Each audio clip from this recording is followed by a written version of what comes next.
misfits, to this episode of our Skeptic Bible Study.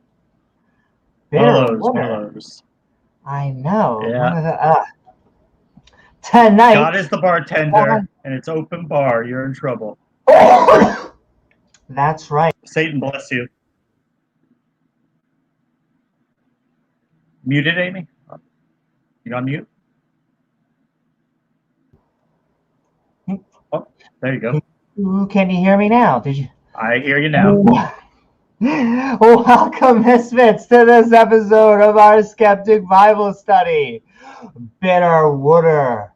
That Bible thing. That Bible thing. God asked Moses to do more head counts. John Bonda. Another census, yeah. Another census. Just when you thought we hadn't had enough censuses, more. Love censuses. Exactly. You gotta have more. Explains what we should do with lepers and gives us instructions on how to create a potion of bitter water. Ugh. Ew. That's bitter. Tonic water. Put some gin in it. It'll taste a little bit better. All right. Oh, yeah. Way better. Takes the edge off. So come join James W. and myself, Amy Newman, as we swing into the book of Numbers.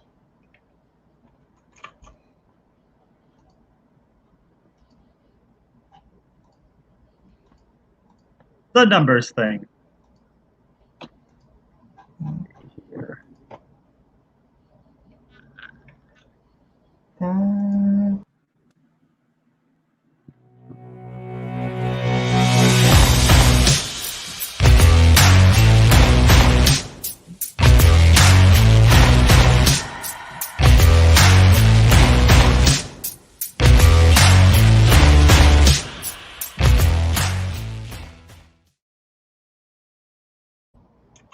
Woohoo! She's got all her props. She's ready to go. That's right. In fact, I would like to thank everyone out there on the intertubes. It's amazing that they can pipe it so fast, though I will say, if you've gotten your 5G chips injected, it makes it much quicker. If you're feeling fancy, much quicker. Once we get up to 6G, is that how the Illuminati controls the world? I feel like they're struggling to control the world with 5G, but once it's 6G, I mean, then they'll do 6G, but then they'll like a halfway upgrade, like 4G LTE, so they'll do 6.66G, and then we'll be fucked. We'll be 6.66G. That is when botnet takes over. Yeah. Devil takes over. Guillotines everywhere. Yeah. No. Boom, boom. Shoom, boom, boom. Oh no, the zombies are winning. Retreat to Dinosaur Adventureland in Alabama. Kent will he'll make it through that. Place to hide. It's a good place to hide. Jesus to protect them. Yeah. And that way, all the zombies can buy his DVD. It's making sense. Making sense. Well, lots of customers then. Exactly. He can sell them onto Jesus. Though, if you're resurrected already and your primary function is brains, I'm not sure you're into Jesus, though. Who knows? He can buy billboards all over the highway to dox people like Atheist Junior, like. And the funny thing is with the Jesus thing, they always go, it's a fedora moment. They always go, you friggin' atheist. Really? Are you gonna say zombies? Zombies? Well, there's only two options, in my opinion. Either Jesus had all of the flesh and, the degradation that had happened to his body, healed, and he was like new. Holy moly, Which we know that wasn't the case because he asked one of his disciples. He held up his hand, and there was a hole in his hand, and he said, "Go ahead, stick something through this hand, Amy. Do you have anything you could stick through this hand?" I sure can. There's a hole right there. But that aside, hole in my hand. But that's my point. I was actually going to say, did the nails pop out? Because that would be the only thing that didn't heal. Like you would imagine, everything else would be spiffy as new. A spear to the side, yeah. Or never zombies. Happened. Yeah, zombies. Just saying. Yeah. That's what it's saying.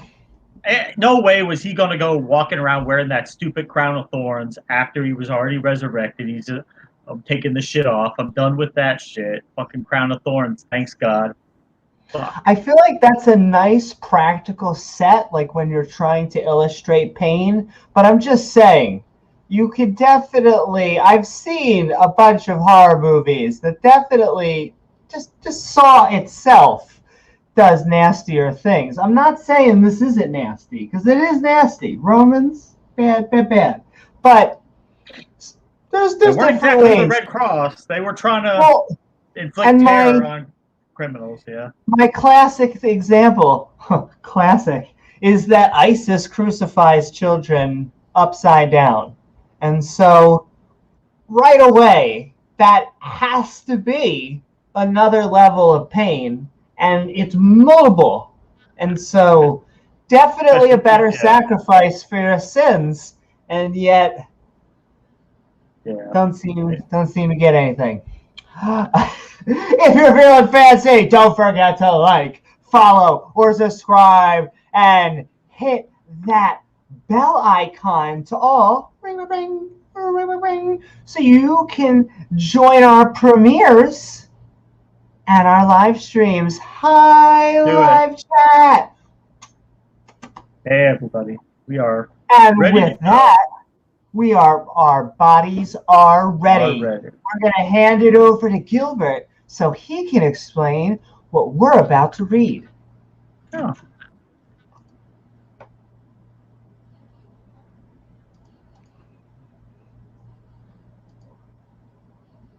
Gilbert? Hello, Gilbert. Some of you may be new to this abomination of a study. These schmucks begin by reading each episode's chapters along with the annotations on the side for funsies.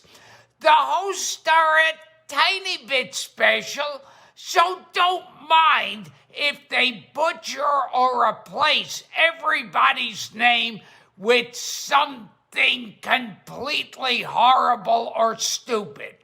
However, the gibberish that spews forth from their face holes will still be an attempt at reading this book from cover to cover, which I'm sure has tons of wisdom or an insight on whether we can or cannot put things up our butt.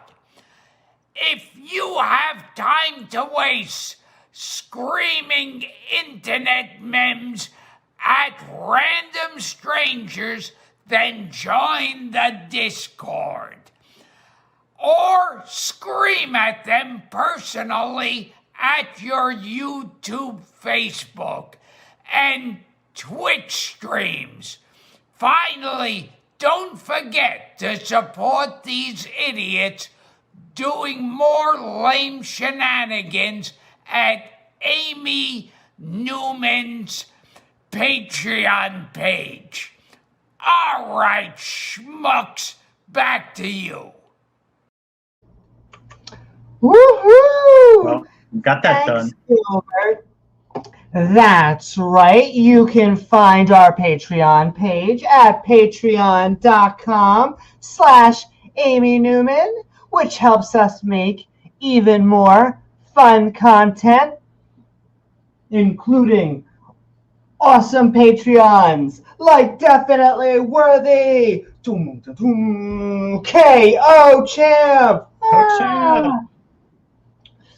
I need to work on being worthy myself, but that's okay. Do you know why? Love you, KO champ! Because... You'll get there one day. Oh, We'll that's get you true. there. We're working, and I almost don't want to say the word yet because I keep having it in my mind. Oz from the Atheist Round Table and Networking Group, because Tang Gang, and Tang Gang. speaking better, there we go, baby. October. We are coming together as a community for better conversation. We are coming together. Woohoo! Trying to work on bettering ourselves, better butter this October. Woohoo! Tickets on sale now. Go buy them before they sell out. We just did an episode on Pastor Creflo Dollar the other day, and then Oz did one the next day on I know. Copeland. Yeah. Kenneth Copeland is like the head honcho of sleaze of all those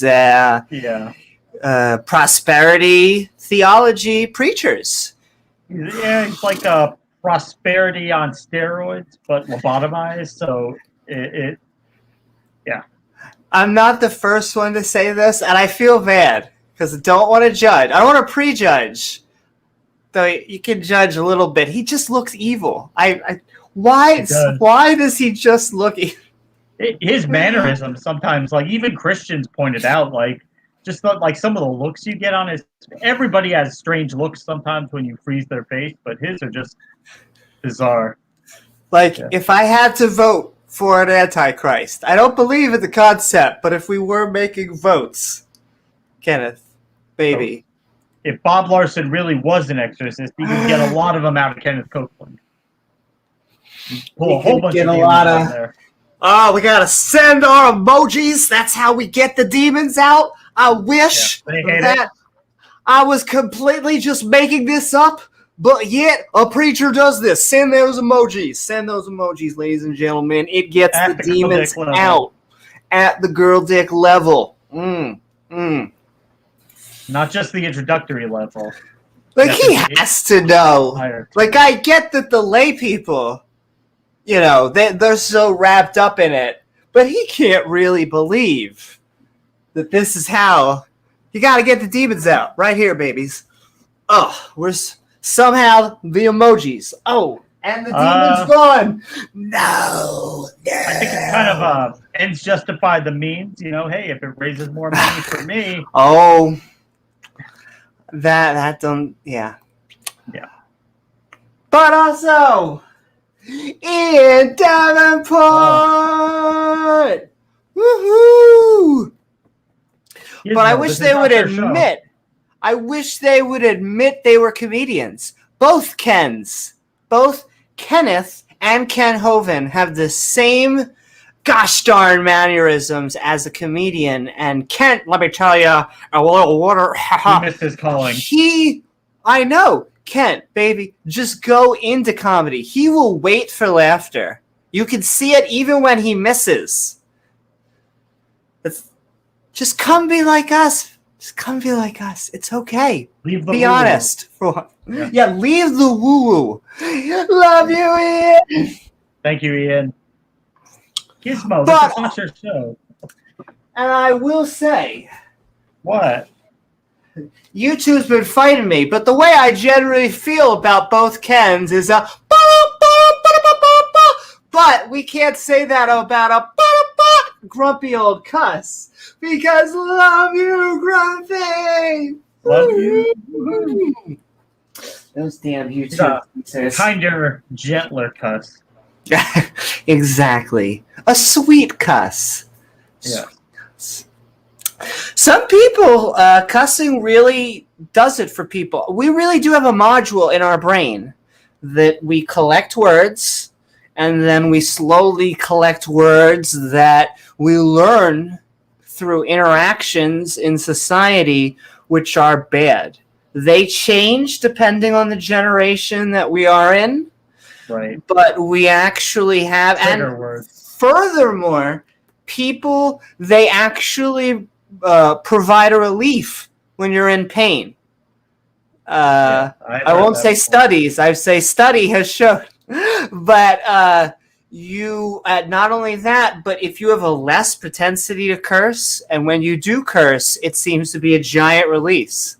Yeah. So, very If interesting. you've been bottling it all up and you just want to release it out for the world. Yeah, that must be why I just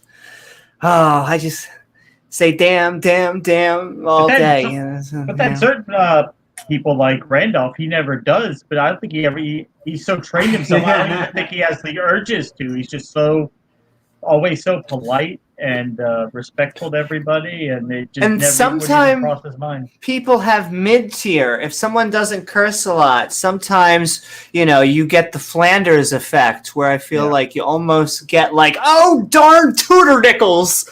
You probably get something out of that. Oh, yeah. Jiminy Cricket. Jiminy Crickets. But also a good old. A good old fuck. Oh, there we go, censors. But I love you, YouTube. We should have set up bleep. Even I get shy saying unless I'm impassioned.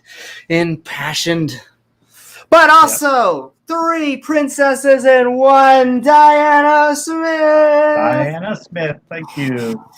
And really, I would like to see something like just a hybrid between Sailor Moon and princesses.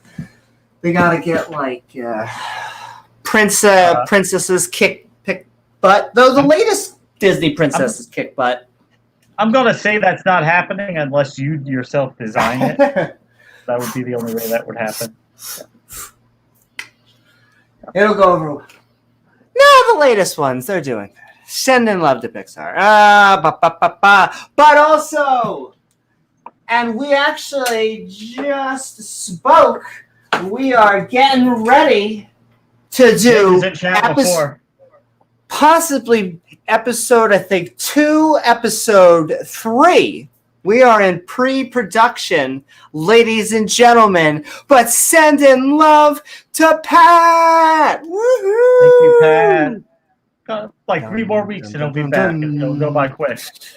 Yes, he just came back from the, I'm going to call it the wilderness of Woo. But there's so many places like that. But basically, an old church, I think it was. A shrine, relic, a place that people go to where there is what is believed water that contains holy properties. But the funny thing about this place is that it has significant importance to a different and varying amount of religions. And all of them are like, no. We're definitely, yes, pagan religions. I'm sure, a whole variety of them. But it's just so funny that, we'll let you guys argue that one out because we're just waiting for the healing water to go up against science. We'll destroy whoever wins. Yeah, we'll let them fight it out, and the one who wins, we'll wreck it. Just take the person who doesn't have a leg and dip that leg in the water, and if something grows out, then come to me. Then we can start to talk. No, you've got to pick a condition that has at least the potential to spontaneously heal. That way you'll never know.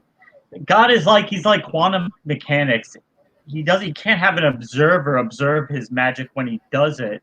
So it's got to always look like it could be just chance, but it's really him. That's right, James. It has to be something that at least has a chance of remission. Right. That way you can give God credit.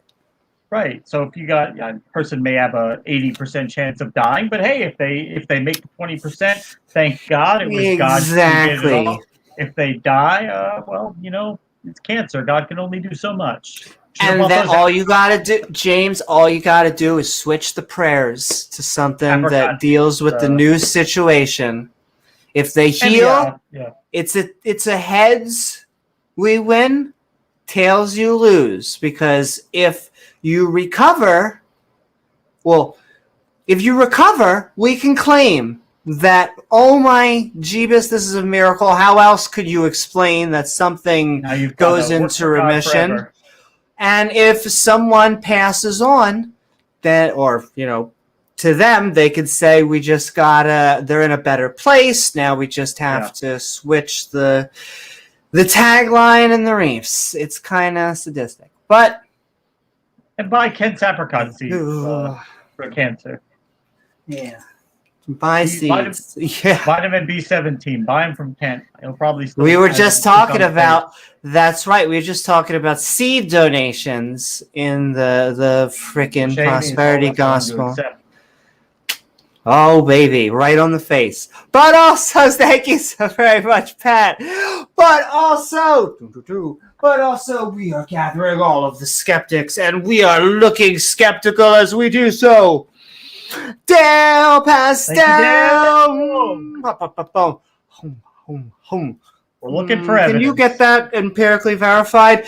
The one thing. I get it. We're using the wrong tool. We should be using evidence, Amy? Really? Why would you want empirical evidence when you can have blind faith? When we say an all-powerful God, do you mean like all and also powerful? I mean, come on. I mean, yes, he could turn you into a flying unicorn right now, but do you really think he's going to do that just because he could? James, you think that he has to live up to your standard? Why are you even asking for such things? Come on, he's a god. Yeah.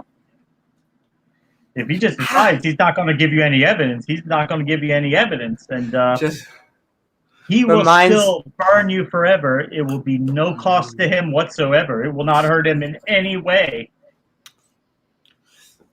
It reminds me of a scene from Loki where the judge from this Kafkaesque bureaucracy is like, how do you plead?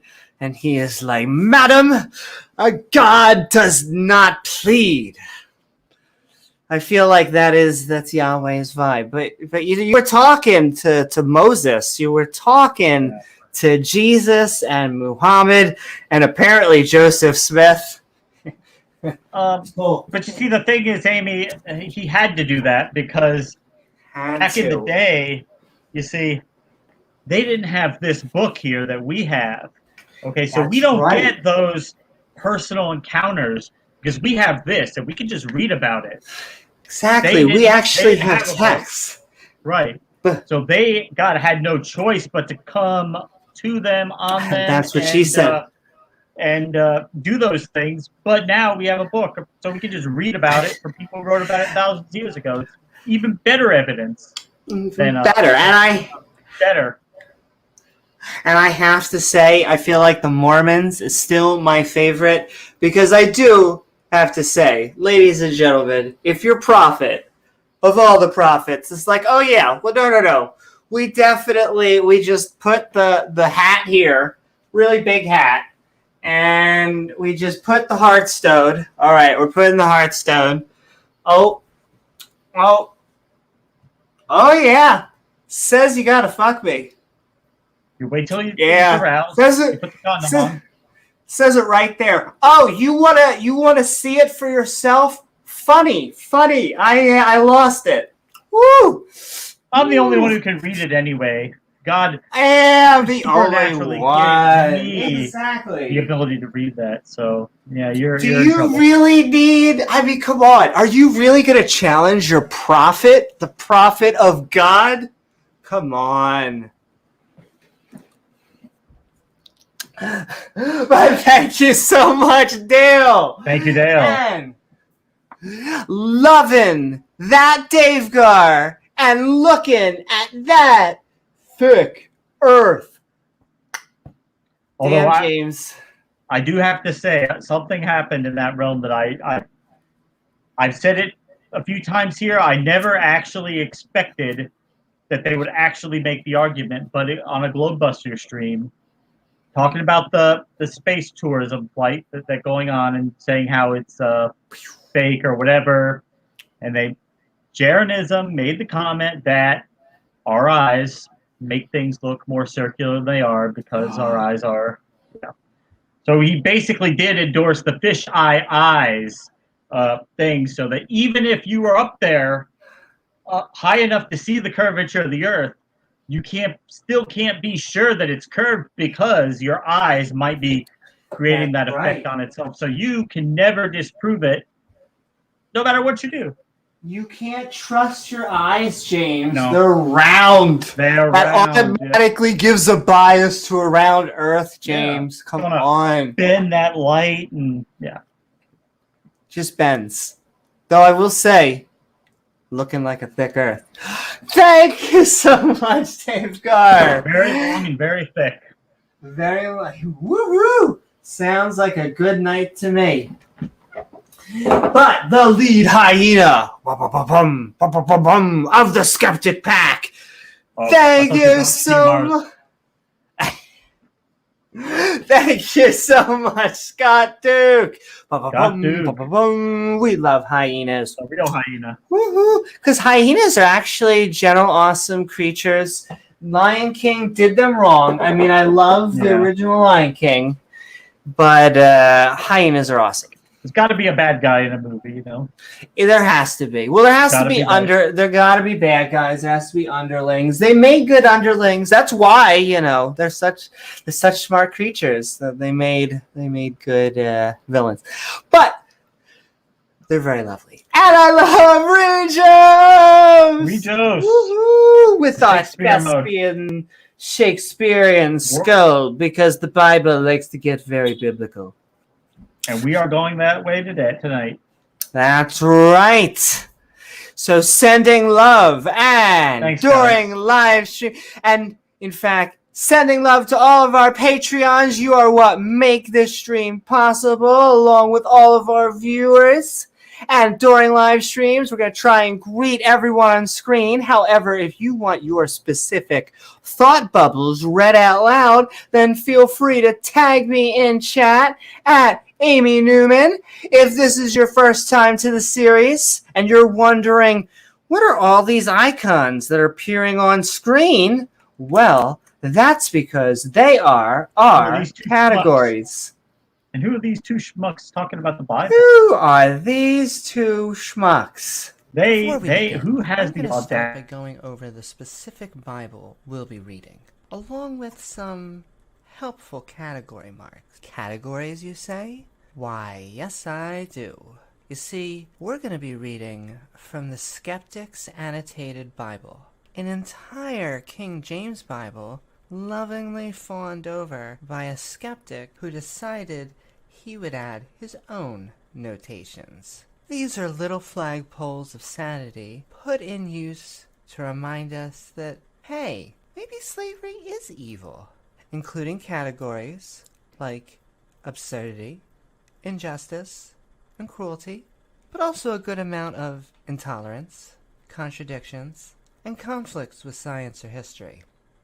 That doesn't mean it's not packed full of misogyny, false prophecy, and some questionable biblical family values. Now, we won't skip the good parts that the Bible has, only that these passages seem far fewer in number than any priest or pastor seems to suggest. So without further ado, won't you come join the Skeptic crew? Yeah. Unsub and dislike from God because he's a devil. And with that, welcome everyone to our Skeptic Bible Study. On the previous episode, Strange Fire. Ooh, so strange. Part 2. Strange Fire Part 2. Yeah, I didn't know if he was killing 4 of Aaron's sons, but it seems like it's a retelling. It's like God went back in time, and he was just like, I'm going to fry your sons again, because frick you, Strange Fire. It was 4? It was 4. 4 distinct sons. Dude, at that point, it doesn't matter if God is the creator of the universe. Screw him. He killed your sons. Twice. 4? What are you even doing there? I mean, you are a prisoner. Chosen people, my tookus. God listed the... He's just there to inflict pain and suffering on you for his own amusement, you know? Yeah, or worship. And I really don't get the worship thing. Like, I get, like, we all make jokes about, like, ooh, we're worshiping our partner, and that is a wonderful... Yeah. No one's going to kink shame anyone. But outside of that, anyone who asks for worship is a supervillain. Like, that it really is the word that I'm starting to use now, because it doesn't matter if you're supernatural. I feel like there are 2 sides when you get superpowers. Right. And if you are coming to people, that's what she said, and are saying, listen, you have a choice. Kneel or burn. That's not the good guy. Have we not learned anything from all of these movies? Your choice. And I love you. I really want you to choose to worship me, but I will not force you to do that. I can't do that. The funny thing is, James, I want it to be your choice, all right? So I'm going to give you a choice. The choice is worship me or yada, yada, yada. You get what I'm saying?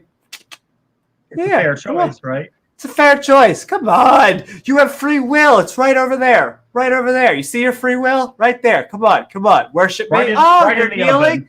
Woo! That's funny. That's right. That's funny because Amy Newman loves to be on her knees, so you're doing a Newman. Well, let me tell you, that's right. We ain't gonna kink shame nobody here. If you like to get on your knees and serve us all night long, we promote that here on this podcast. Though, you know, it's kind of a consent issue. And if the consent is existence and then burning for how long, James? Is it for 10 minutes? Is it for an hour? Is it for a weekend? No. Is it for 800 quadrillion years? No. You'll just be getting warmed up. Just warmed up. That's right. Forever.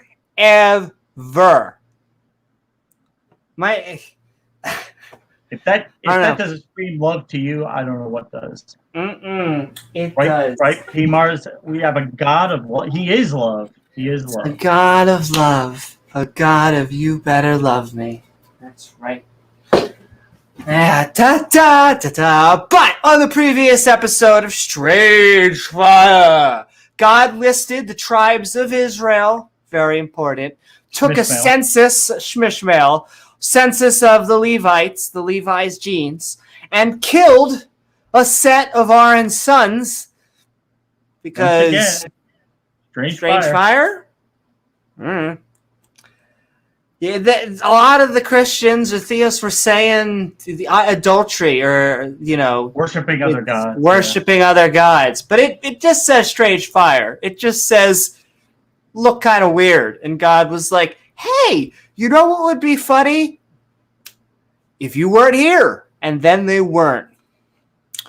And then he made Moses and I think Aaron, at least originally, clean his sons away.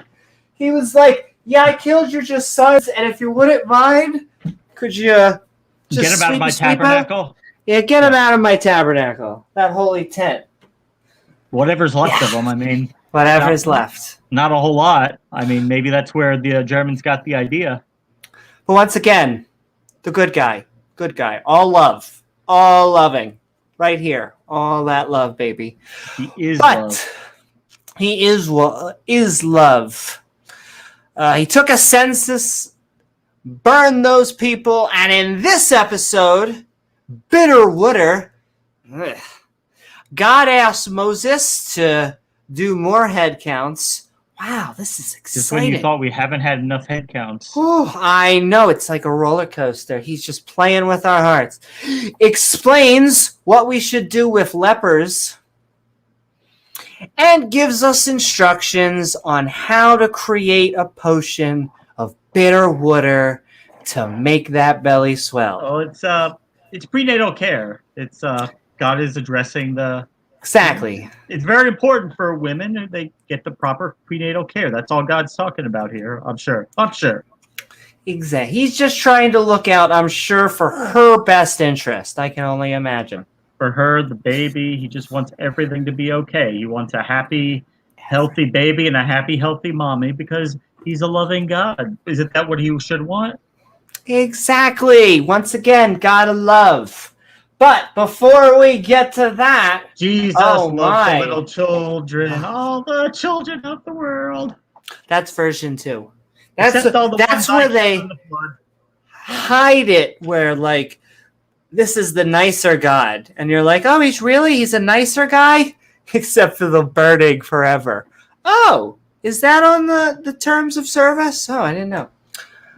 And okay, the Book of Numbers. Chapter 4, Duties of the Sons of Kohath. Wow. Really important stuff. Your sleepy bunny?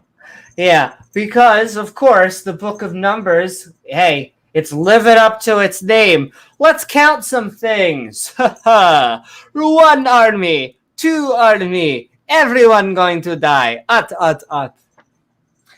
And of course, it's kind of funny. So send those emojis. Boo, boo, boo, boo, boo, boo, boo. We got to exercise all those demons. But also, what would it be? I think I might have just knocked it over. Where's my little hammer of justice? Oh, there it is. Bunk, bunk, bunk, bunk. Because... You know why they call me the Count? Oh.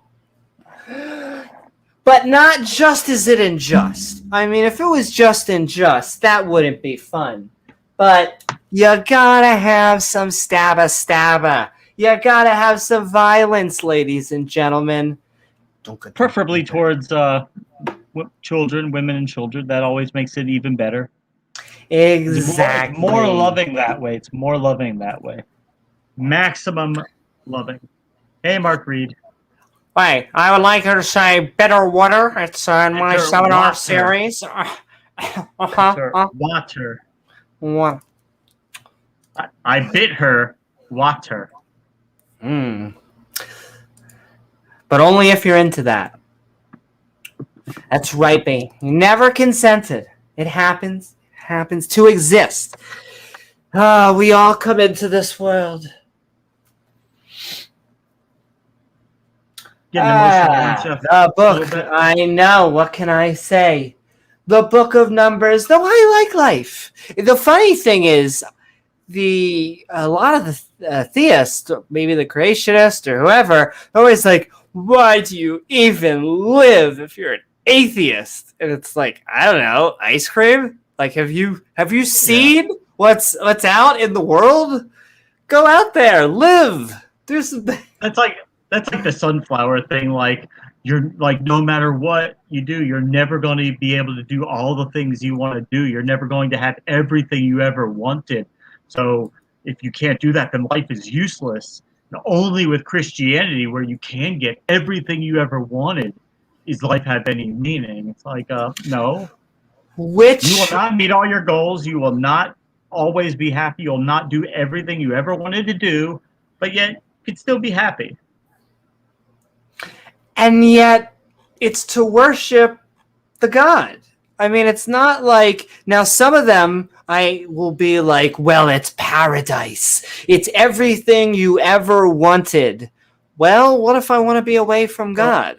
Well, no. It is everything you ever wanted, but God will alter your mind so that worshiping Him is all you ever want to do. You won't ever even think about anything else You'll be doing it forever, but you will love every second of it. There's nothing more you'd rather be doing ever. And all of your friends and family in hell, oh, you won't remember them, don't worry about that at all. You're in heaven. You're the elect few. Well, I mean, hey, they if that's where God sent them, that must be where they need to be. God Exactly. is just, and he just executed righteous judgment. That's what he had to do. Right. He's He too warned busy them in burning the Bible. people forever. They'll be fine. They're toasty.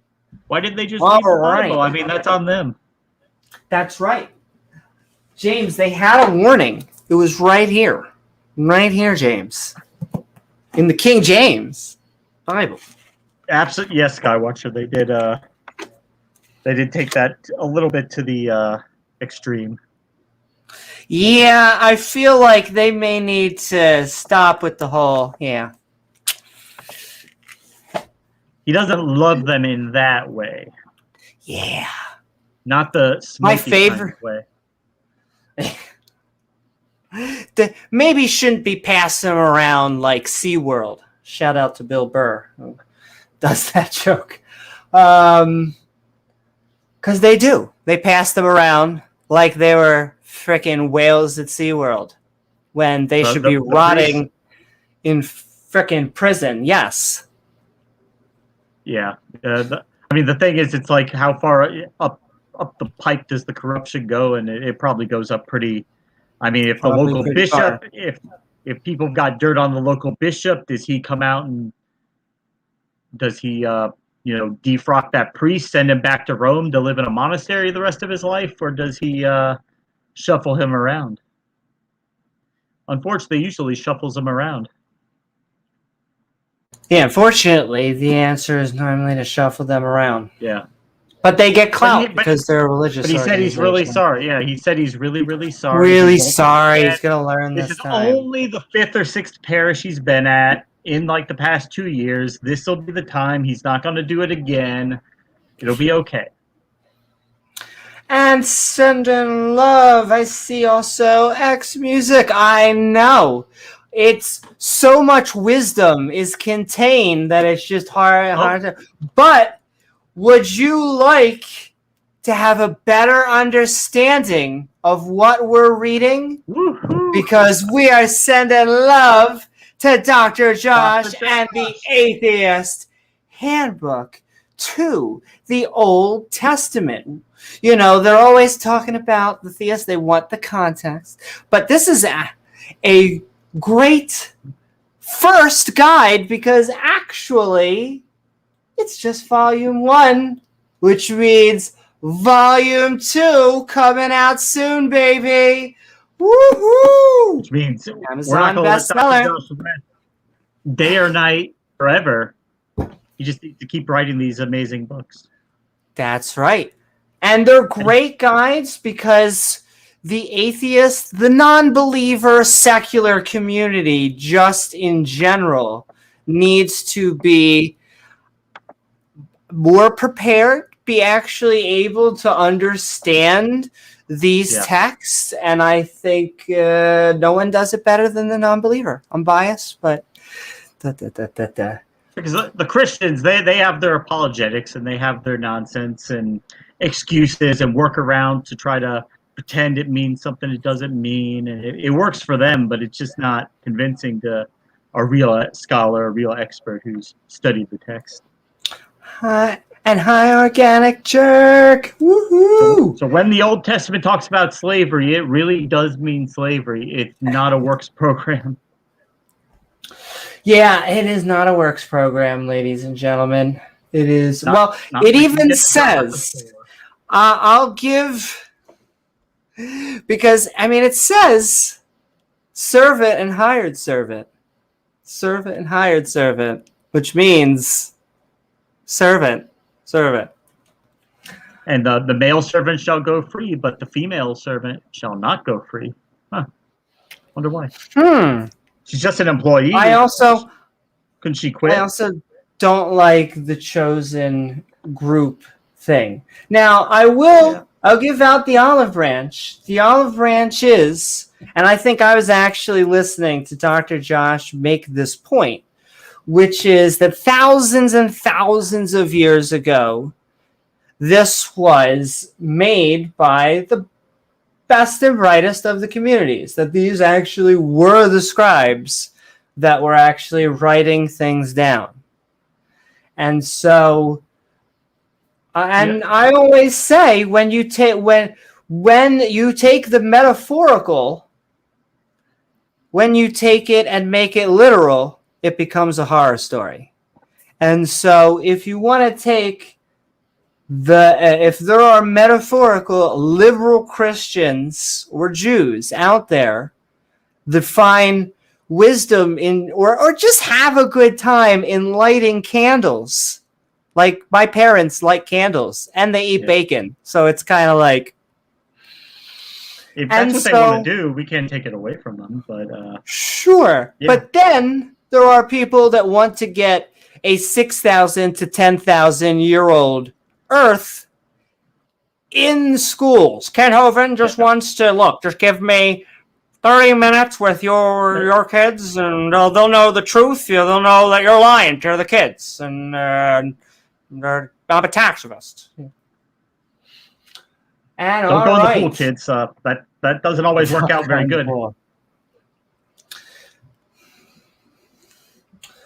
I'm a sovereign. Hold on. Okay, now I'm a sovereign citizen. We got this. I pay my taxes. Pay the taxes. Pay the blah. All right. But we are reading Numbers chapter 4, and we are in the 4th book of the Bible. So, duties of the sons of Kohath, which, as I said to James before the stream started, this just seems like StarCraft names, maybe. But sure, duties of the sons of Kohath. It'll be fine. And the Lord Bob spat and was like, say it, don't spray it. He has a shield up at this point. That's one of those spit visors. One of the spit visors. Like the COVID. And he was like, look, Moses, I'm going to tell you more things. Could write it and do it myself, but where would the fun be? And on to Aaron Ra, if you could shake him away from either anger or just the numbing pain of killing most of his family. Saying, around being depressed, take the sum of the sons of Kohath from among the sons. We're taking the sons, the grandsons, from Levi's genes, sons of sons, after their families, by the house of mouse of their fathers, from 30 years old and upward, even until 50 years old, even until all that enter into the host. Can I have breadsticks? To do the work in the tabernacle, the holy portable tent of the congregation, who they don't really give names to anyone. Hey, I'm Sarah. I'm in the congregation. Shut up, Sarah. Shut up. In the congregation. The last Sarah laughed at God. Yeah. This shall be the service, repeatedly. This shall be the service of the sons of Kohan. Yes. Service. Of Gohad in the tabernacle of the congregation, about the most holy things, only the most, not half off. And when the camp saith forward, and we move it backward, and we move it forward. Aaron, so holy. So holy. In fact, Aaron Ra shall come. Well, that's really holy. And his sons, and they shall take down the covering veil. I guess we already had that spit shield. And cover the Ark of the Covenant with it, specifically the one from Indiana Jones. Someone was trying to use the Ark of the Covenant on the Atheist Experience tonight. They were legit. And I mean, did they find it yet? That much crazier than anything else. And he was claiming they found it. There were 3 items that meant the 3 Holy Trinity. And a whip, a dildo. What was the third one? And Shittum wood. There you go. Amy's Ark of Is the Covenant. a real thing in the Bible. We're not just being nasty. That is a real thing. To do work in the tabernacle of the congregation. We're doing holy things. Aaron Ra's coming. And shall put therein the covering of a badger, skins, and shall spread over it with a cloth. Poor badgers. Those poor badgers. I know. Honey badgers are pretty fierce. I would hate to be the one who had to get those skins. Goddamn, I know. Goddamn. Be gone limping back with those badger skins. Yeah, they fight you. They tough. Badger skins don't take no bullshit, or badgers don't take no bullshit.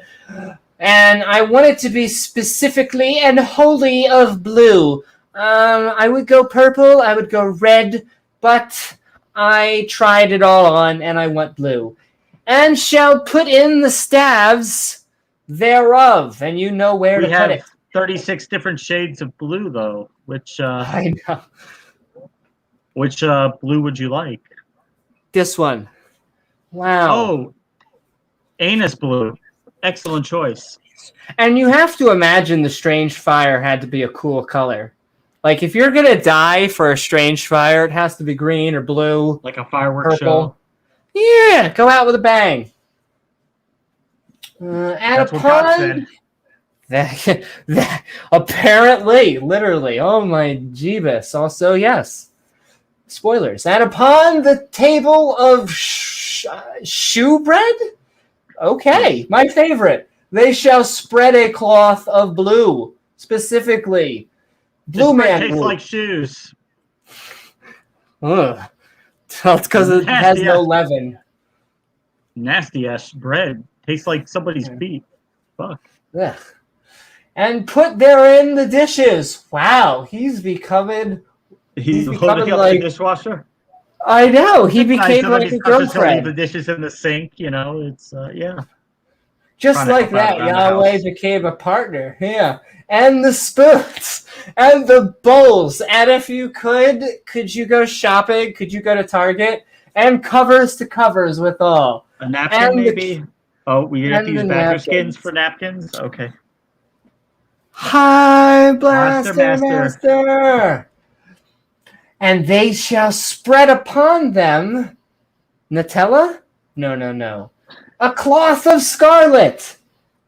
So specific. And cover the same with a covering of badger. Skins. More badger skins. Just when you thought we had enough badgers. No, more. Go get them. Need more. Go get more, along with shake weights. And shall put in the staves thereof. And you know where to put them.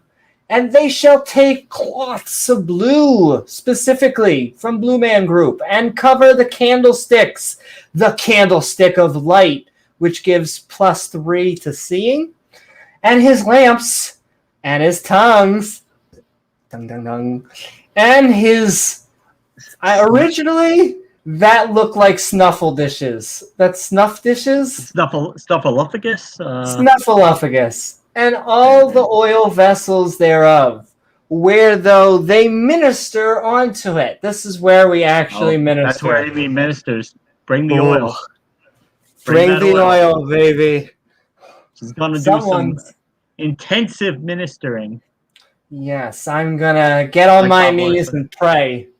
And they shall put it all to me, baby. All the vessels thereof within whichever guys survived of our covering of a badger skins, and shall put it on the bar, put it on my tab. Honey Badger ain't got time for that shit. Yo, Honey Badger ain't gonna take this shit. I would put Honey Badger versus Yahweh. I'd watch that. Honey Badger would win. My bet's on the Honey Badger. And upon the golden altar, wow, you're going to be this much of a fashionista god? And they shall spread them. but also while you're doing it, put on a cloth of blue and uncover it with a covering of a badger. More badger skins. Yeah. More badger skins, and shall put the staves, you know right where. And they shall take all of the instruments, the entire band of ministry, wherever they ministry at, wherever they are, gather the band. In the band's gonna make it, sanctuary. Amy. Look, the band's gonna make it. Come on. Don't give up on us now.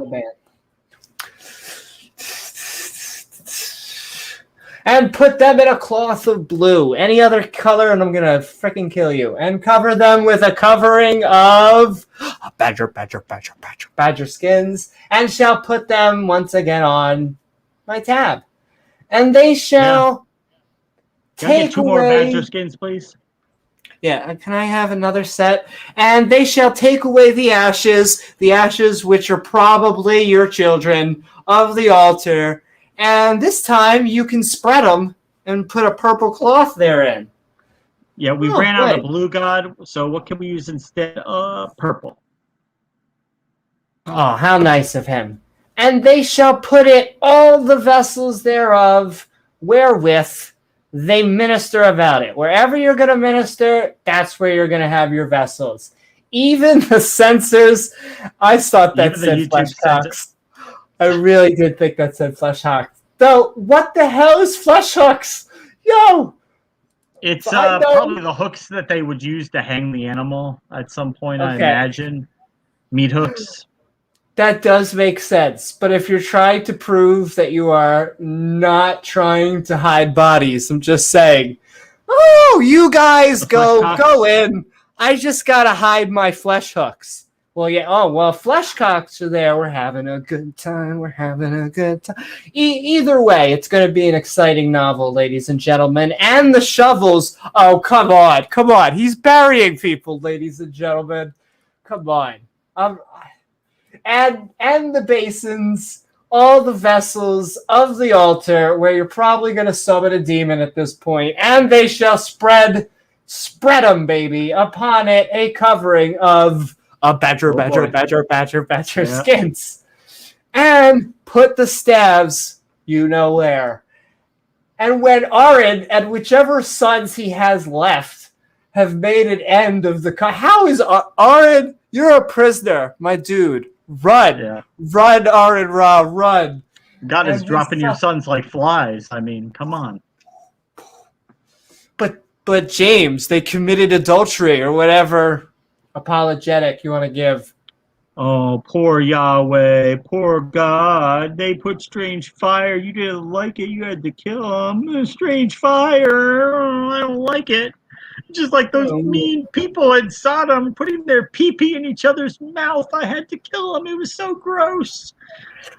Yes. I was just doing shake weights. Just doing. But, yeah. That just doesn't seem like a nice guy.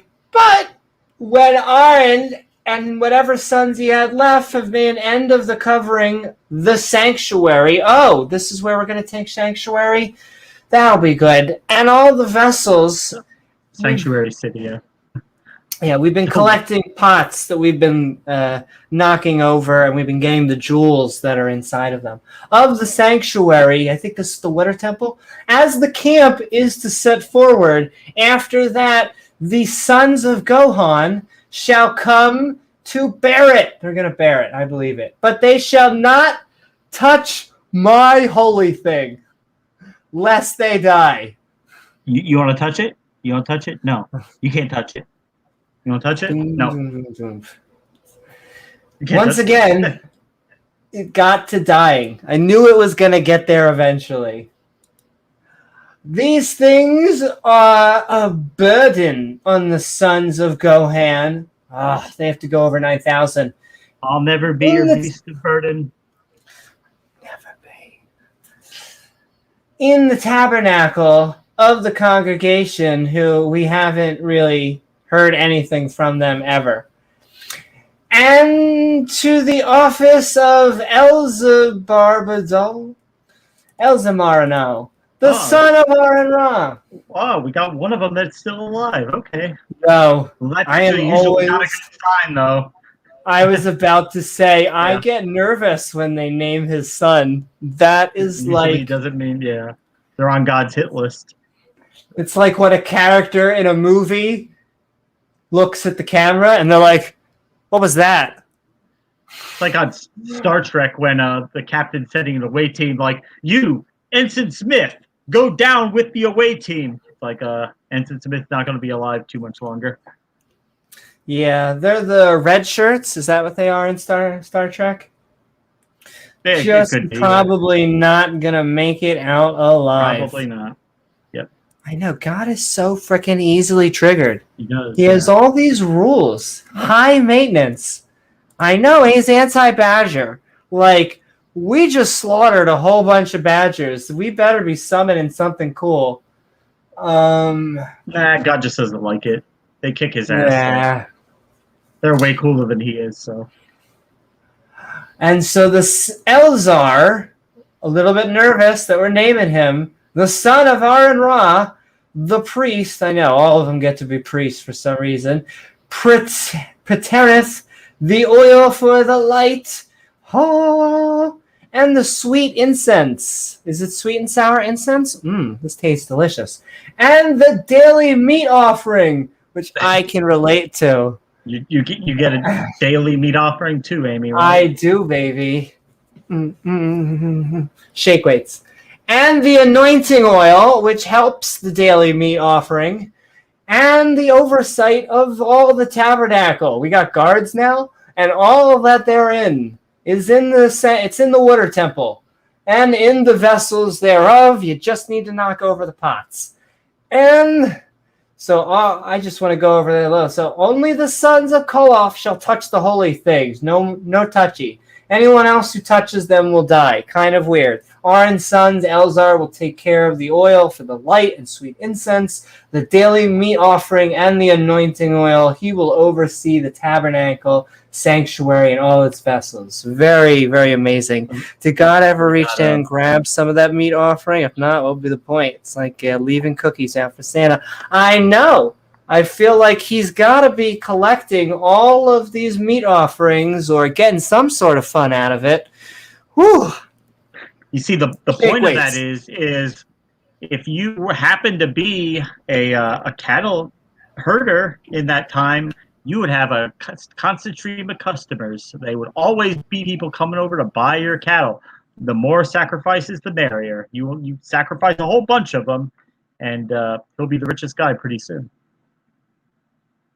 That's right. Just stab more animals. It'll be fine. He probably told the scribes, hey, we need more meat offerings, more sacrifices, so I can sell more James, come on. We eat animals. That's kind of the same as slitting an animal's throat and offering it up to a god so you don't offend him.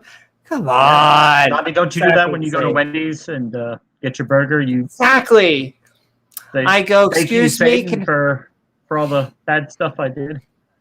I go, can I have a 4 for $4? And then they're like, yes, but only if you're going to eat that 4 for $4, and we're going to give it up to a god, or else the god is going to kill you. So you can eat like half of it, but the other half is God's half. Yeah. It's God's half, exactly. And all right, we're spacking for whatever reason. I don't know why he's not just transporting it into Moses's and Aaron's brain. Or our brain, for that matter. Couldn't God just transmit the whole Bible into our brain? Wouldn't that save us a whole bunch of time? Just like if everyone just suddenly knew the Bible, just the whole thing. I mean, God does things through natural processes. He seems to like to do things that way. I don't know why. He always likes plausible deniability, so you can never prove it was him, you know? It's a test. It's a test, James. Exactly. A sadistic test. Well, right, I mean, that's all the more fun for God, right? Well, I know, and this is where they'll say, well, this is where faith comes in. And it's like, where does Moses and Aaron need faith? Oh, my. But look, God is speaking. Right. It says it. So I guess spat. they just have faith that he's the good God or the best God, but they don't. All they know is that he exists, right? So Yeah, their but faith is isn't that it he's a good guy. And will exactly? they He's still a worship really him? good guy. And Amy, if you had a whole bunch of kids and I started killing them all, you would probably think I was an asshole. You wouldn't like me. You wouldn't want to worship and serve me. You probably want to kill me. But God does that to Aaron and demands that they still worship him and love him, and they do. That's real faith. That's real love. That's real. Yeah. And I just don't understand. You do not need faith because this is not faith, okay? Right. This is, as far as I can tell, physical. Like, this is him speaking in a language that seems to be transmissible to Moses and Aaron. So why can't they give him or her, or however many gods are out there, why can they not just go, no, it has to be right in here. It has to be in these specific holy texts. That's all we get, right? And that, like we've said before, just knowing that God exists does not necessarily mean you automatically want to serve him, because we've said many times that just knowing that God exists does not automatically mean you would worship him, Oh, yeah. but you wouldn't deny that he exists. But we see it all the time in the Old Testament that we've seen so far, the God's people who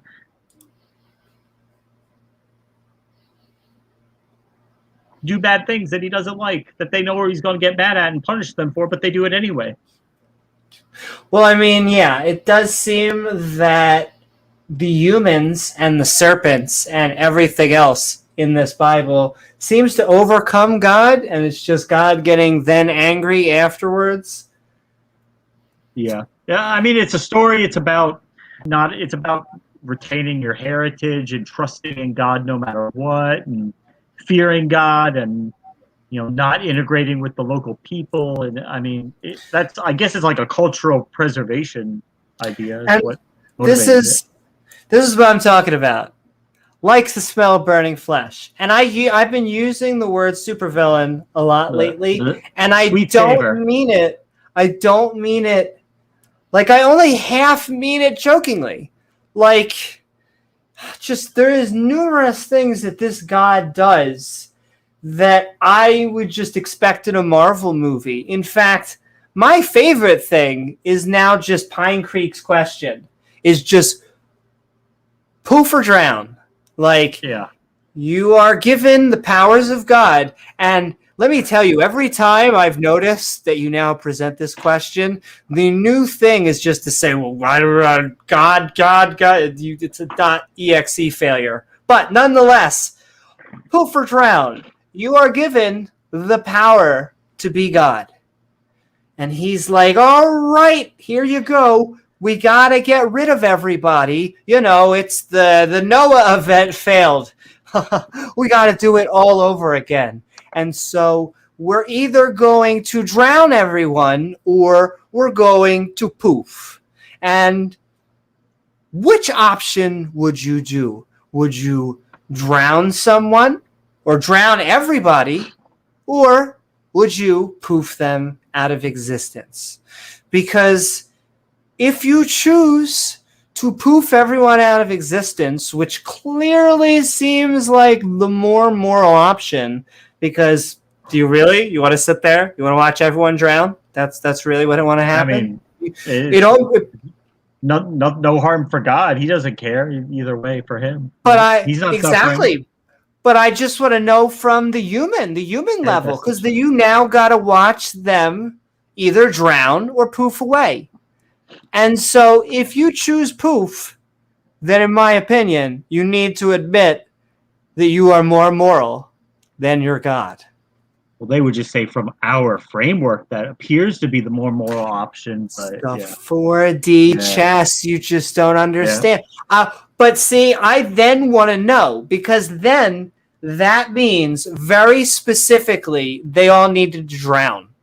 Like, there is something in the 4D, 5D chess where everyone drowning leads to some better existence. And I would like to know what that is. I'd like to come down here. I would like him to spack to me.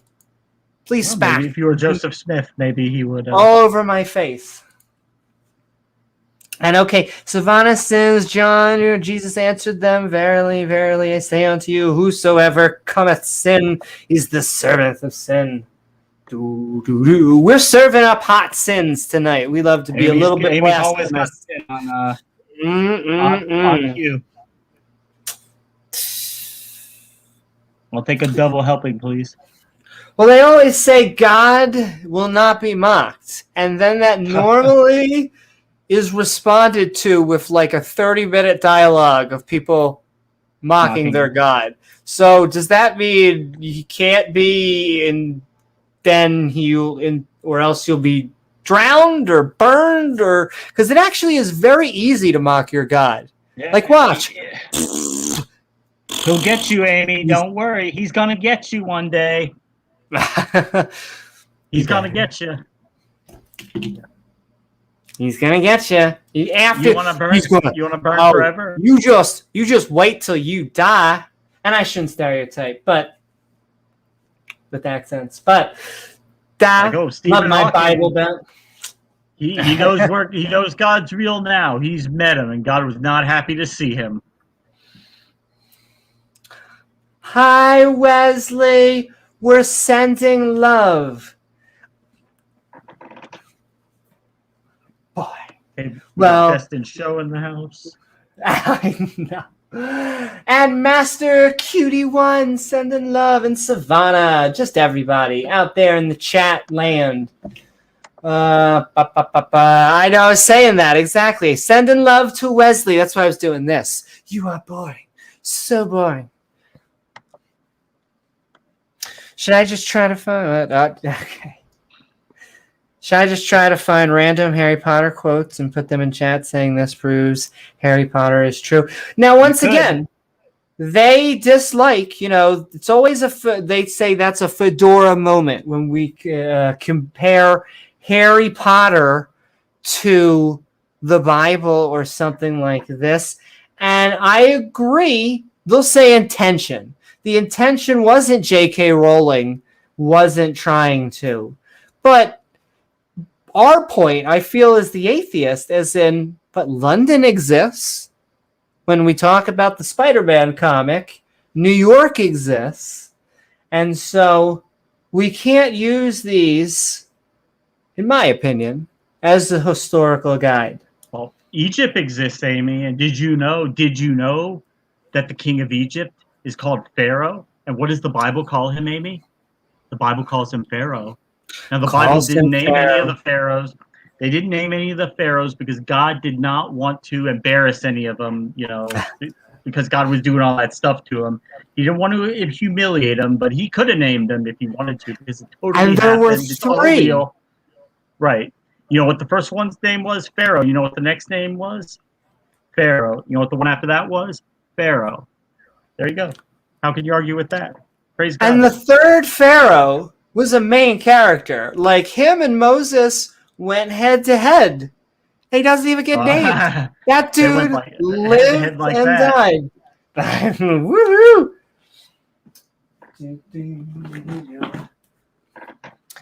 Sending love.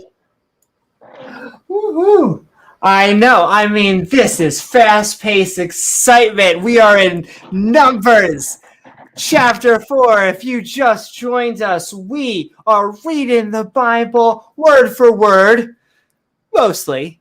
We might change, a word or two. We're improving on it a little bit. Yeah, exactly. We're helping our way. We're just doing it at version number 2. Did I it all likes to say, and the Lord Spack. I know, Spack. Oh, Lord Bob, he's spacking. Say it, don't spray it. On to our man, Charlton Heston. He's looking for a better contract. And on to Aaron Ra, who at this point is just staring at the camera because his entire family got decimated. I would be like looking at the last son, like, yeah. Bumblebeard. Keep him in like a yeah. Yeah. Imagine nobody would want to stand next to him. They'd be like, everybody like bolts as soon as he walks in. They're just waiting for that bolt of fire to come out of the sky. And it doesn't even say how God kills him. Just says that poof. He incinerated them, yeah. Consumed them. He cremated them. Cremated him. So we're spacking. Oh, cut ye not off the tribe of the families of the Gohans from among the Levi's genes, but thus do unto them that they may live a good life, go out there, and not die, which is kind of the same thing. When they approach unto this whistle unto the most holy things, only the most holy, not the half holy, not a little bit holy. The Most holy. 10 inches of holiness.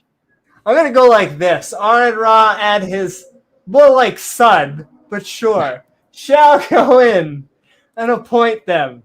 He's going to appoint them. Oh, good. They are the priest class. We're going to appoint... Aaron Ra waking up in the morning, telling his kids, okay, guys, ready to go to work? Ready to go to the temple? And they're like, no. No. Come on, kids. What can go wrong? This is Stockholm Syndrome.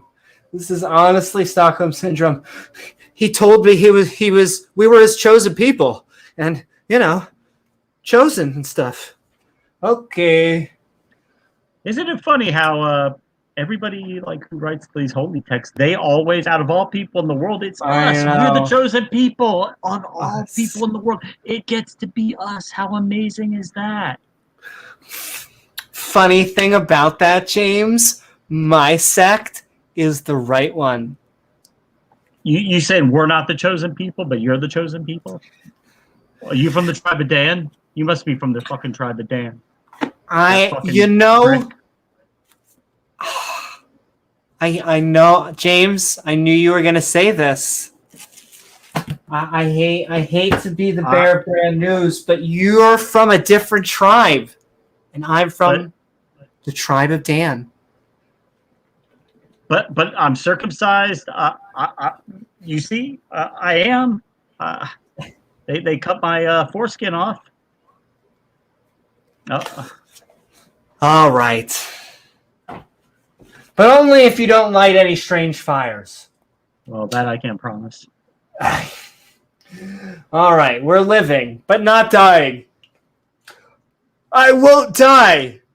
Only if they kill me. Yes, that's what that means. Good movie. When they approach, we're approaching the most holy things, not the half only, even though it's half off. Aaron Ra and his son. But they shall not go in and see when my holy thing is covered, lest they die. Don't look down. Tell them, hey, I'm not done yet. Come back in a few minutes. Yeah. And now I know where they get all this Indiana Jones stuff from, because there's a lot of stuff that when you look at it in the Bible, you die. Look at it, touch it, think about it. Happen to be in the general area of it. One dude had his wife look backwards. Doesn't need to shop for salt for years. Egg salad sandwich tastes great. Thanks, honey. But Amy, they told her not to look back, and because God was leading her towards the future, she was looking back at those evil sinners who were being killed by God. So that's why God had to make an example out of her. She looked back. Yeah, she looked back. She was worried about the people there, she wasn't worried about God. And God's obviously, Dirty Harry punishment fits the crime. I mean, you look back, you die. Yeah. That's a given. God doesn't do half-ass shit. He doesn't do half-ass punishments here. People gonna be dying. And not only are they dying, but once again, he is spacking more. And this just annoys me. I get it that this is the Torah. This is the Old Testament. That he apparently goes to therapy and gets a volume 2. But he was doing one-on-ones back in the day. As for your male and female slaves, whom you may have, keyword, from the nations around you, you may buy slaves. And also, from the tenant farmers who live with you, from them you may buy. If anyone had any, qualms about whether there is slavery in the Bible. Oh. There's not. Now, All right. ho, ho, ho, Doctor. Merry Christmas. I will say, this is what triggered P. Mars, was the entire slavery thing. It triggers a lot of Christians. I do not even understand. I don't even understand how you can defend it. I was just talking about how in earlier episodes, before we even get out of Genesis, we've said the word slavery 50 to 100 times. Servant, slave, whatever you want to call it. Yeah. Like, even before the quotes that the atheists and the Christians fight over, they are slavering it all up in there. Doesn't always use that term, but it's pretty clear that they're not they're servants, but they're not free to leave or come. Well, let me tell you, it depends on which. This is another thing I noticed. Like, in some versions, it'll say slave. In some versions, it'll say servant. Like in the King James, it uses the word servant more often. But it very specifically goes out of its way to say hired servants and servants. Hired servants. Bond servants, servants who are bound in labor. They can't just get up and leave because they're my property. I don't want to leave. Like I said, not taking a pot shot at market enterprises. We want people to have good jobs, but when you're not paying them and they can't leave and they have like the big chain ball around their foot, that's kind of a hint that it's not a jobs program. But Amy, it says that they can't be beaten to death, right? Oh, exactly. See, we're nice. It's the good slavery. Well, hold on. They can't. If they can't, you can't beat them so hard that they die right then. But if they die the next day, no harm, no foul. It's okay. It's all good. Exactly. And James, it wasn't the transatlantic slave trade. It wasn't like the icky slavery that we fought a war for. Oh, that's funny. Which Bible did the slaveholders use as a defense? Wow. But James, the abolitionists used this book too. Because the book is so disjointed and malleable that you can find verses to support just about anything you want. Sure. That's why you've got Christians on both sides of every doctrinal issue, all putting out verses, all saying that their interpretation is true. And they never settle anything. They've been debating the same shit for 2,000 years. The same stuff they're debating today is the stuff they were debating in the early church. Well, James, welcome to the cafeteria. We're just going to scoop on up the things we like, and we're just going to, we're going to eat around the verses that we don't. We have to take those into proper context. Exactly. Proper context. Now you're understanding. And all right, we are almost done chapter 4 of the book of Numbers, the 4th book of the Bible. So what we do? Is that a Catholic Bible, Amy? What do the Catholics read? I think it's like the American Standard Version is their version. I have one laying around here somewhere that I got from the Catholic Church. But. Hey, it's interesting how every sect seems to have their own version. or a lot of the sex. Also, that's what she said. Or he said. And okay, we're back to death. He loves death. Yeah. Everything we look at, suddenly we open the chest and our heads are where's our skull? They exploded. They Yeah. turned inside out, and then they exploded. He's got to be extra. Though, once again, this is what a supervillain would do. I'm just putting it out there. Is that something? I am the freaking god of the universe, and all I want is sharks with laser beams on their heads. Why can't I get that? Well, once again, this isn't what a superhero would do. I know it's the fedora. I'm putting my feather in my fedora right now, but I can't help it. Just doesn't seem like even a nice guy would do. How about a nice guy?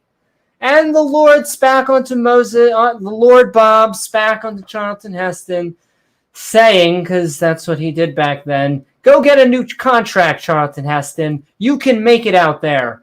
Take the sum.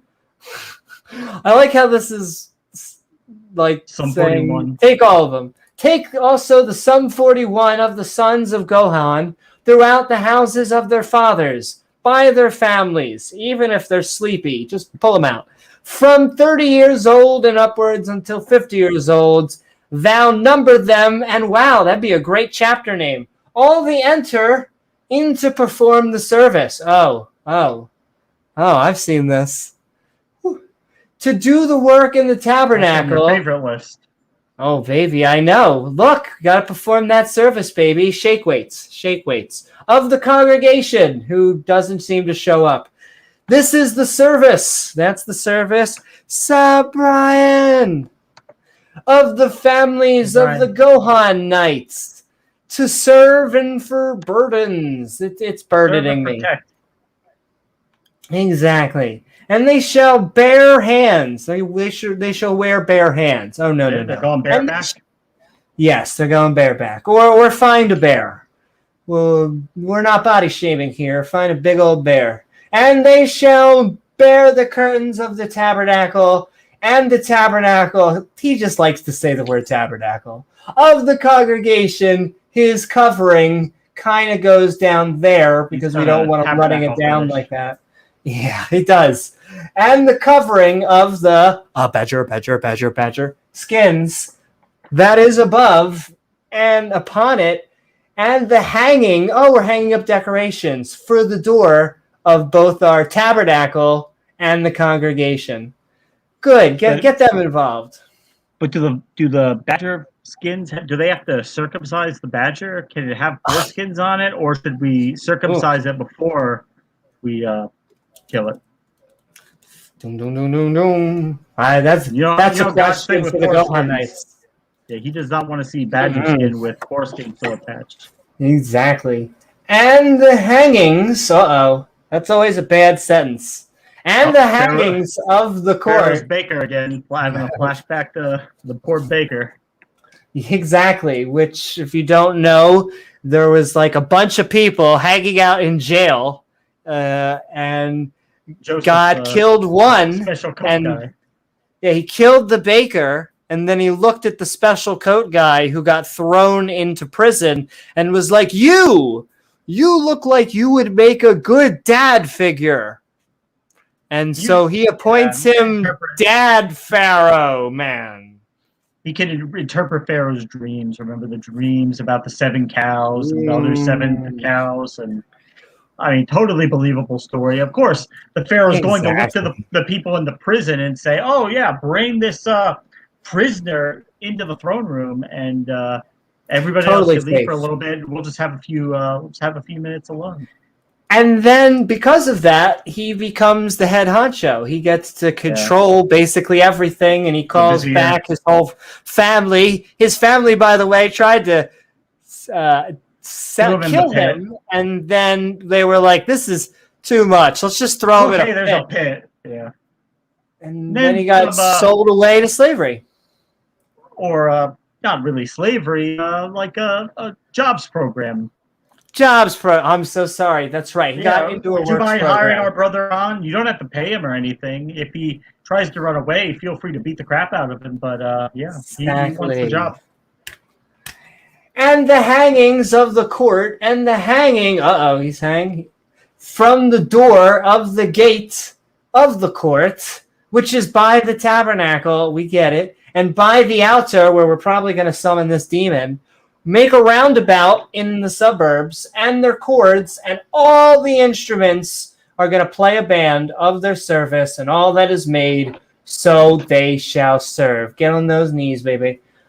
The Titanic band playing as the ship is sinking, you know. Yeah. Can I just think, I was thinking about the Titanic. It's because I was watching James Cameron recently. He's getting ready to release, I say get ready, in a year, Avatar 2. Did you see the debate on modern day debate? No, I didn't. Why? What was that like a... Was the Titanic fake? Really? It was the top. Yeah.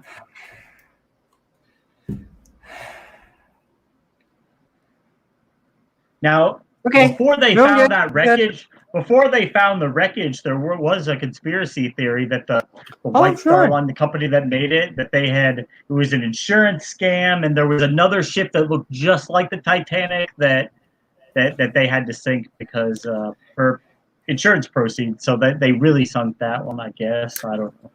Night Master. 20 years. Good night, Master.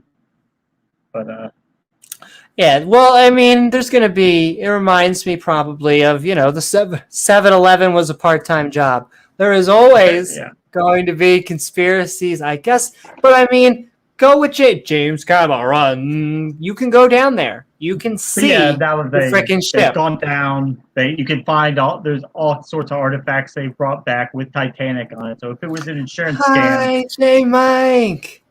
They put a lot of effort into making it look real. Yeah, it would just be kind of a weird thing to fake of all the things. I don't think they got the insurance money. You have to ship the largest thing. All right. We are reading Numbers chapter 4. It's so exciting. You wonder why God couldn't have done it himself, but I think he just likes toying with them. Amy is sodomizing our minds with this Bible. You gotta know that this is the only science textbook you need, ladies and gentlemen, right here. Right here. Wow. I mean, you really don't need any other book for anything. I know, really. Biology, physics, chemistry. Why do you need any of that crap? Geology, astronomy. You can have the Bible. Yeah. Exactly. And all right. So this is the service of the families of the did we go? We're reading Gohan of the congregation, and there shall be charge. There's going to be a charge. It's going to be the Dodge Rams. Shall be under the hand of Ithmiltar. This looks like a World of Warcraft boss. The son of Arin Ra, the priest class, which is going to go off against this person. As the sons of Merrimax, thou shalt number them after their families, by the house of their fathers, because the mothers have cooties. From 30 years old and upward, even until 50 years old. Even until 50. Okay, all right.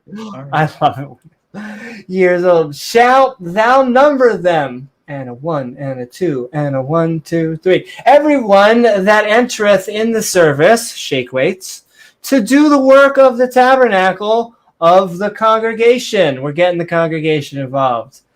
How many people could fit in this gosh darn tent? Let me tell you. Furry convention. I know. And loves those furry parties. Yo, I will say, their after parties notoriously party with furries. Off the hook. Hey, just saying. And this is the charge of their burden. Sounds like Dante. I have a sword. I'll still never be your beast of burden. I'll never be a beast of burden. According to all their service in that tabernacle, baby, of the congregation, to the boards Oh, now we're upgrading to the tabernacle. We're also bartender, please, bars thereof, and the pillars thereof, and even the sockets thereof. Wow, get This those bartender's sockets. kind of a dick. I mean, He is an asshole. What an asshole. Well, I don't know why God is going into such exposition. Like, God is not vague. He's not nebulous. He's not deistic. God is playing The Sims right now. Could we all agree? Like, he is decorating. He's telling you which freaking colors to decorate with. I mean, Better be blue or better be purple, bitch. better be blue. Better be purple. And the pillars of the court. Yeah, see, like we are decorating. Roundabout. We love our roundabouts. And their sockets. Right, put it What in my sockets? socket. Arm socket? Oh, that socket. Arm socket. Yeah, baby. And their pins. And their cords. With all the instruments that are playing on their band. And with all their service. Given 100% service. And by name ye shall reckon the instruments of the band, of the Dodge ramming charge, of their burden. Guts, glory, ram. Sam Elliott. Are we just counting a bunch of craps? Count the sons of Mara who are from 30 to 50 years old. Cool. They'll be in charge of the tabernacle, boards, bars, pillars, sockets, pins, cords, and instruments. This is instructions from God. God Because I love to count. 1, 2. But I have never seen such micromanaging. Like, this dude is asking you for a list and sending you to Walmart.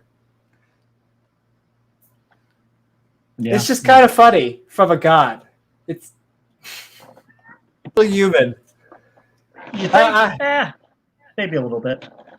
Like, we use the kalam and all these other arguments, but it's really this guy trying to decorate with blue linen and sockets. And killing anybody who comes near it. Make sure you do that. A lot of killings. Killing who anyone sees anything. They need to be the most holy. Not half holy. Not a little bit holy. Most holy. All right. This is the service of the families of the sons of Miramax, according to all the service of the tabernacle, in the tabernacle, good to know, of the congregation, under the hand of the World of Warcraft boss, the son of Aron Ra. Under the hand? Classed. Under the hand. You under the hand? I am always under the hand. And Charlton Heston and Aron Ra, the chief of the congregation. I'm chief. Okay? Look. Chief. Too many chiefs, not enough Indians. Look. Don't try and give you none of that shit. None of that shit. You think you're ahead of me? I'm the chief of this congregation. But I'm just here to make a shit'em wood delivery. I have a whole pallet of shit'em wood. Who's going to sign for it? Whole pallet. Sup, apricot sloth? That's right. Apricot we don't sloth. use the right Bible, which means we're all going to burn. That's what it means. Woohoo. You got to have the right sect of all the hundreds and thousands. That's how you get into heaven. Yeah, I mean, the preacher sect, 300 people, I think, is what he was saying. Of course, that is, I believe, his subscriber base, 300 people. So I guess those are the people that are going to heaven. And Moses and Charlton Heston. Oh, okay. Yeah, they're the chiefs. Chiefs, thank you. From 30 years old and upward on to 50 years old. Oh, no, we didn't. Chiefs. Okay. I wanted to read the this. Okay.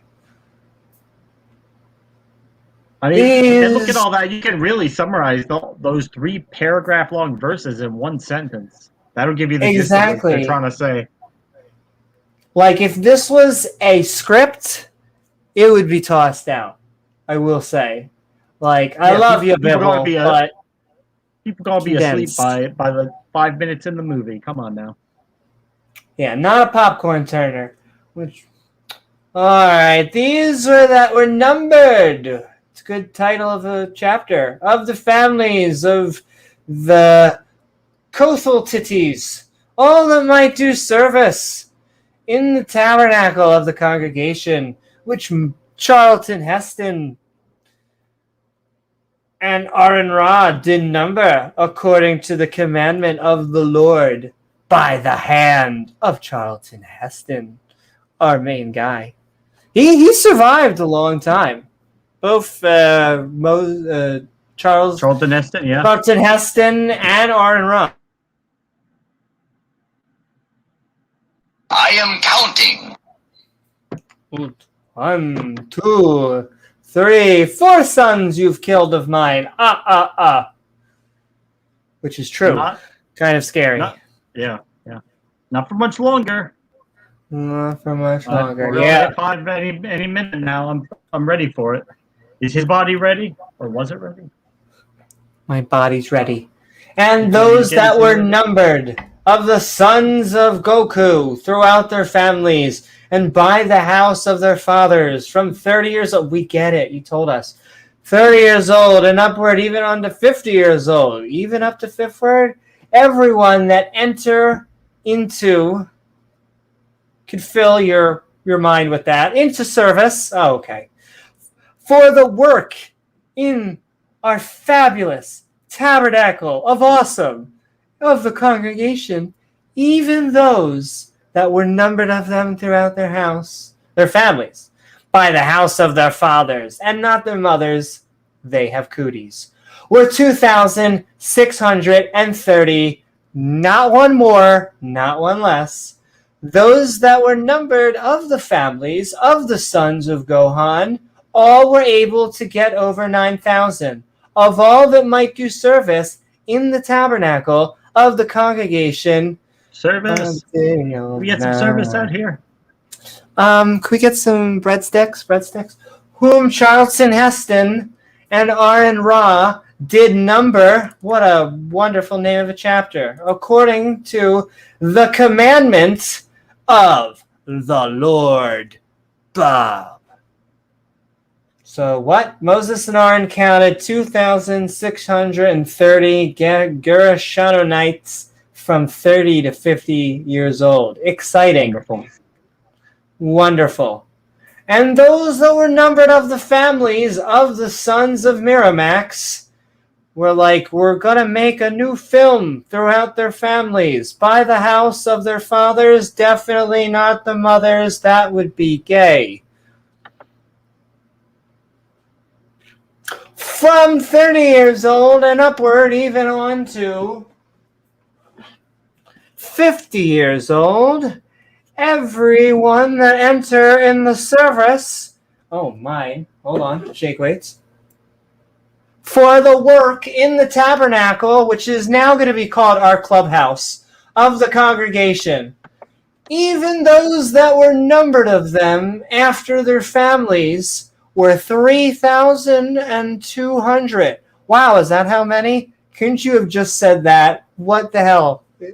These that be those that were numbered, because that's our thing, of the families of the sons of Miramax, whom Charlton Heston, our main man, and Aaron Ra numbered according to the word of the Lord by the hand of Charlton Heston, who was giving him just a quickie. Oh, those that were numbered of the Levi's genes.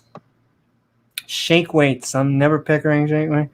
Oh, no, that's exact. Get your mind out of the gutter, ladies and gentlemen. This is how it's a great diet plan. This is holy. That's right. Most holy. We would never be blasphemous on this channel. Most holy.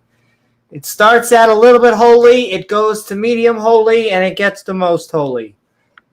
Yeah, I mean, take this seriously. Come on, Jesus had holes in his hands for your sin, and before you sinned, that's why he had to go and get those nails in his hands. I mean, that sounds pretty bad, doesn't it? You wouldn't want someone to nail your Would hands. you want nails in your Yeah. hands? No, Would that's you want to right. wear a He nice, died crown of for thorns? us, which I still don't really get, except for scapegoat mentality. He died for us. Once again, if a crowd of people come up to you and they're like, hey, we get to get all of your sins off of you, well, you just have to do one thing. You see, we got this guy Bob over here, and we're gonna kill him. But you know the funny thing about Bob, I know you're freaking out and you're like, what? We're gonna kill a guy and he's gonna get rid of all our bad deeds. That would be crazy. But it's not, because Bob is perfect. All right? If he was like anybody, it wouldn't make sense. But do you see a blemish on Bob? Not a single blemish, okay? So once we throw him up there, all right, he died for you. For you. Who, me? Yes, you. You? He died for me. Still trying to learn where the morality comes in. Once again, ladies and gentlemen, if a group come up to you and they say that, they're the bad guys of the story. Yeah, listen, we did some messed up stuff, but we just need to find somebody who has it, and then we'll kill that guy, and he'll be the scapegoat. Everything will be okay, right? Scapegoats are great. You've never thought a scapegoat would be mean? Come on, you put the goat up there, you go woo boo woo boo woo boo. It starts to rain again. We're just doing that with a guy. Come on, he's perfect. I know he spends a weekend in hell. Well, that's the other thing is he spends 3 days in hell, and which I guess isn't nice. Though some people will tell me he spent 3 days reigning in hell, which is like, well, then did anything bad happen to him? But if he got tortured for 3 days and then he goes to reign in hell forever. Wow, that's a deal, actually. A deal. And all right, the best deal ever. We're numbering people in Miramax. All those that were numbered of the Levi's genes, whom Charlton Heston and Aaron Ra and the chief of Israel Shmishmael numbered, what a great name, after their families and after the house of their fathers, not their mothers, friggin' cooties. From 30 years old, and what do you think, James? You think it's up to 40, 60? I'm gonna say even up to 50. But that's a hard cap on 50. That's a hard cap on 50. Hard cap, 50. Even on the 50. Everyone that came to do the service of the ministry, oh, Jesus. Did you come, Amy? Yeah. Oh, I did. And so that was my Bill Burr come. And the service, oh, Jesus. I'm trying to do a Boston accent. You just got to say yours. Got to say, oh, Jesus. There we go. I'm getting it in there. But I'm not too much better because I say water. Harder. Global homo. Yo, Robert, sending low. We are reading about counting. It's like heart-pounding excitement. Though we're about to turn the temperature up so far. Yeah. By the hand of Moses, give him a quickie. All those that were numbered of the Levi's genes, whom Charlton Heston and Aaron Ra and the chief of Israel Shmishmael numbered after their families and after the house of their fathers. Oh yeah, from 30 years old upward on to 50 years old, everyone that came to do the service of the ministry and the service and the burden in the tabernacle. They didn't even have copy and paste back then. Someone had to write all this shit out. I know. Yo, and I will say, that is the one props I give, is that there really was a dude who wrote all of this. Now, that was amazing. thousands of years ago, even amazing today just to look on. And you could say that old chapters are pretty. Or not the chapters, like the actual books. There are, because people took time to hand write them. But the actual stories, once you start taking it literally, it quickly becomes a nightmare show. That's one way. And all right. Even those that were numbered of them were 8,507 years ago. According to the commandment, 600 of those. And he says, did they also have a maturity problem with 20-somethings back then? Apparently. Yeah, who knows? They were just gathering anybody. Yeah. Anybody over 20, I think it was. Now they're up to 30. But Now they're up to there. Well, this is the priest class. Even those that were numbered of them were 8,507 years ago, according to the commandment of the Lord Bob. Even they were numbered by the hand of Moses, by Charlton Heston. That's right. He came by with his hand personally and helped service them. Everyone according to his service. There you go. And according to his burden. See? That is really nice of Charles. That's really nice. Wow. Hey, you got to keep those soldiers busy. Thus, they were numbered of him.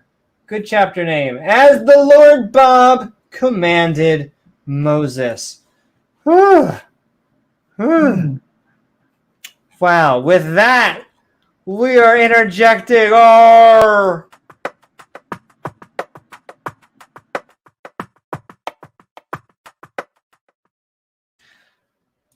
Woo. Duties of the sons of Kohath. My goddess. We made it out. Was that exciting? Are we still alive? Or did we I'm pretty sure. What? And James, actually, before we go on for our chapter review, as I always say, there are some times where I am in a dark place where it happens. I don't know if I'm going to get out of it. And I say to myself, all those that were numbered of the Levites, whom Moses and Aaron and the chief of Israel numbered, and their families, and after the house of their fathers, and I just know that I'm going to make it out. God loves you, Amy. I just know. Exactly. He loves you. He's going to take care of you, Amy. He loves the little children, unless they're Aaron Ra's children, in which case those motherfuckers are going to die. Good times. Mess with the wrong fire. Yeah, mess with the wrong fire. And with that, that moves us into the book of Numbers, chapter 5. Dun, dun, dun. As we're moving in. Cinco there. And I'll tell you, in case you didn't know what to do with lepers, he's given us nice up-to-date information, because we're talking lepers. Yeah. We're talking... Exactly. We're talking lepers and other defiled people are driven from camp, and we have two lovely categories.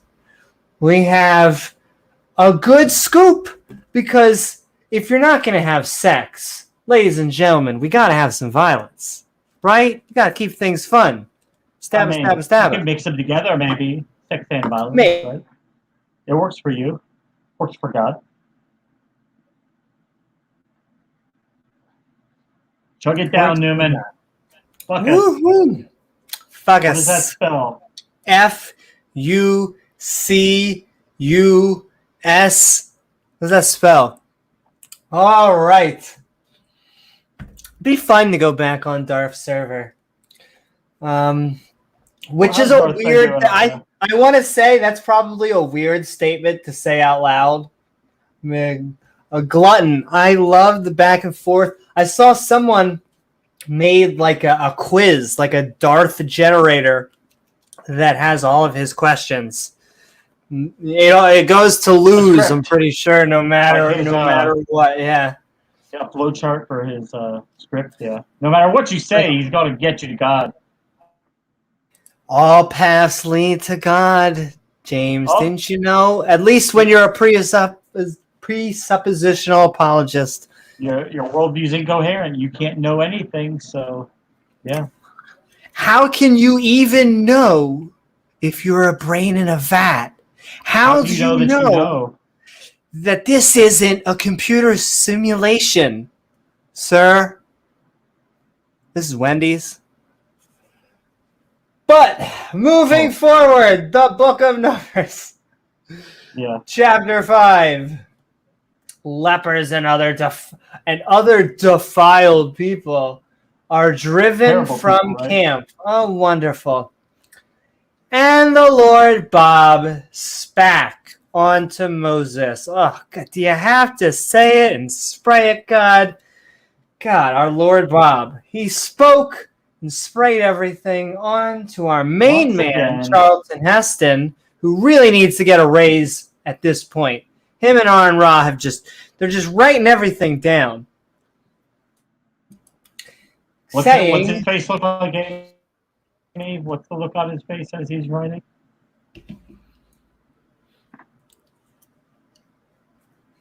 Shake weight. Yeah, that's it. Yeah, yep, you got it. Praise God. Praise God. And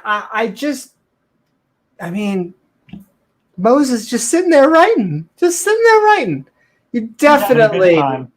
Yeah. I mean, basically, God has assistants at this point. That is what he's just sitting there with his frigging glasses. It's like, well, I mean, what's the point of making angels if you're not going to use them? I know, right? Not that it would be any effort for me to just do it all myself. I could, but still, they got to do something, right? That's right. I mean, what's the point of being God unless you're like, hey, Moses, Aaron, go write that down. Yeah, go write that shit down. We've been writing down, God. We've been writing. We've been doing. We've been here for a month. And you would think God could just snap any of this. Is it part of the test?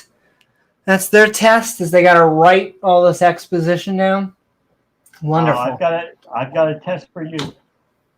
Oh, baby.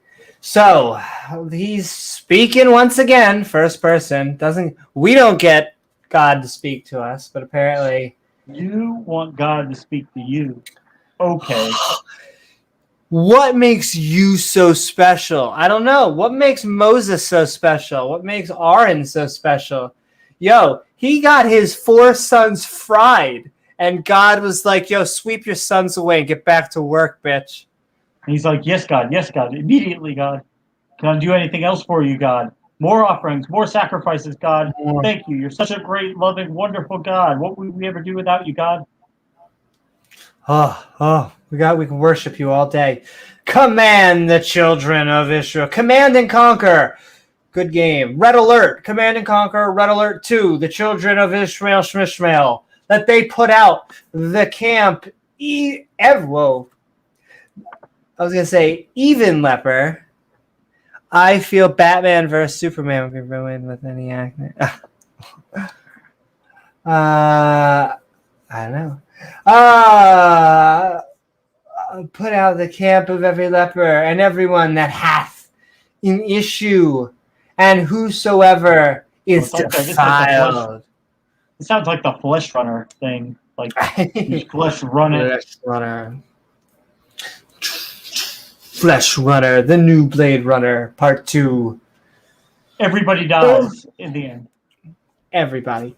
Both male and female shall put out. Yeah, that's what it says. Amy's okay with it. She's not arguing with that. And actually, I just want to put emphasis on this. Put out of the camp every leper, and everyone that hath an issue, and whosoever is defiled by the dead. So yeet the people. Bye. I've got an issue. Yeah, it's one of those issues. And I will say, now James has control of the comments too. So I'm reading. He's looking for some gold out there. So, and if you'd like to help us, feel free to tag me at Amy Newman, or tag James. Tag James at James W now.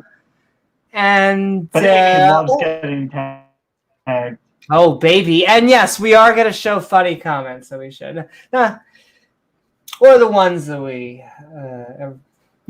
send love to all of you. Both male and female shall ye put out. I'm sorry. With it. Hell yeah, baby. Without the camp shall ye put them, that they defile not their camps, in the midst of whereof I dwell. It's always an even leper until a piece falls off. I know that it's an odd leper. And the children of Ishmael did so and put them out. Throw them out. Out you go. Without the camp. And the Lord Bob spak. Oh, God. Again? Just text it. Spak onto Charlton Heston. So did the children of Ishmael. I'll be honest with you, the children of Israel actually starts to sound creepy. Maybe I'm just the children of the corn and all this stuff. I don't know. I mean, I am the Lord who brought thee out of Egypt, the Lord thy God. I think it's just when you have a chosen group, just say no. Just say, you know what? Thank you for the offer. I'm gonna have to. Why not just be the God of everybody? Why do you have to carve why not just be the God of everybody? Yeah. And I'll tell you why, because back then there were other gods. Yeah. And so these were the God of this people. You couldn't communicate with everybody, so you could only communicate regionally. And all right, sin, trespass, and recompense. And only one that sounds like a Saturday category. For Amy. I know, oh baby. And it's just good old injustice. It's like an evil Superman. Well, hey, we haven't had that one silly category tonight where the two lines and the line through that strange one that you Strange fire pops up every once in a while. Don't frickin' pop it up. He'll zap your butt. And the Lord we get it. Look, just say what you're saying. You don't have to say that you're gonna say it. It's redundantly redundant. And the Lord Bob, guess what he did? What did he do? He spak. He spacked all over it, baby. Onto Charlton Heston. I don't think they have lube. I think that's what's really happening. Saying, speak unto the children of Ishmael, when a man or woman shall commit any sin that men commit. What? That was very weird. What? Wait. Any sin? It's just weird because it was like any man or woman that commits any men's sin. What? When a man or woman shall commit any sin that men commit, to do a trespass against the Lord, and the person be guilty. Guilty. I committed a sin, Amy. I'm guilty. Oh my. Well, I'll tell you, I would trust Judge. Are you guilty? I am so guilty. And I would trust Judge Judy before I would trust Yahweh. Then they shall confess. Confess, baby. Get on your knees. Their sin, which they have done. And he shall recompense his trespass. How dare you trespass? With the principle. I didn't see the sign. I didn't see the sign. And now, unfortunately, we're going to have to talk to the principal. Unfortunately. It's a sad day. We'll talk to the principal.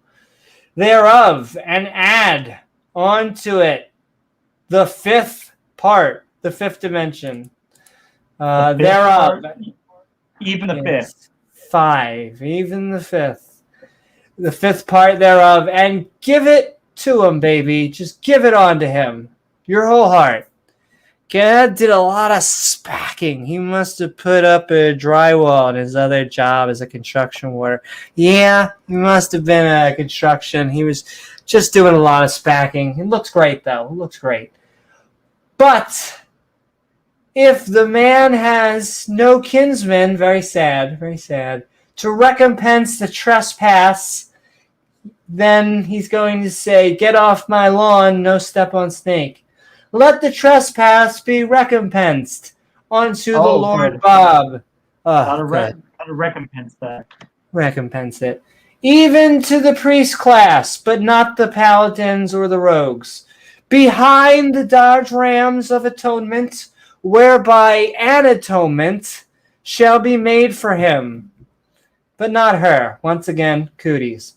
And every offering of all, but we have something for the women. Oh, don't you wait. Of all the holy things of the children of Ishmael, which they bring unto the priest, shall be his. And every man's hallowed thing shall be his, whatsoever any man give it to the priest. Yeah, I'll give it to him, baby. And as a tip for all the priests, you're also not supposed to be giving it to anyone else. Shall be his. Wisdom. Mm-hmm. Law of jealousies. Now, all right, ladies and gentlemen, we have been trekking through the woods. We're so thirsty. It would be a shame if we came up against some bitter water. Dun, dun, dun. That would be terrible. I mean, I know. It would be completely terrible. In fact, if you just joined us in our little Skeptic Bible study, we are reading Numbers chapter 5, the fourth book of the Bible. And we are now going to read the law of jealousies, which I'm sure ends well. Jealousy. Well, like we were saying before, God loves children. Jesus loves the children. Exactly. He loves the children. God loves women. He respects women. He wants mom and baby to be happy and healthy. And, he's not going to let anything bad happen. He don't want anything bad to happen to people who didn't do anything, because he loves everybody. He's like your loving father in the sky, watching down, looking at all the people down below. He just wants us to be happy, Amy. He just wants us to be happy and healthy, live fulfilled lives, and to be the best we can be. And in fact, this is a shout out to the family values, because the Christians are always talking about those lovely family values that they like to hold. But this really is a shout out to the women out there, who I'm sure the Bible treats with such respect and honor. And I'm glad that this is the wisdom we're about to receive. And what kind of wisdom is that? Do. A stabby. Do. Violence. Wisdom. Special kind of wisdom. Bible wisdom. Exactly. Because, of course, we gotta have a little bit of injustice. It wouldn't be the peanut butter and chocolate without a little bit of stabby and a little bit of injustice. Well, they kind of go together, like chocolate peanut butter, right? Exactly. Like chocolate and peanut butter. Also, hi, Dr. Kevin B. God also promotes wrath for those that sin and unconditional forgiveness for those who trespass. Yeah, he likes to sense the wrath. The wrath. Only when it's appropriate, though, right? I know. Only when it's appropriate. Exactly. And all right, let's find that appropriateness in the law of jealousness of Numbers chapter 5. And the Lord Guess what he's gonna do? Guess what he's gonna do? What? He's gonna Came this spack. time finally? Yeah. No. I think he's getting close, but he spacked onto Moses again, saying, Oh. which once again, first person. You know how important Amy is on that oral tradition. She loves it. The oral teachings and oral tradition of the Bible. I just love getting as much conditioner in my hair as possible. It's always important to have smooth, silky hair, ladies and gentlemen. So you want to get that conditioner in. And all right.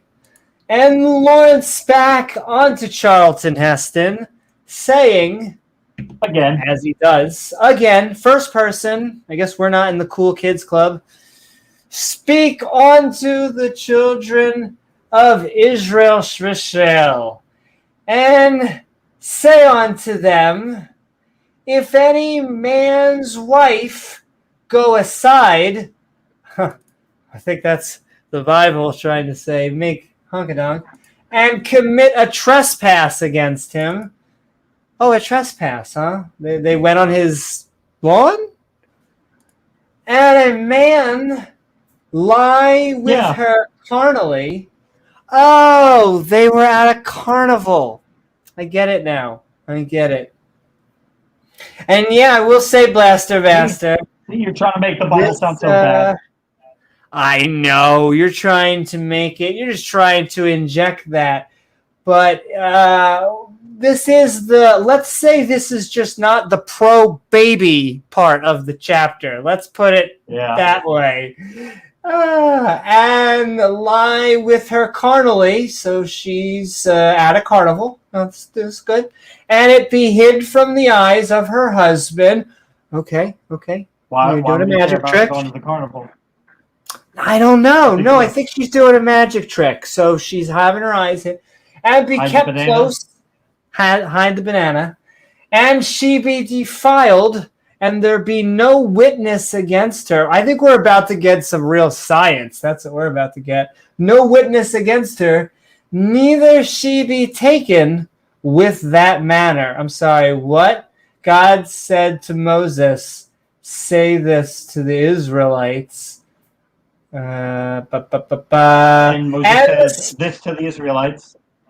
And it goes like this. And the Spirit...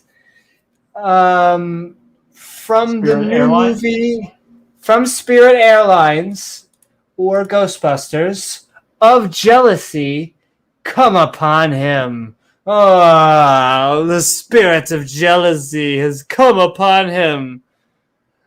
It's a big spirit. Take 2 shots, that'll help. Good spirits. And he be jealous of his wife, defiled, like at the beauty salon in the near. Yes, that's exactly. They're getting their nails done. Oh, he's just relocating them. That's okay. Yes. They'll be happy and healthy. They'll just be somewhere else, right? There you go. God is love. Remember, people. Don't forget about that. God is love. That's right. Where's my heart? God is love. Woohoo! And we're getting jealous. Our jealousy on, baby. I say, what moral standards are you trying to evoke that you judge the Bible by? I think James and I have. We both have I would say, our own answers for where morality comes from, and I would say both methods are more moral than anything that... I wouldn't say anything, because there have been some moral things in the Bible, but there's been lots and lots of things. Once in a while. And I will say, after we're done, this is going to be open mic, and you're going to be able to join us on stream, and you could say where we're getting it wrong. Don't keep us All waiting. right. Come on. That's right, baby. Let's get to the fun. So we're in a carnival. Everyone's getting defiled. And the spirit of jealousy has come upon him, Ooh, baby. and he not be jealous of his wife, and she be defiled. Oh my. Or if the spirit of jealousy, or if the spirit of jealousy come upon him, and he be heebie-jeebies, jealous of his wife, and she be not defiled.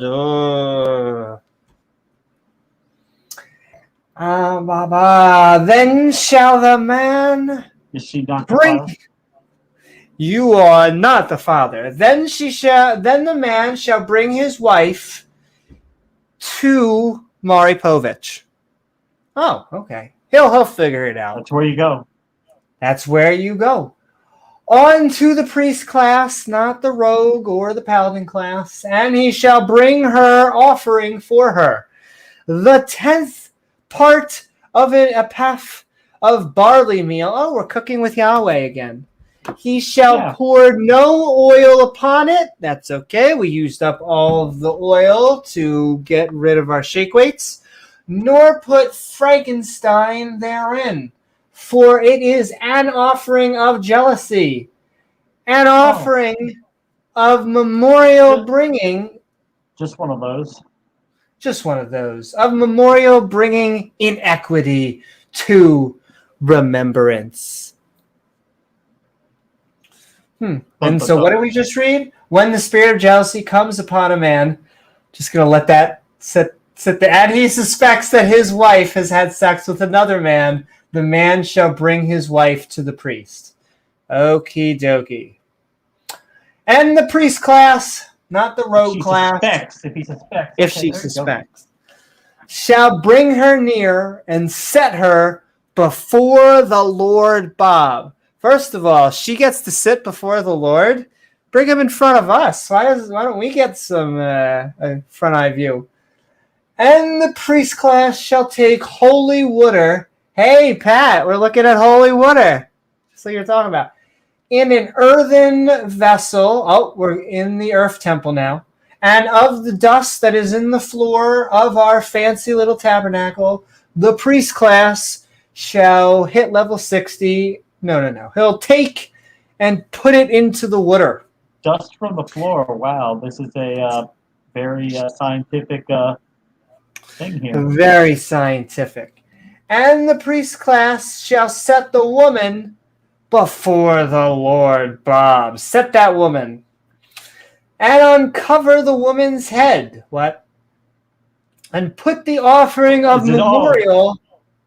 Yo, it's going to be a waterboarding. Straight up science. I know, straight up science right here. Yeah.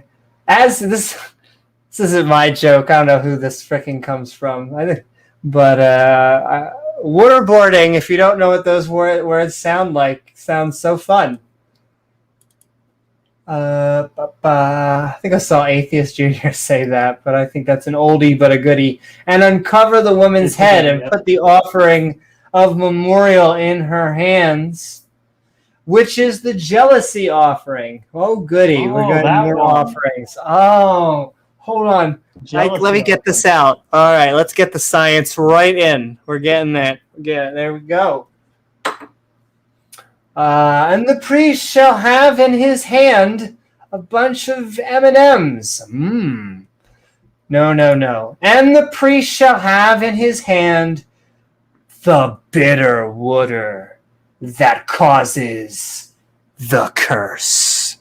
Dun, dun, dun. Yeah, that Poland spring water, sometimes that high sulfur content. So, yeah, avoid that at all costs. Yeah, it all makes sense. And the priest class shall charge her $10. Waterboarding at Guantanamo Bay. Sign me up, baby. I know, if you don't know what the words sound like, we're going to waterboard, baby. Sounds we're waterboarding. Woohoo! Catch 5. Praise God. Woohoo! And praise the Jeebus. And the priest class shall have in his hand the bitter water. Okay. And the priest class shall charge her $10. but also an oath, and say unto woman, if no man have lain with thee, if you ain't doing the nookie, and if thou has not gone aside to get the cooties with another instead of thy husband, be thou free from this bitter water that causes the curse. But if thou hast gone aside to another, if you went on Tinder, instead of thy husband, and if thou be defiled, do threesomes count? And some man have lain with thee, part of it. oh my, beside thy husband. Ugh. It's kind of interesting that God is taking such personal affairs. Like, wow. Then the priest, though, once again, this God, he's exposition mode. Then the priest shall charge her another $10, and the woman Really? with an oath of cursing. They're just And the diming that poor girl. man, I know. No, if I'm gonna be able to afford it, you got it. Can you accept credit? Shall say unto the woman, Foreskins. foreskins, the Lord Bob make a curse. The God is actually making a cheating curse for you personally. I find this funny. So what? All gods do it. Also, once again, I hate to be the bearer of bad news, like in the middle of this potion, but just because someone doesn't form a baby doesn't mean they didn't cheat on you. It goes for male and female. There's just no babies coming. No, I guess the males can't have babies, but well, if he pulled out before, then God probably would have killed him too, like he did back in Exodus. Once again, not a fedora moment. There is a chapter in the Bible where a guy pulls out and God kills him. I wish we were making this up. Yeah. Okay, the priest. How many times has everybody done that, and we didn't end up dead? But yeah. Exactly. So then the priest class, after he charges her another $10, the woman with an oath of cursing, the priest shall say, yeah, exactly. The priest shall say, "Ali, ali, oxen free." No. Say unto the woman, the Lord make thee a curse and an oath. Are you really getting God to send the baby out? Is that who doing it? Among thy people, when the Lord doth make thy thigh to rot. Oh, I kind of like. We like thick thighs. You going after thighs? Make thy thigh to rot, and thy belly to swell. And this water that causeth the curse shall go into thy bowels, which is exactly where we know babies come from. And make thy belly to swell, like in what is with the golden ticket. Willy Wonka? Willy Wonka, like the blueberry woman. And she drank that. Who was she? Yeah, she was such a bitch. Everyone was. It's great filmmaking because by the time that she is sent away, you want her to be sent away. And thy thigh to rot. Ugh. And the woman shall say, Can you give me some pads? Amen. Yeah. And the priest class shall write these curses in a book. Okay, we are now just making Death Note. Byx music. Mwah, mwah. And sending love to everybody in chat. Everybody in chat. Yeah. If you just joined us, however, though, we are reading Numbers chapter 5, and we are apparently making a potion of bitter water. Ugh. Did they actually explain how to make this potion? Dust from the floor, I thought, was part of it, and the water. Like, I I'm not hate sure what to else would go into it. I hate to be that person asking for logistics, but like I don't find the recipe on here. There's no like Yelp reviews. I'm trying to figure out where you could even find how to make bitter water. No. Probably Okay. doesn't taste very good anyway. So Picky. Yeah, it's probably Yeah. better. Most likely. All right. Amen. All right. Amen. No, what she's really saying is just, amen. We just need more men. It's raining men. That's what she's really saying. Hot. And he shall cause the women to drink the bitter water that causeth the curse, and the water that causeth the curse. Okay. Did I specifically marked it. No, it's saying it again. And the water causeth the curse shall enter in her and become bitter. That's kind of the point of bitter water. Then the priest shall take the jealousy offering out of the woman's hand, and shall have the offering before the Lord Bob, and offer it upon the altar that we definitely aren't summoning demons with. And the priest class shall take a handful of garlic, take a handful of the offering. You need a few extra cloves, no matter what the recipe says. Even the memorial thereof, even if it is Captain America from 60 years in the future, memorial thereof, and burn it upon the altar. And afterward shall cause the woman to drink the water. But she doesn't want to drink the water. Ugh. Well, I'm not thirsty. Yeah. I don't want to drink that nasty water. They don't go over if she has a say in this or not. And they don't do, I mean, if a man cheats, they got nothing. Nothing. It's all for the women here. And actually, because I'm seeing the end of the chapter, we're going to be filling our bellies with bitter water, which means I'm going to be sending. It's bitter, baby. That's right. It's just a nice cleanse for front side, back side. It's like mouthwash. Enema. It's like a good enema. That's right. Good, like the bottles. It's the squeegee bottles. And all right, I'm going to be typing the link into chat. But James, are you finding so much wisdom? What do you think? Are you going to be feeding bitter water to your next girlfriend? I mean, I wonder why this isn't in doctors' offices all over the world. You know, when women go to the obstetrician, this should be on the wall in there. This is a medical science from God. Why are they ignoring it? Just acting like we know better. Just because we're living now, we're not living 5,000 years ago. It also doesn't work. This will not prove. It could have been you had a baby with your actual husband. It could have been many things. I mean, it's kind of like the striped sticks with the things. That's not how genetics works. But hey, they were just taking a stab at it back then.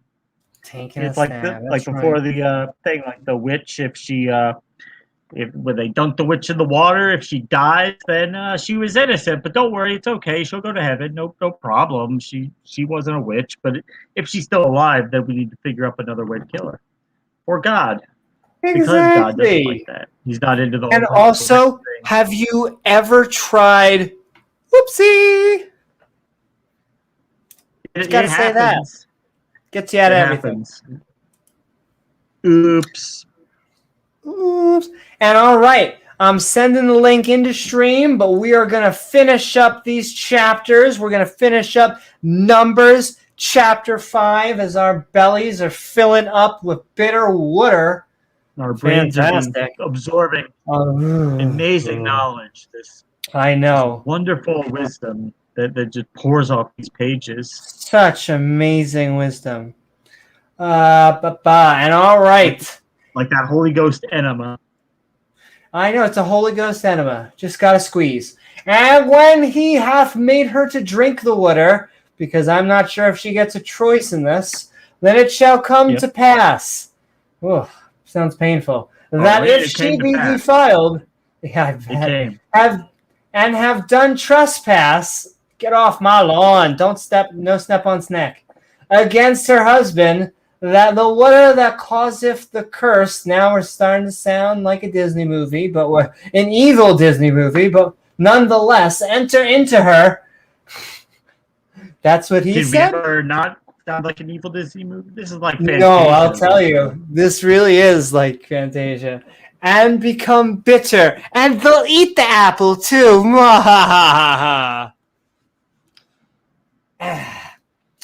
Let me just put some of this white cream sauce on top of the apple. You'll love it. I promise. That Amy can't get enough of it. I can't get enough of it. That the water that causeth the curse shall enter into her and become bitter, and her belly shall swell, and her thighs That was for making her drink. They pinching her nose and putting a funnel down her throat. And the woman shall be a curse among her people. What? Yo, if she is defiled and had sex with a man who is not her husband, her belly will swell. Total science right here. Her thigh will rot, and she will be a curse among her people. How nice! Like they have to just add that little end, like just to toss her out as well. She's cursed, of course. Yeah, she's the lowest of the low, the worst in the world. She's worse than the lepers. Not as bad, though. Not as bad as those who walk near the tabernacle. Not that bad. Exactly. They're not that bad. That would be terrible. Yeah. If you walk by that tabernacle. And if the woman be not defiled, but be clean, total science, then she shall be free, and shall conceive seed. This is the law of jealousies. When a wife goeth... fertility doctor. It's the very total science, like I said. This is the law of jealousies. When a wife goeth aside to another instead of her husband. This is why 2 husbands, 2 females can't have that problem, see? If you go aside, Amy. Woohoo! And it is defiled. So defiled. I like how there's an and or statement.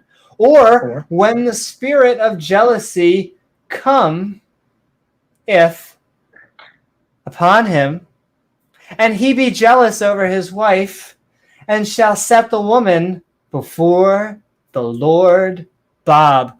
Yo, what are you doing? You gotta kneel right before the Almighty. But the potion and funnel. Oh, there you go. Definitely. Drink it, bitch. Drink it, bitch. Drink. You didn't have any problem taking something else in your mouth, did you, bitch? Shake weights. But nothing for the men, just for the women. Or when the spirit of jealousy cometh upon him, that's right, and he be jealous over his wife, and shall set the woman before the Lord Bob, and the priest class shall execute upon her all this law. Man, it almost sounded really bad for a second. It was like, and he's going to execute. Or when the spirit of jealousy comes on a man and he is jealous over his wife. It really does make it sound like they're saying comes on. I mean, come on, Bible. You're making it hard for us. A little bit. Also, that's what she said. Also, then shall the man be guiltless from iniquity, and this woman shall bear her in iniquity. I'm a little special. Iniquity. The man shall be guiltless from iniquity, and this woman shall bear her iniquity. Whew, my lordy. And with that, that brings us to the end of Numbers chapter 5 on the 4th book of the Bible.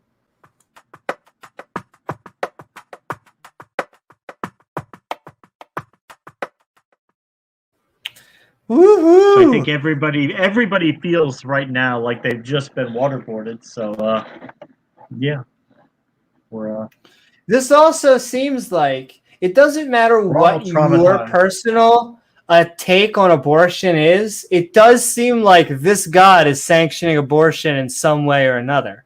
Doesn't matter whose side of the It thing does. you're on. That's his version of it. his version of it. Yep. Yeah, it's God loves women. He loves babies, and he just wants everybody to be happy and healthy. And remember back in Genesis where I guess before then childbirth wouldn't have been painful, but God had an idea. He said, I know what I'm going to do. I'm going to make it so that when your tissue stretches, like in childbirth, it will be painful. Therefore, the women, well, they'll have to do that. It'll hurt. It's going to hurt like hell, but it'll be good. It'll be good for them, that pain. Be good for you. And I just want to say, devout Christian parents will not take the epidural, the numbing action, even if they are having a painful delivery, because that pain has a purpose. It's holy pain. It's from God. And to circumnavigate, to go around that with modern medicine would be blasphemous. It would be evil. you'd be sitting against God. And hi, Tinkle Tink and AK and Skywatcher and everybody in chat. We are about to go into our open mic. I already see Mark backstage, Hearts Mark, and Doctor, give me the news. You're about to be able to join. If you would like to, I saw debate. I mean, we're willing to have back and forth conversation. So have a ukulele, if you would like to serenade Amy. That's right. And so you disagree with us on any of the passages in here, now is the time to join. I'm going to link the chat, or link it in chat, or pin it because it's in chat. Rule of threes. Got to get through. I'm being redundantly redundant. How do they pin that tail on? How do they pin that tail on the fur? Never mind. Oh, it keeps it in there tight.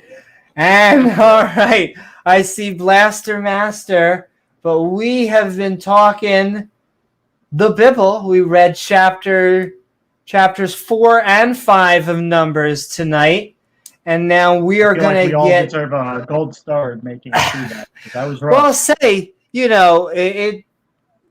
the horrible stuff is exciting, and then the other stuff is like we're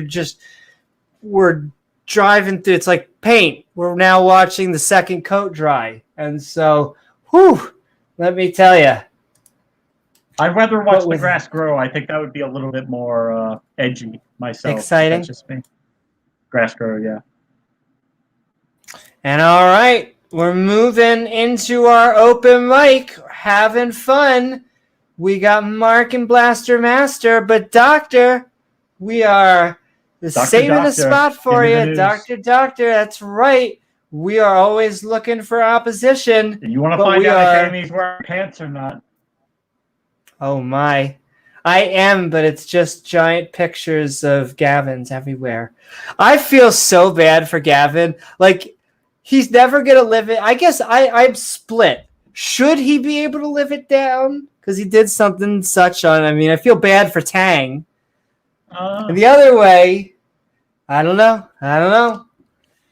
I feel bad. I don't feel bad for Gavin because he's he's not always a very nice guy, so he kind of deserves it. Oh, really? I don't know him that well. I just know from the little debate community. I was almost going to debate him, and that kind of fell through. But we are moving into our open mic.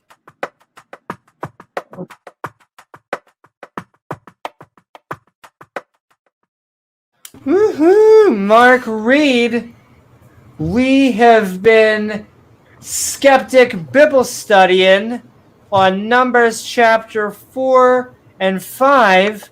How are you? And what are your thoughts? I'm very well, thank you. It's so good to see Amy and James and Blaster Hey, Master Mark. and Good everybody to see out you. there.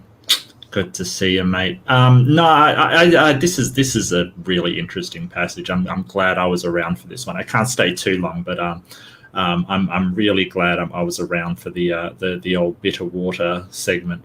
I'll just briefly mention like Gavin. I've only debated him once.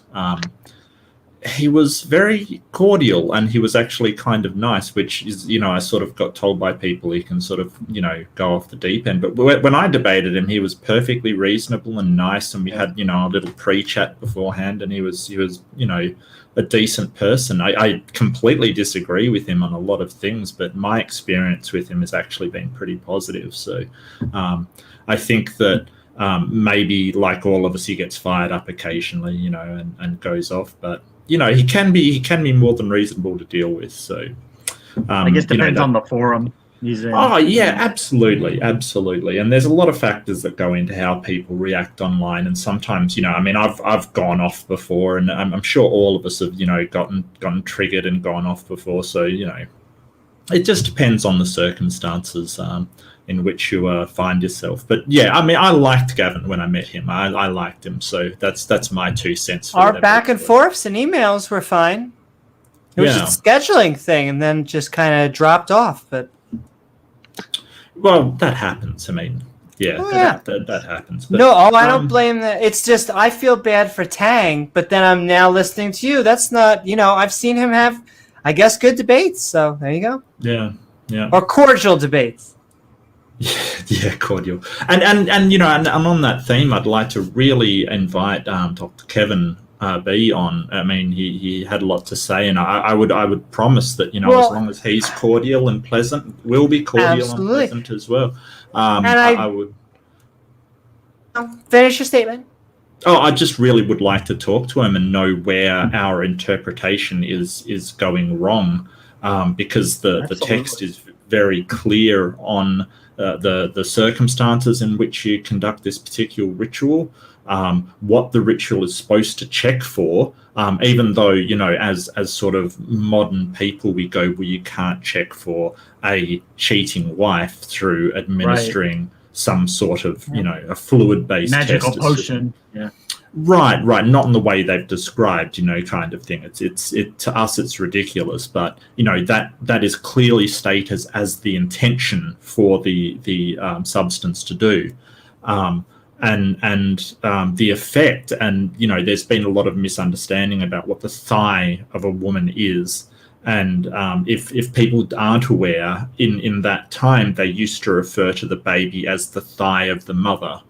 That was how it was translated, and I've seen many biblical scholars say yes, that is correct, including I think Dr. Bart Ehrman said it. I think it was him. I do apologize if I've got that wrong, but the thigh of the woman is the actual baby. So when it's talking about the thigh to rot and the thigh to fall away from the mother, that's the baby. It's the fetus, or the baby. So it is talking about killing the product of the cheating. Yes, it is describing a miscarriage, or at least that's how it's been explained to me. But I'm always open to talk to somebody if they think we've got it wrong. I can probably find some references on the thigh being the baby, but or the fetus, I guess, is more accurate. But it's very strange, because in the passage it's sort of, you get holy water, put the dust from the floor of the tabernacle in, and then there's a segment where it says the sort of offerings of jealousy kind of thing, and you have to do this ritual over it kind of thing. And I think it was Skywatcher said that doesn't change the chemical composition, and they're absolutely right. It's what does this sort of jumping up and down actually do, and how it would have to be magic. Well, that God would have to be and like these rituals, and I realized that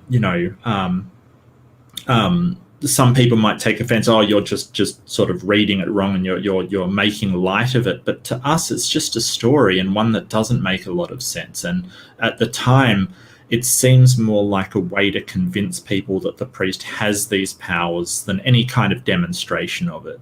Because, you know, if you actually put that under examination, how many times would you find that you know, the woman has a miscarriage? Because obviously dust from the floor isn't particularly good for you, but it's probably not going to cause a miscarriage, you know. And I wonder if it's not a way to sort of reinforce, you know, it basically almost never works kind of thing, you know, like it doesn't work. So, you know, but the guy would feel a lot better about it, going, oh, well, my wife hasn't cheated on me, you know, even if she has. You know, he would just unless it was just a coincidence and she was going to have a miscarriage anyway, but she ended up drinking this, and it was Right, exactly. Or she would, you know, was particularly unwell, and there was something in the floor that caused her, like, put her over the. I don't know, but, like, you know, I've thought about this one previously, and I've thought, you know, what would this actually do? Because, you know, I mean, it's people with pregnancies aren't you know, are susceptible to bad health, but it's not like some dust from the floor is suddenly going to cause you to miscarriage. I mean, it's not good for you, but miscarriage. I don't know. This one's a really odd one. It's really, really quirky. And as you pointed out, Amy, there's multiple situations where the woman may not have cheated and that she's still implicated, or she could have, you know, cheated and it doesn't come up. It's just like, if you look at this from a modern standpoint, the amount of room for false negatives and false positives, like, you know, if you're doing a scientific experiment, a false positive is where it's positive but you don't actually have the illness, or a false negative is where, you know, you do have the illness and it doesn't come up on the test. This has got to be the worst test in the history of medicine ever, like ever. Ever. And the bitter water test is just, it's so quirky and such one of those just really, really silly stories. But funny, but very, very funny. So yeah, that's all I've really got to say. And again, I'd encourage Dr. Keith to come on and have a chat with us and tell us where we've gone wrong, and we can, you know, sort of compare notes and see you know, where we're getting this idea that it is a sort of Bronze Age, Iron Age abortion, because that's what I firmly think it is, and a number of biblical scholars would agree with me. And I just want to say, I don't think that any of the people on the panel are drunk. And if you do understand a topic well enough, you should be able to explain it to children. It actually worries me when some subjects are mired in technical words, or at least when it comes out of people's mouths. Not always, but come on and show us where we're wrong. Because he did say he wanted to debate us, too. And I mean, even if we disagree, I'd love to see his interpretation of that, you know, what he gets from it, and what you know, because we obviously are getting one thing, and I'd love to see what he gets from that particular series of passages. Absolutely, and we won't kick or mute you or anything like that. And before I go on to Blaster Master, woohoo! Will says U.S. men's team is champions in North America. There you go, baby. And all right, sending love to Will and the U.S. Soccer, men's. Oh yes, of course, yeah, football. The football. Yeah. Cool, Will. Sorry, mate. And okay, we're gonna add Blaster Master, and then Dr. Kevin joined us. So Blaster Master, we are Skeptic Bible Studying. We have just read Numbers chapter 4 and 5. Hope you're doing well, and what are your thoughts? I am doing very well, thank you. Hi, good to see you guys, or hear you.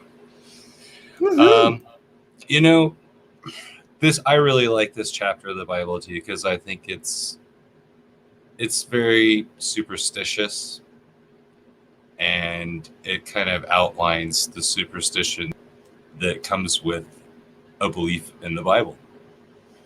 It's one of those beliefs where you go this, you know, that a dust in a glass of water isn't going to do shit to it, you know.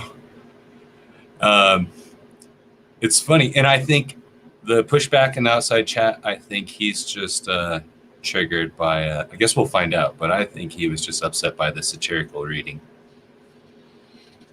Woohoo! Well, I guess we'll find out. Thank you Yeah. so very much, Blaster Master, for joining us. We're going to add Dr. Kevin and give him his intro, and then we're going to go into open conversation. And all right, Dr. Kevin B., we are Skeptic Bible Studying, where we read Numbers chapter 4 and 5. Hope you're doing well, and what are your thoughts about the subject or anything we've been talking about tonight? Welcome aboard. Sure. I'm not really like. I know like it mentions about like holy water. Well, maybe I'll just introduce myself and then we'll get into the topic. Sure. Dr. Kevin B. here. I'm actually not necessarily like a Christian per se, but I guess you could say I'm an aspiring religious scholar. So I get Muslim. So I do read the Bible every once in a while. And I can maybe share, I don't know if you guys have other criticism about Christianity.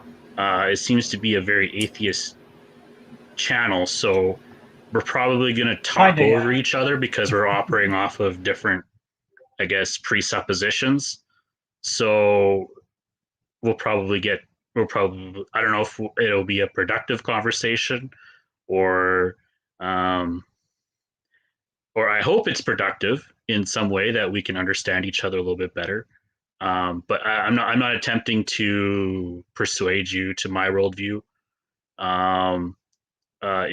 If someone does, I mean, all the better. But I'm just here for knowledge and more learning. So I just want to just kind of, get that out of the way, and so hopefully that we can have a really good conversation. In terms of the Bible and I guess how I view it, I view it as like it depends upon the state of mind in which you're reading the Bible. So obviously, if you're reading it for one perspective, one thing is going to look ridiculous to another, and we're going to obviously gain different interpretations from it, which is why there is plenty of different sects in Christianity, and they fought for thousands of years. But but at the same point, though, I don't necessarily mean that just because there's some fault with the stories, I guess, it doesn't necessarily mean that we're going to throw the baby out with the bathwater, because I generally don't believe that that society would operate, that we wouldn't have our law system today without Christianity. So I believe it serves its duty as a moral foundation for people to interact with each other in the world. That's where I'm coming from. Thank you so very much, Dr. Mhm. Kevin. Mm-hmm. And thank you actually for joining us. No problem. And we're going to go into open conversation now. Okay. And so my first little piece of pushback, I would say that we have our law system because of the Romans and Greeks and not Christianity. Well, Christianity came from that same area, came from Sure. that same historical area. And a lot of that, it was, I guess you could say, yes, it did like Greek philosophy did influence law, but also like capital punishment. Like you wouldn't have like not necessarily capital punishment, like for murder, like the punishment for murder. There's like 3 degrees of murder, like first degree murder, second degree murder, and third degree murder. That actually all comes from the Bible. Well, I think that legal stuff comes from a number of different sources, and I think that the Romans had a huge impact on it. That we still have terms in Latin, like habeas corpus and things like that came from Roman civilization. And Amy's quite right. Greek philosophy had a huge impact on everything we do. From I mean, the politically speaking, the sheer idea of democracy came from the Greeks as well, and they were not Christians. You know, they obviously had a Greek pantheon. They were polytheists. But some of the things you say, I'm not sure sort of why we should interrupt or talk over the top of one another if both of us don't want to. I'm not sure why that would be a given. And you mentioned I know like I don't know. I just got an impression there was like this kind of hostility. So I was like, okay, if someone's gonna talk over me, you know, I just wanted to make it clear. I don't know this channel before, so You guys are I get it. No? Okay. Yeah, so and you did mention presuppositions, and so I would like to know if you're a presuppositionalist, and I was wondering what presuppositions do you think we have? So basically, the presuppositions. Forgive me if I'm wrong. This is just my first impression, so you know, I'd say first impressions Sure. last a long Yeah, no, time. that's fine. Is that basically when you read the Bible, it's interpreted like off this like modern Enlightenment liberalist lens that is a product of, I guess you could say, Protestant Christianity. So we are a product of Christianity, whether we like it or not. That includes the Enlightenment as well. And I just find there's a bit of like, to me anyway, just studying that history, and then, you know, atheists having this view of reading the Bible through this lens of modern society, of peaceful society. I don't think necessarily that it is the right state of mind per se. Like the Bible does mention a lot about like state of mind, especially in Deuteronomy when it talks about like homosexual behavior, you know, when a man sleeps with a man and a woman sleeps with a woman, and you know, people forget about God, and then, you know, they turn into depravity of some sort. I'm not accusing you guys or anything like that, but I'm just citing Deuteronomy, in that you have that state of mind where it's just like, well, my morality is superior because I say so, and it's kind of egocentric in a way. It's and it's kind of that's the way it comes off. Maybe you guys can maybe defend your position, okay, but that's the Certainly. Impression I got. Go ahead, yeah. Amy. So yeah, sorry, Amy, go for it. Well, I do see a conflict because I use like one of the reasons I think God was evil in the Bible is because he destroyed Sodom and Gomorrah. That's one of my references for why I think he's an evil God. Okay. And so I guess that's my first point of it's like when you say depravity. Yes. Do you think that like people have gay sex and that will lead to the fall of civilization? Yes. But don't you think that's silly? Why? No, it's not. Because Why? you can't reproduce, right? You can't reproduce. Two men can't reproduce, right? Well, if your whole society was gay, but do you have a problem with sterile people who can't bear children, or old people having sex? But my thing would, as long as it's within marriage, I believe. Yes. But they can't reproduce, so why isn't that depravity? I'm not necessarily like, well, there is a depravity in that, you know, like having anal sex. I don't know if I'm gonna say it. I feel dirty even saying it. But even like two men having sex, that in itself can lead to problems as well, too, like health problems. So it's not to do with them not being able to reproduce. So let's get that clear, because you said it was to do with them not being able to reproduce, and then you say, okay. Well, it is. Well, no, it's as not, long as it's because sex within the marriage. And because sterile people. I'm going to denounce. I'm going to denounce sin, just like I denounce like drinking, homosexual behavior, casual sex. Praying to God. Yeah, no, like we get it. You don't like it. We get a person needs to feel some sort of shame, right? And then that shame comes from a higher realm, right? No, it doesn't. But No, wait, it doesn't. so I want to go back to the point. That's a good key. Think of that while we're thinking that God's evil. He thinks that that somehow two people loving each other is a bad thing. It is. Well, is it love or is it lust? Nice apricot. I would say it's the same amount of lust and love as in a heterosexual relationship. Yep. And so, sometimes you lust after someone in a heterosexual relationship. Sometimes in fact, a lot of times you lust after them and then you end up loving them after you get to know them and stuff. Mm-hmm. I mean, you try to inhibit your lust. I guess the thing is the purpose of religion and having kind of, I guess, an ideal to strive for is that you try to inhibit your lust before you try to meet somebody. repress your sexuality.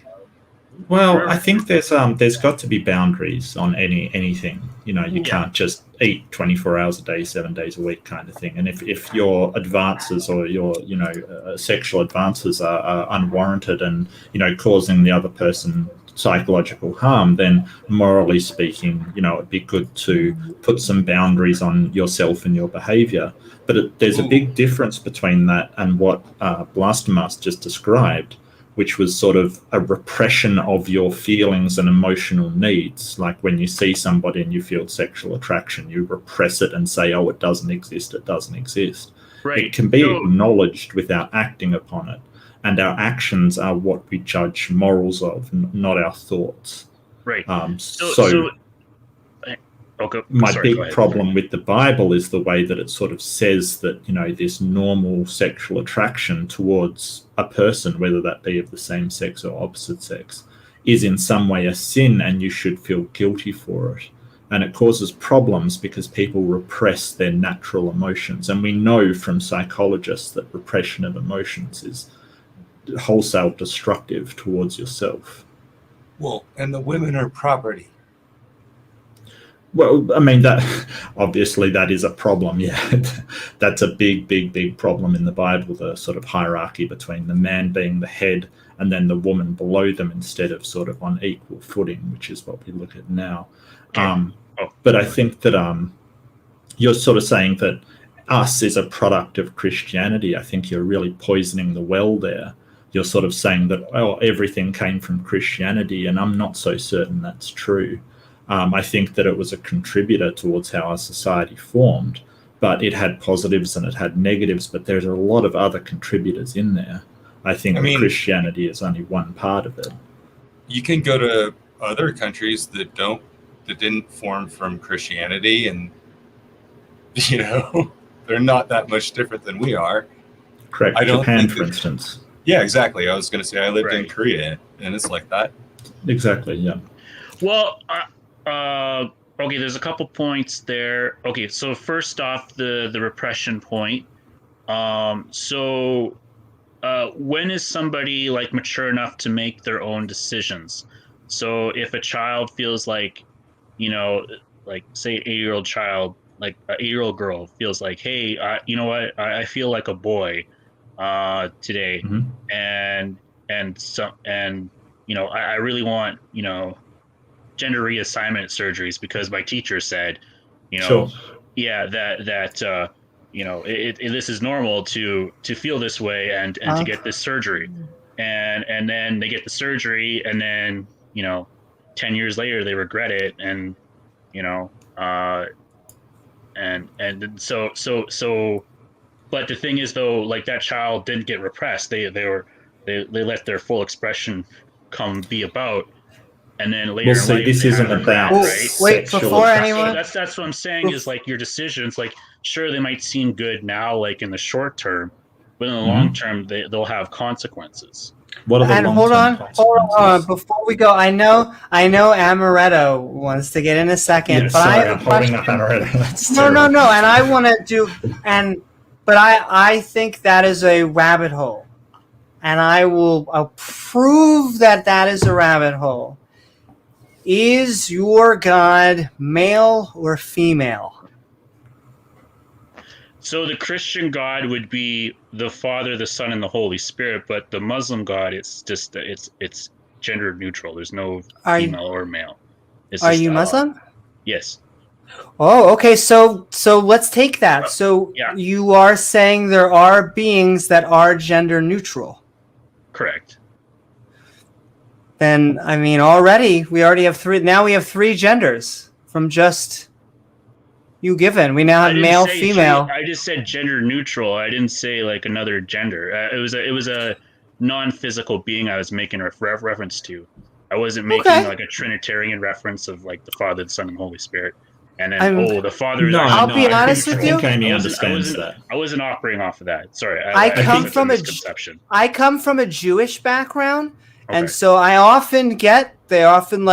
get Muslims who say, "Throw your Christian view of a God away." I'm like, done. Don't like the Jewish God. In fact, No, I think Amy does understand that you're not talking about a triune Throw 'em God all as away. far as thing. I think that like if you look at set theory, you have like different sets. So you have gods that fall into the male set, gods that fall into the female set. If there is a gender neutral one, then it must not fall into either of those sets and fall into a third set, which is neutral. So you do have three genders: male, female, and other. so I'm going to let Kevin respond well- and then add Amaretto. Oh boy. It's all Everyone yours, though, ready? Kevin. If you want to make another. Oh, I can make a point. Yeah, absolutely. Oh, okay. I didn't want to talk over everybody. Okay. Shit. What was the other point I was going to make? I guess That's that my whole was probably brain. that, and what else I can make? Sorry, I can't think. I was going to make another point too, and And if you don't, I'm going to bring in someone, and they'll probably give you a lot of Oh, perks okay. because I really would like to discuss morality with you because morality is such a complex subject, right? It's not easy at all. Oh no, So- I'm not trying to like. I guess when it comes off as saying like homosexuality is a sin, I get how that's inflammatory. But I view that as like a sin, just like any other sin, like alcoholism and drugs and all that stuff. And I don't necessarily agree with the notion of, expressing yourself to the fully, because obviously we make choices in life where we make a decision on the spur of the moment, and then later on we regret it. I mean, I think we all have that. I don't know. Maybe you guys don't. Maybe you guys live freely. You don't have that judgment upon yourselves, but most people I run into anyway, they sometimes oddly they make enough, decisions. I find non-believers have very good moral standards. But that Same. I have one last question. I can't help myself. Okay, go ahead. What seems more likely, that an all-seeing, all-powerful, all-knowing creator of the universe does not like gay sex, or that was written by a dude who just didn't like gay sex? That's true. So like the kind of the Freudian kind of psychology of like repression, like sexual repression kind of thing. I wouldn't even Like, say you think the whole repression. Bible Just is, like, plain bias, really. Just plain bias from the writer. The cultural taboo It's at the icky. time. They shouldn't do that. I mean, who am I to say, like, if somebody wants to have homosexual behavior, they can do that. If they want to do drugs, they can do that. I'm not going to stop them. I could say, hey, that's wrong, and in some way they're going to have regret later in life. So I do. There is a moral responsibility from the Bible to warn somebody of their sins. But if they still commit the sins, that's on them. But if they have someone regret later in life, but the thing is, you have to also forgive them too. So the thing is, I've really struggled with is people kind of blindly going with mainstream. I don't know. I don't want to talk about about medical stuff on here, but just people who make certain decisions, and then they're trying to get you to conform to their what their ideal of a moral is, and that you have a higher, like you get your morality from a higher source, whether that be from a god or from other than just the whims of secular society. Because I feel like the Enlightenment kind of liberalist view of morality is ever changing. So it could be one thing can be moral the next day, and then then another thing can be moral the next day. Like I one thing can be really moral want and to then push it back can't on be that. moral. You know what I mean? Well, So can I it's interrupt very because it fluctuating. was It's not a stern rock. it was something at the very beginning, your first statement. If someone Okay. came out and they were like, "Look, I don't care if you're into heterosexuality, drugs, or beating your wife. It doesn't matter." Wouldn't that kind of... It might seem that they might not have a positive view of heterosexuality because they're putting it in with drugs and all sorts of other bad stuff. Oh, they're conflating it with drugs? And like it doesn't matter if Casual no. sex or Heterosexuality, just heterosexuality in heterosexuality? general, and drugs. Well, yeah. There's a difference between the two activities. But the thing is, heterosexuality it's too broad because there's obviously some moral implications with heterosexuality, and there's immoral implications with heterosexuality.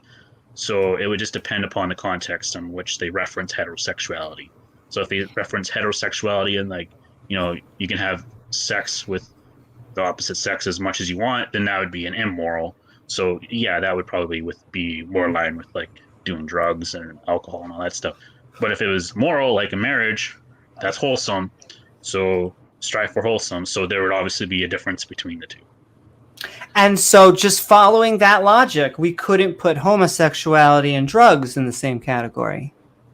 In terms of sin, yes. Yes. I will say that, yes. I know, like, I'll probably get in trouble for this, but I'm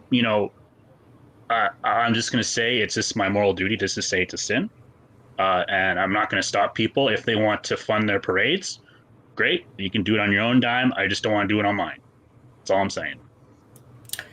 Okay, I'll take that. And we're going to add in, also, don't mind the back and forth. Sending love to Dr. Kevin. We're going to add in. Dr. Kevin, Shia or Sunni? She self-identifies as her social justice rogue. We're adding in Amaretto. Hope you are doing well. We are Skeptic Bible studying on Numbers chapter 4 and 5. Bubble, I see you back there. But Amaretto, I hope you're doing well. And what are your thoughts about the Bible or anything we've been talking about tonight? Oh boy. Well, first off, Amy, can they see my name? What's my name tonight in StreamYard? They can't see it because it's blocked by the overlay, but it says Guillotine Blades Matter. Yeah, Guillotine Blades Matter. Guillotine. So, yes. Mark, I'm still on my guillotine kick. Yeah. Thank you. I'd be afraid of you with a guillotine. I think that the world would suffer. The world would suffer. It would be a divine suffering, though. Absolutely. Rapturous. Oh boy. Well, anyways, so I kind of have to join in after hearing Dr. Kevin, especially. So Dr. Kevin, I got a question for you. So homosexuality is a sin according to your beliefs, correct? I didn't say all sexuality is a sin. There's obviously a differentiation of sexuality. No, she said homosexuality. Oh, homosexuality. Oh, okay. I just misheard. Yes, it is a sin. Yes. How do you feel about Deuteronomy, it does mention that. Actually, it's taking pretty a strap explicit. on and topping a man, putting a strap on in his bumhole? Oh my! Yeah, that's a sin. That's a sin. Yes. But it's heterosexual sex. But it's heterosexual sex between a woman and a man. Are we talking about between a man and a female or a male and a male?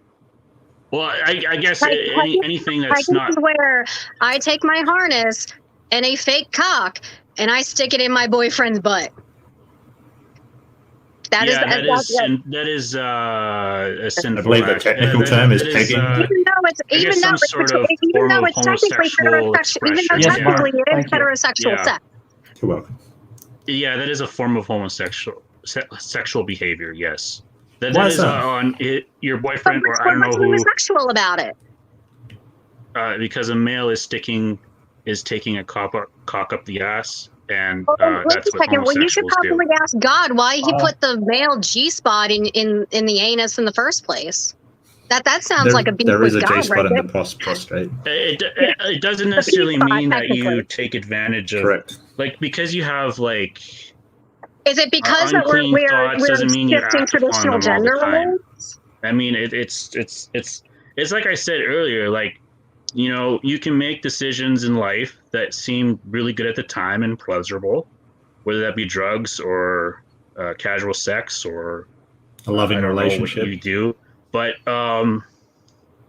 the thing is, like, later on, like, you could have regret for it, or eventually, you know, you'll be judged for it. Maybe it won't be judged in your lifetime, but maybe in your children's lifetime, you know, or your children's children, because it'll just be but that passed could down. happen in a regular marriage. The sin will be passed down. Like, that'll be a normal behavior. Like that's actually normal heterosexual behavior. You know that, right? It is homosexual behavior, yes, because that's It is how men not have homosexual sex. behavior. That's how two men have sex, is when they shove their penis up their anus. Yes. But what about, okay, so what happens if a man shoves his penis inside his girlfriend's ass? Is that? And that's also. I mean, That's a listen, we're sin as talking well, about, but not to like, say if we're trying to Robert's find saying- things of a sin, I for a want to know where man. the line is drawn, so that I know. Listen, I mean, really, like, as long, like, the thing is, as long as it's within the marriage. But the thing is, like, when you're having like sex through the anus, that can cause also problems down the line as well too. So I mean, also condemn that. as someone who has a vagina, natural, I can but tell you you having can do sex it. with a penis and a vagina can cause problems as well. So, well, yeah, of course. I mean, my background, because I haven't seen you before. Some of the other people really, know. like, there's no, like, I'm assigned no, female like, at birth. Hold on. no one. Okay, I want guys, to my background so you kind of understand. hey, let's not talk over one another, please. Let's wait for the other to respond and then make points. So some of my background is I'm assigned female at birth, non-binary individual. I go by she, her, and they, them pronouns. I'm also basically I'm in training, going to school for social work, and also I'm an aspiring sex educator. Okay. I'm also a former sex worker. So my thing is, some of these beliefs are just, and also I'm a theist too, but I mean, I'm not, I grew up kind of Christian light, so to speak. Okay. I went to Sunday school, and most of my family is like Catholic and or like my sister would probably be considered Southern Baptist. That being said, so my thing is, some of these beliefs that you're espouting, just the fact that you say it's a homosexual act, even if I peg my boyfriend, that is a toxic belief. And this is the problem. A lot of these beliefs and things that are dictated in the Bible, speaking as somebody who comes from a Christian background, were written at a time we didn't have the same scientific knowledge that we do now, where health and safety and sanitation were a huge thing. Judaism as well. I was actually just talking with one of my other partners, because I'm poly. They grew up Jewish. The same thing goes for a lot of Jewish traditions, especially around burial, because my mother just passed away from cancer. So this was something we were talking about over the weekend. So a lot of Jewish and Muslim, like, or Islamic burial traditions come from safety and sanitation. Issues with safety and sanitation from back before we knew about viruses and bacteria and things of that nature. So here's the thing. Societies grow in progress. Do you agree? Or do you disagree? I disagree. It is degressing.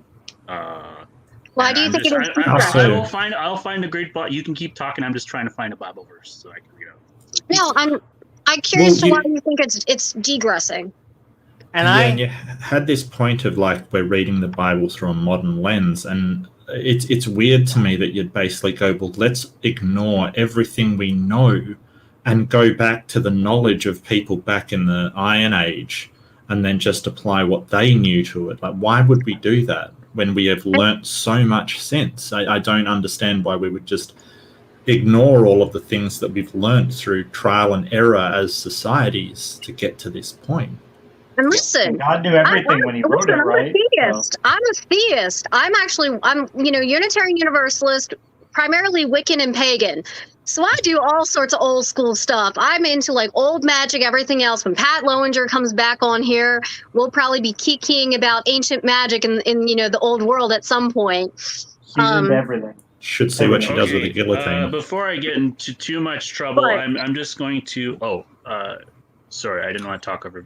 No. I'm just saying, like, so from somebody that's coming from a theistic background, I'm kind of the same in agreement here with Mark, and that it's boggling to me why you would think that society is regressing, because we have vaccines and we can look at viruses and the bacteria. We can treat medical conditions. Like, we can eat pork now safely. And, by any metric you want to measure with, today is like sort of, the modern era is the best era to live in out of anything ever before. You don't have to see your children die and be your wife die in childbirth, or your children die of easily preventable illnesses before they even reach 5 years old. This is the best time to be alive, and there's no metric at all that says that the society is getting worse or digressing or falling in any way. I want to make one point, and then I'll let Dr. Kevin make a point, and then I want to bring Bubble in. So I would say not only are we not digressing, but if you look at Steven Pinker's book, Better Angels of Our Nature, that in almost all numbers that you want to look at, we are actually less violence, less rape, more open-minded, and across almost every country. It's not always trending upwards, but it's generally trending. And so, Dr. Robert, the floor is yours. Or Dr. Kevin. I don't know. And then when you're done, I'm going to bring someone else in. So I mentioned about curse and stuff like that. So I just wanted to go from the Bible. So curses for disobedience. However, if you do not obey the Lord your God and do not carefully follow all his commands and decrees, I'm going to give you today, all these curses will come upon you and overtake you. You will be cursed in the city and cursed in the country. Your basket and your kneading trough will be cursed. The fruit of your womb will be cursed, and the crops of your land, and the calves of your herds, and the lambs of your flocks. You will be cursed when you come in, and cursed when you go out. Well, for a start, I don't own a basket. And secondly, like, there's no reason to believe that's got any kind of impact at all. I know that you think that this sort of comes from a higher power and it's from a source, but we don't believe that. People wrote it. And this is the weird thing, that when you say, like, your morality, just a sec, your morality comes from a higher source. But the problem is that you don't have that higher source. What you have are stories and books. Not even secondhand information. I mean, well, they're things written by people. Sources in academia, like the Bible would not be able to be like the Bible is on par with QAnon. Well, we don't know who wrote it. We have no idea. So when you establish credibility of a text, you have to look at who wrote it, why, what their intentions were. There's a lot of stuff you've got to look at. And the problem with the Bible is we have no idea, especially the Old Testament, we have no idea who wrote it and why they wrote this stuff. But this whole idea that you're going to be cursed if you don't obey, it does seem like it is a way to get people to obey, not something that actually happens, that in reality. And like that's the thing. That's if it did exactly actually it, happen in Mark. reality, we would see it on a more substantial scale. I feel like, especially if That's what I society was- is regressing. But Do we we're want All we not. have to do Dr. is Kevin say, respond? We're do gonna get Bubble in? crummy people live their lives without negative consequences? Yes. Does that happen? Yes. Yeah. Yes. So And there you go. good people live, and real crap happens to them. Yeah. And I mean, when you say the consequences for homosexual, there's things that will happen later. You can have the most fundamental, biblically accurate, let's call it, life, and keep to every single thing that you've described in a heterosexual marriage, that you don't do anything wrong, and it can still break up and bad things happen. The woman could die of cancer, 2 years into the marriage. So this idea that, if it's homosexual, only bad things happen, it's basically confirmation bias of every time. Position, but I'm sorry, did I misunderstand? Yeah, no, that's not my position of that homosexuality is only a bad thing. There's other things too. So, like I mentioned, like drugs, stealing. Those are bad things. Heterosexuality.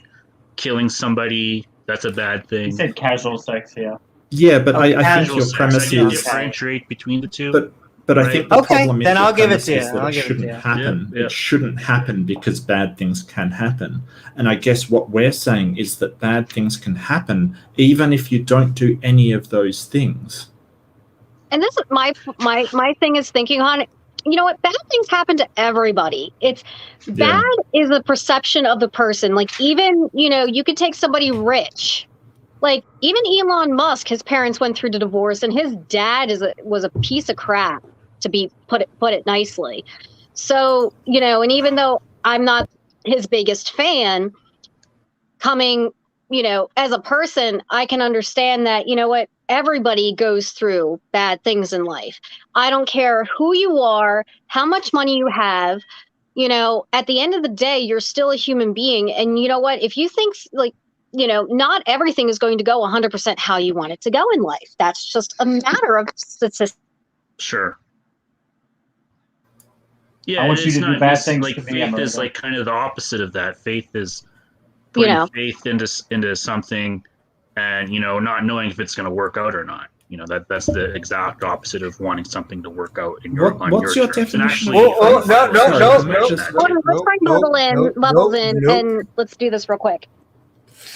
And Bubble might be an ally. I think are you a theist, Bubble? He is a theist. I think he is, yeah. Yeah. Well, either way, Backup is welcome to our Skeptic Bible Study. We read Numbers chapter 4 and 5, but we're having some theological fun. How are you, and what are your thoughts about what we read or anything we've been talking about tonight? Well, I'm fine. You guys remember me. I guess I really don't have anything to say about was that water? What kind of water was it? Nice water. cup of water. Bitter water. I don't know how. Maybe some sort of a psychological kind of test. Maybe. Can I tap you in the plug? Get in their head. Maybe that's how that works. I wouldn't know. It doesn't make sense, but who knows? It's a very strange test for something. Yes, I would agree. I think the only way you probably get it, it's like how the Russians used to have their secret formula to get the truth serum. It was actually just vodka. They would get the spies really drunk, and then it would spill beans. I thought they would use sodium dipentothal.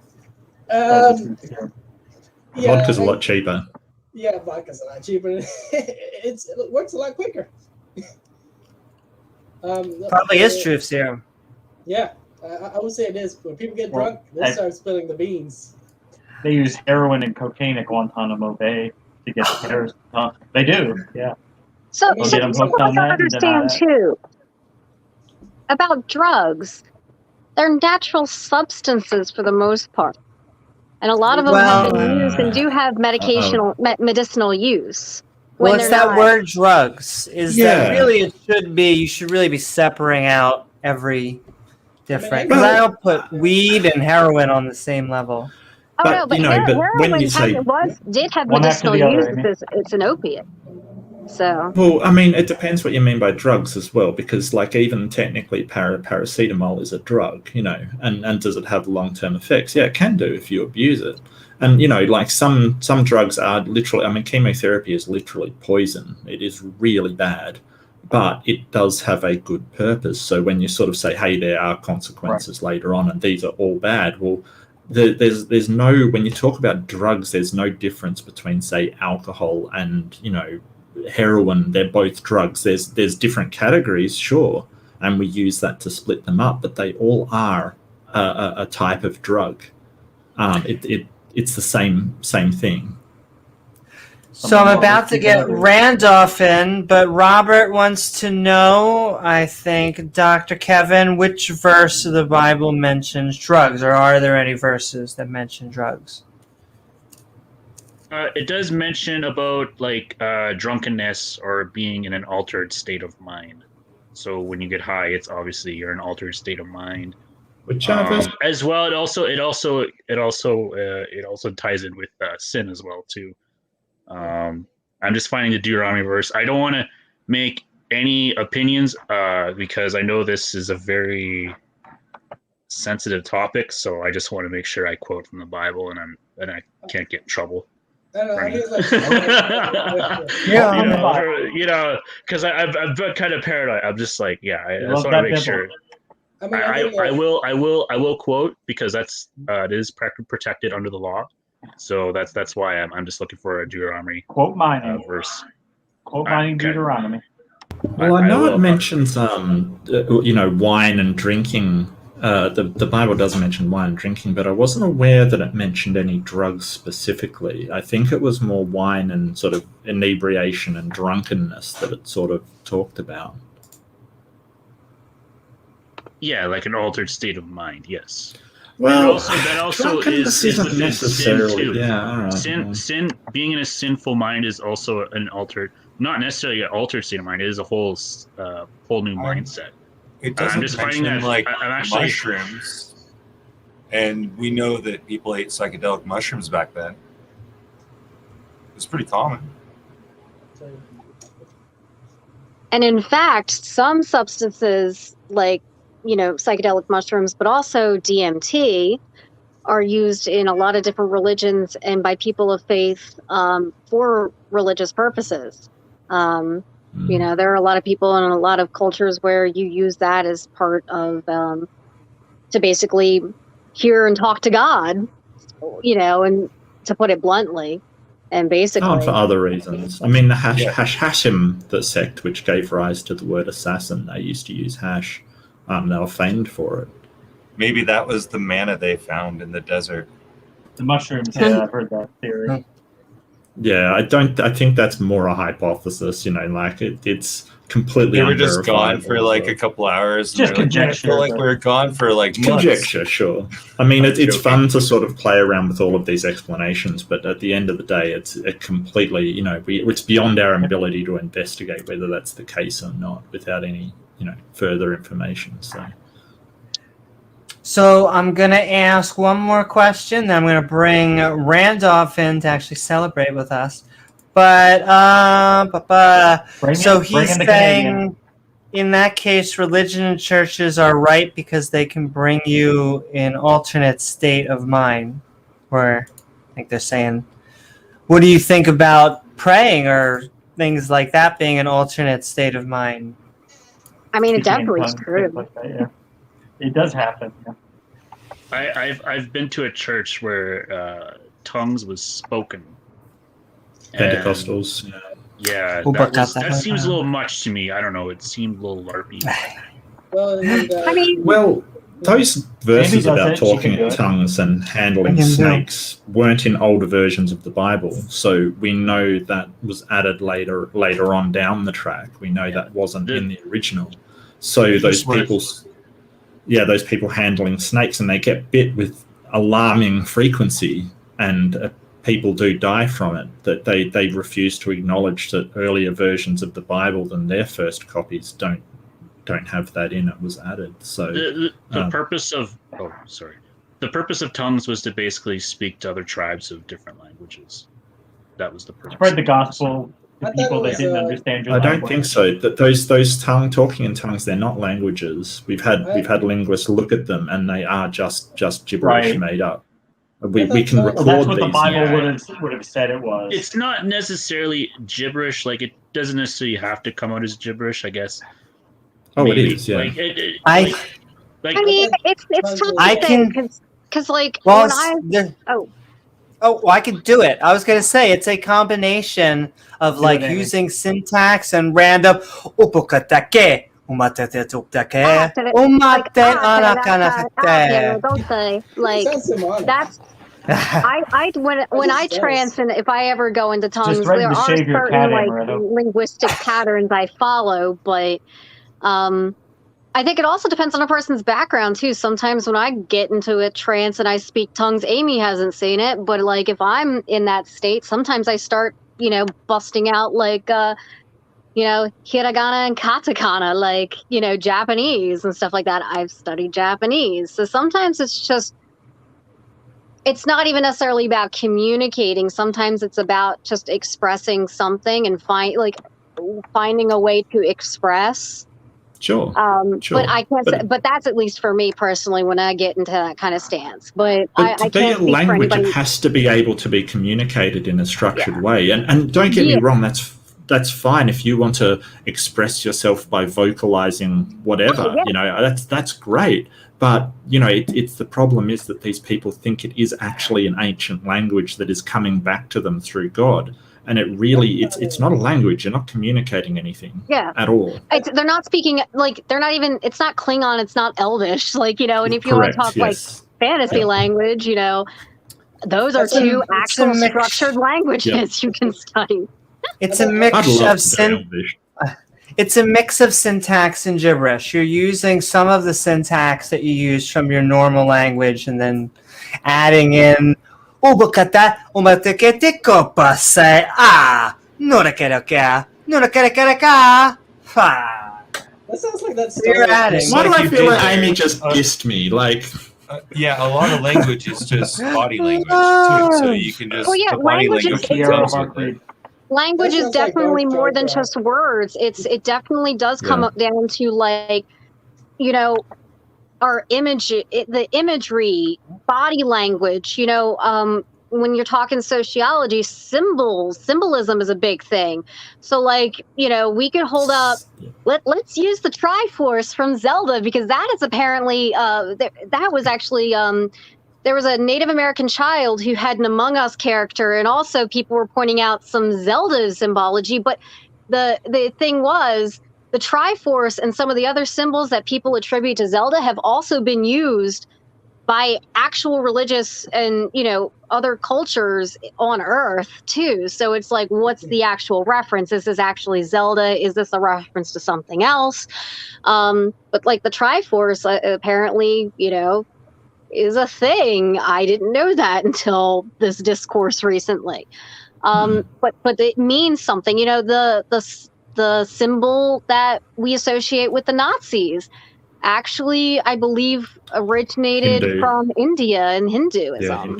And it means something completely different than what we associate it with. But now it's, it's been the symbol's been perverted, basically. Sorry. I'm gonna add it. Sending love to the Twitch community. And who is Randolph? Well, that's a fantastic. The grandfather of atheism, trying to normalize atheism. Randolph Richardson, hope you are doing well. Randolph. We are Skeptic Bible studying on Numbers 4 and 5, and some theological discussion. Hope you're doing well. Yeah. And what are your thoughts? Thank you. Yes, doing well. I've got all my tax done, so I have a little more time for the internet now, and I can get back into these things. It's every quarter we have these taxes we have to do. It's always a rush near the end because that's just how things work. But it is what it is. Bitter water. Yeah, that sounds like pro-abortion stuff to me. So it's funny when Christians say that it's very unchristian to support abortion, and yet there's bitter water, which is exactly the solution for that. One comment caught my ear earlier when I had just come in to join, and somebody was saying, I forget who it was, but they were saying that they want to quote things correctly because they don't want to get in trouble, like serious trouble. And I'm that thinking, was me. Yeah. You're from Canada, so you know the hate speech laws. You know BC-36 and Bill C-10. Yeah, I'm very cognizant of it, and I'm just like I just like, especially on this platform. we should I get just into want to that. I just want to cover what I say and not just be of Oh. opinion, because No. I know What that I was trying to I say don't know was- if I want to get in trouble by like the Oh, authorities, what you I know, wanted, for hate speech or what something I, like that. well, You know what I mean? What I wanted to say is that if you're worried about getting in trouble for misquoting from the Bible, then it must be the case that you don't own a lightning rod. That's a joke. I never made that claim to begin with. I'm just Okay. I'm just Sorry. I got a different take than Randolph. You know what I mean? If you're getting in trouble for misinterpreting the Bible, then it it's must not be that nearly necessarily every like- single sort of denomination of Christians out there. I mean, some of them have to be misinterpreting it, right? Because they can't all have the right interpretation. I have to say, I must have misunderstood your comment. I was trying to add a little humor to it. That's all. Oh, that's okay. Yeah. Yeah. And But you Will, said- I missed yours. That's Sorry, fine. but you said Bill C-36 and Bill C-10? Correct. Yes. Yoko. So This must be Bill me. C-36 is basically like anybody from the internet can make a complaint, and the cops can show up at your door and say, yeah, you're under house arrest, or you're under arrest for hate speech, and they can go for a claim. Like, I'm dead serious. So I'm just preparing myself. I'm just like, okay, I'm just going to try to stick to the law as much as possible and just make direct references. And if I do make a statement, I'll make sure I reference it to Okay, this must a be the passage wrong of the one. Bible. because Yes. I pulled up Bill C-36. It's about Yes. Protection of Communities and Exploited Persons Act from 2014. That might just be like. It just passed this summer. Then it must be a different That might one. be a wrong one. Yeah, it might be a Not different one. numbers. Yeah. Girls are I just don't know. being Maybe they pretty use the same ones because there's got to be more than 36 bills that have passed. Oh, yeah, I know. I have heard of like. Yeah, it's so telling me it's this year is very helpful. Yeah. There's Bill 10 for number. Yeah, C10 is one of them. Yeah. C10 Act to amend the Broadcasting Act to make That related one, yeah. consequential amendment to other acts. Okay, so I'll have to look into this. Yeah, I'm interested. 36, Yeah. of course, as well. Yeah. Yeah, I mean, it should apply to everybody, but I mean, especially the views I have, it's very important. So one thing is that we do have in our Constitution the Charter of Rights and Freedoms, Yeah. and if a law is in violation of that, then the law will usually end up getting struck down. It won't be long lasting. So it has to be very carefully worded. Freedom of expression is protected here, and there will be a lot of problems if something like that, they do try to pass it. I'd be very surprised if our current government does try to pass something that limits our freedom of expression and freedom of opinion and whatnot, but I am going to look into this. Thank you. Yeah, no problem. Can I ask a question to the good doctor? I really, and I did write this down. You said that your morals come from a higher source, kind of thing. So that sort of suggests an objective morality. So as a sort of atheist, I really want to investigate how you would demonstrate that your source is actually, or your morals are actually from the higher source, because there are a lot of people who do claim morals from a higher source, and theirs conflict with yours. So how would you demonstrate to me that yours are from this higher source and not one of the other 50 billion denominations of Christian or Islam or, kind of thing around there? So you're making a reference to the Abrahamic God? Well, I mean, you were the one that said that your morality comes from a higher source. Sure. So I guess what my conception of God, and then I can maybe repeat it again. I hope I don't sound too like a broken record, but my conception of God is there's no intermediary, so it's just it's God giving directly instructions to you, as opposed to what we think of God, of like the Trinity, like the Father, the Son, and the Holy Spirit. So that's my supposition I'm going off of. So it's different from a Christian supposition. So it's a little bit different. So with it, the higher morality, it's just basically you have the free will to either conform to God's laws or not. It's not like you can't do what you want. It's like, yeah, you can, and and there's I guess it's just a more of a voluntary submission towards a higher realm, higher. So when you're saying being. no intermediary, do you mean there is no sort of, you don't go to a book or a written text at all for your morality, you get it straight to you? Is that what you mean by no intermediary? Yes, that is a very good point. I haven't heard a phrase like that before, so I really appreciate that. So in a way, that is true. And then there is books that are written down that give you basically instruction on how to be in the world. And it doesn't necessarily mean that religion is going to stifle science, anything like that. There seems to be this misconception. I view as science as like, you're getting to know God's creation a little bit more better, as opposed to stifling it or anything like that. I view myself as somewhat, scientifically curious in some aspects. Some people would say scientifically curious. Some people say I still have a long way to go, but I'm still on that path of learning science as well too. So I don't want to. I think everybody always is. Science is so limitless that everybody's always on the path to studying science. Right. Whether you but are I don't want to make it into like an or idol. Like I don't want to like idolize it. You know what I mean? Yeah, and I guess my problem is that if there's no intermediary and you only use the book as a guide, but rely on what you believe or what comes to you from an outside source, you nor and don't get me wrong, it's not just you, but you nor anybody else has a way to show the rest of us, and atheists and other people and other religions, that your source is actually coming from a higher power. All you can do is say, hey, that's what I say. But the problem is there's 50 million other people who say the exact same thing, and we've got no way to differentiate which one is actually has the higher power.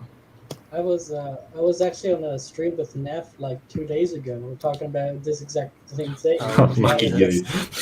Oh yeah, he had to shut me down because he couldn't answer my question.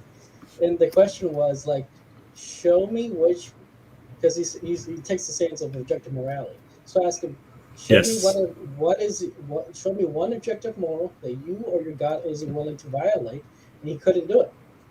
And I told him like morals don't exist, not subjective morals nor objective morals. Those are both fake.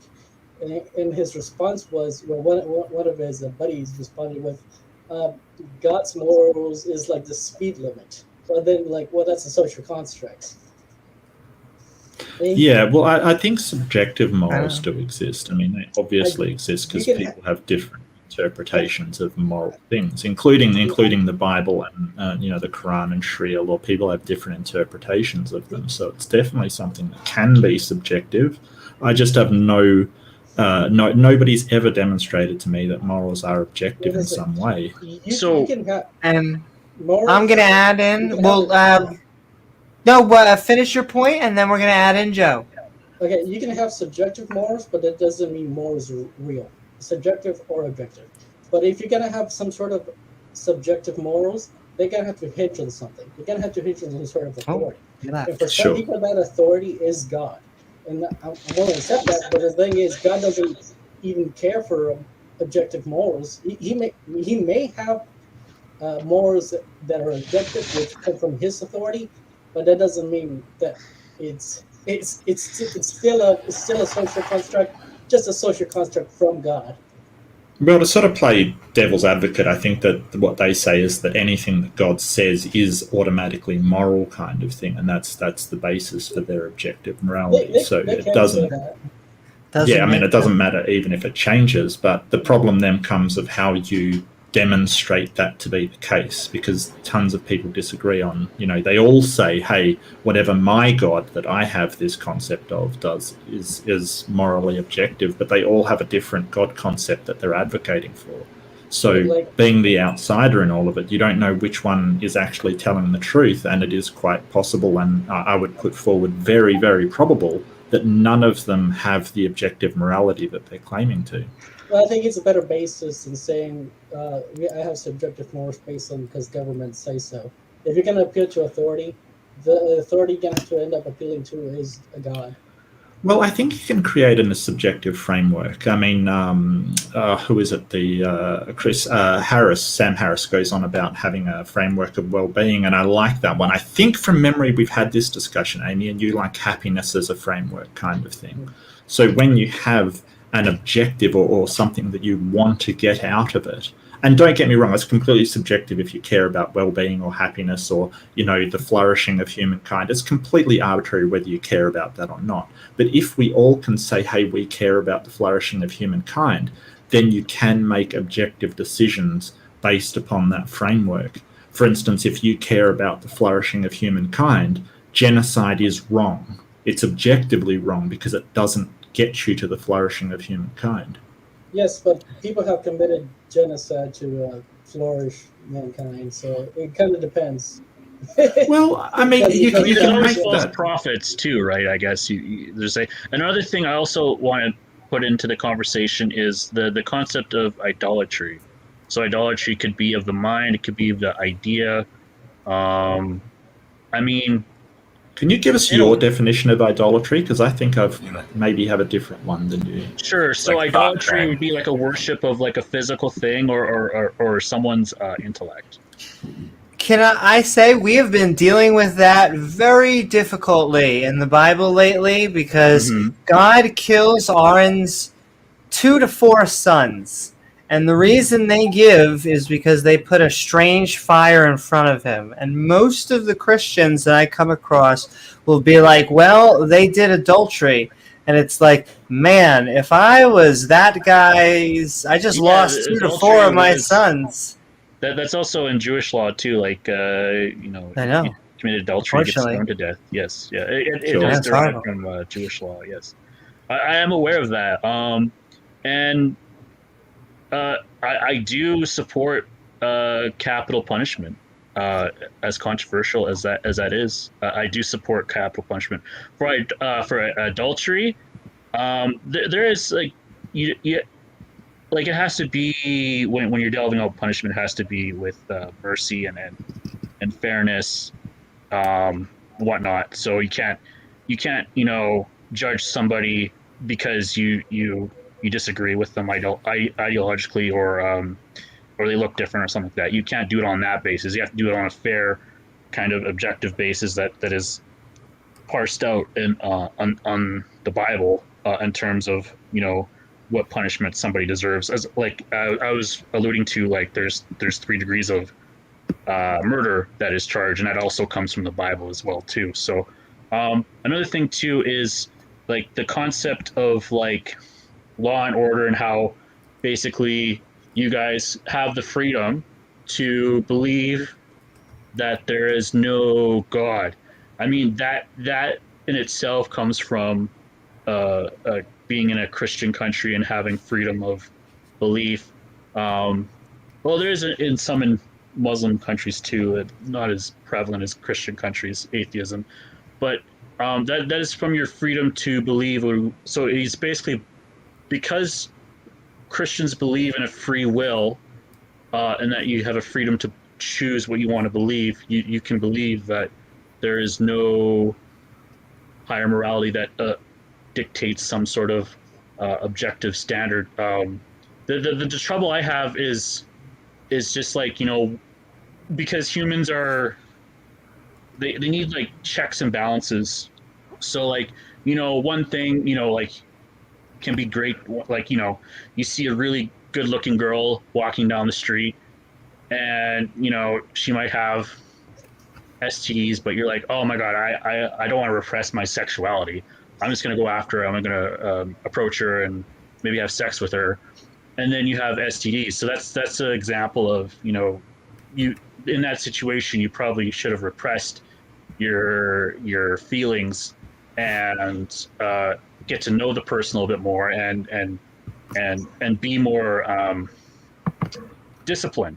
That's part of fasting as well too, because when you're hungering for like food, that's comes from your body, right?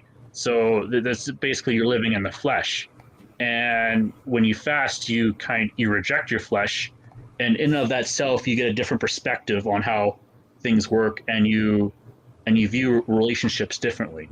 And so that in that self, you get closer to God, which is why that's why monks fast, that's why Muslims fast, and Christians should fast, but they don't do it anymore. But so there is a benefit in that in that repression, and I don't agree with the concept of that there's no regret in somebody's behavior, because obviously if you have gonorrhea, you're going to have some sort of regret.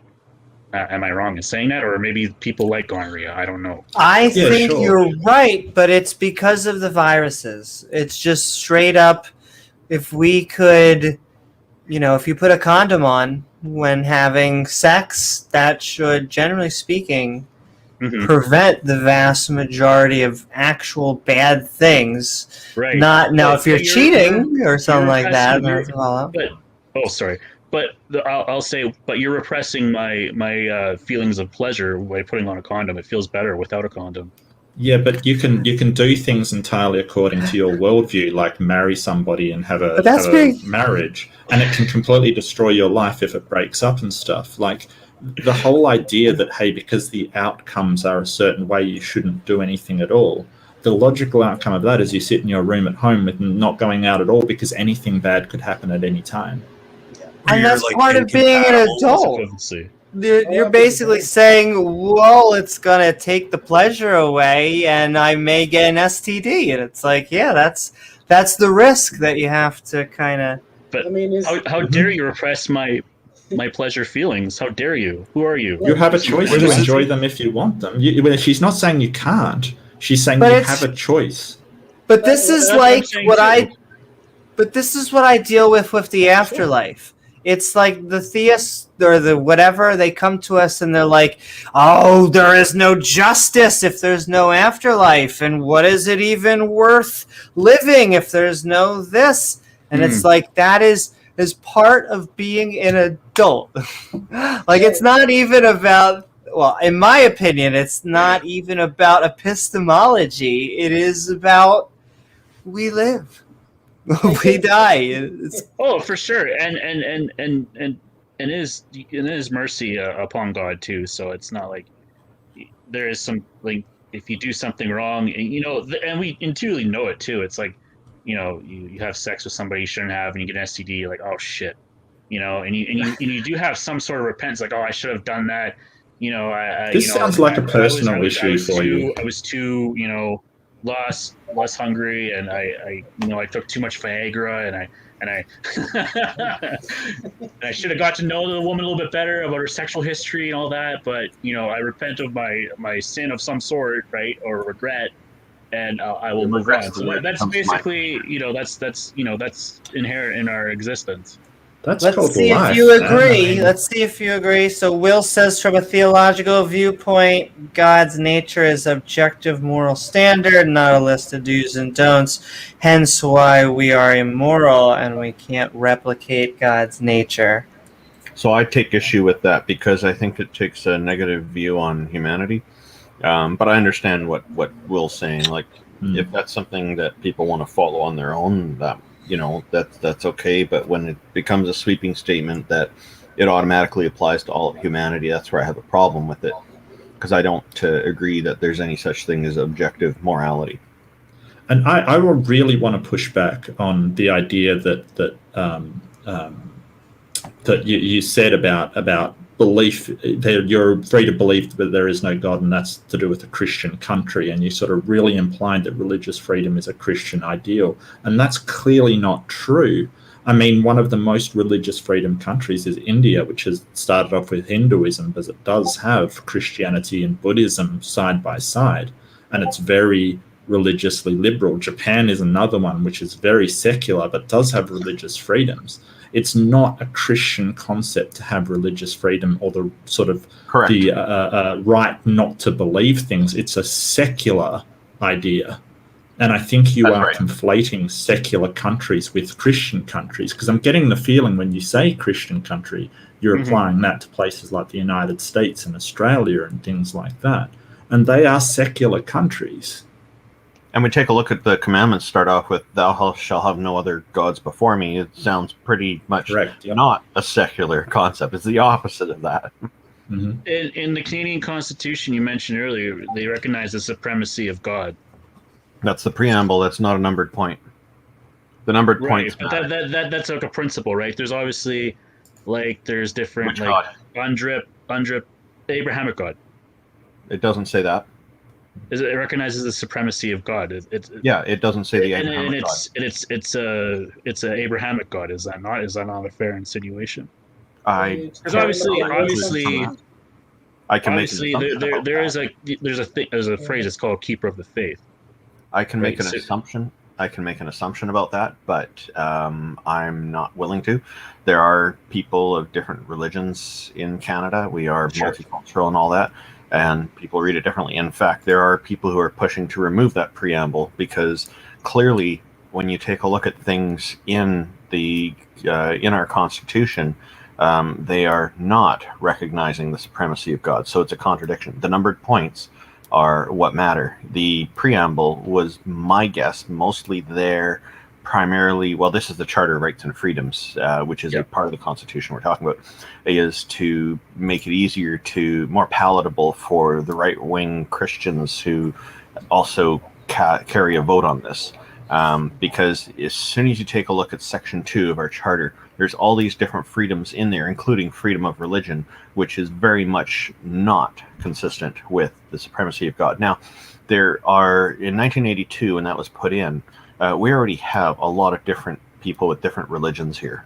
So it didn't specify which religion, so we can't actually say for certain. Well, yeah, that was made in 1982, right? That's a pretty recent, That's when recent, It's that's not when as this was brought in. question as like the Constitution, but And prior to that was the Bill of Rights, which did not recognize the supremacy of God, as far as I recall.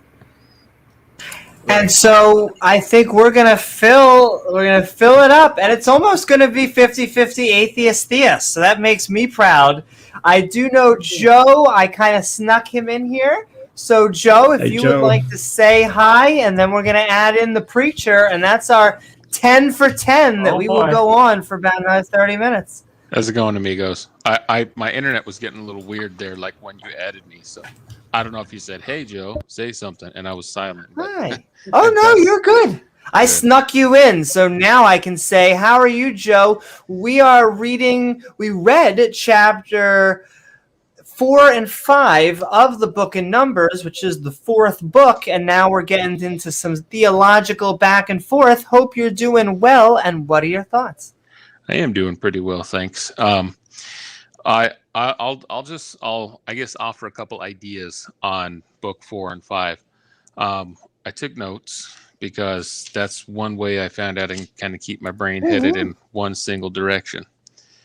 So it was talking about it seems to me to be like some sort of ceremonial magic that was going on with the holy water, which is a symbol of like internal purity or purity of the body, the earthen vessel, which is a symbol of the physical body or the clay, and then the dust of the tabernacle, and the tabernacle is a symbol of, I guess you could say, the divine feminine, or the female aspect of the Holy Trinity, if you want to say that. So I forget what it says in the scriptures. The preacher, whoever the priest, takes the dust of the tabernacle floor, which is the essence of the tabernacle, symbolically, and also he's holding grain, which the grain symbolizes like the the fertile womb. And it also specifies not to put oil on it because oil is a symbol of semen. So Oh my! that's not always the only thing that it symbolizes, but that is one of the main symbols for it in the Bible, to my experience. Now it's just like anointing the head with oil, and there's also the symbol of the I guess the oil of Christ that travels up the spinal column and enlightens the pineal gland and whatever. But it seems to be here that when they say no oil on the grain, that means an unfertilized womb. And then in ceremonial magic, everything has to have its own specific symbol, and it's put there for a purpose. So all of these things, like this story that's, who knows, maybe 2,000 years old, maybe more, it has this, it survived this long, not because it was just a fun story. It's because every single part of the story has to have a meaning to it. And then, of course, it was written down in the book after some time. Like I know I talked a little bit about the Council of Nicaea, I think the last time I was on in here with you guys, and how some of those books of the Bible came about. But anyways, let me see here. And so as far as like the rituals concerned and the ceremonies concerned, the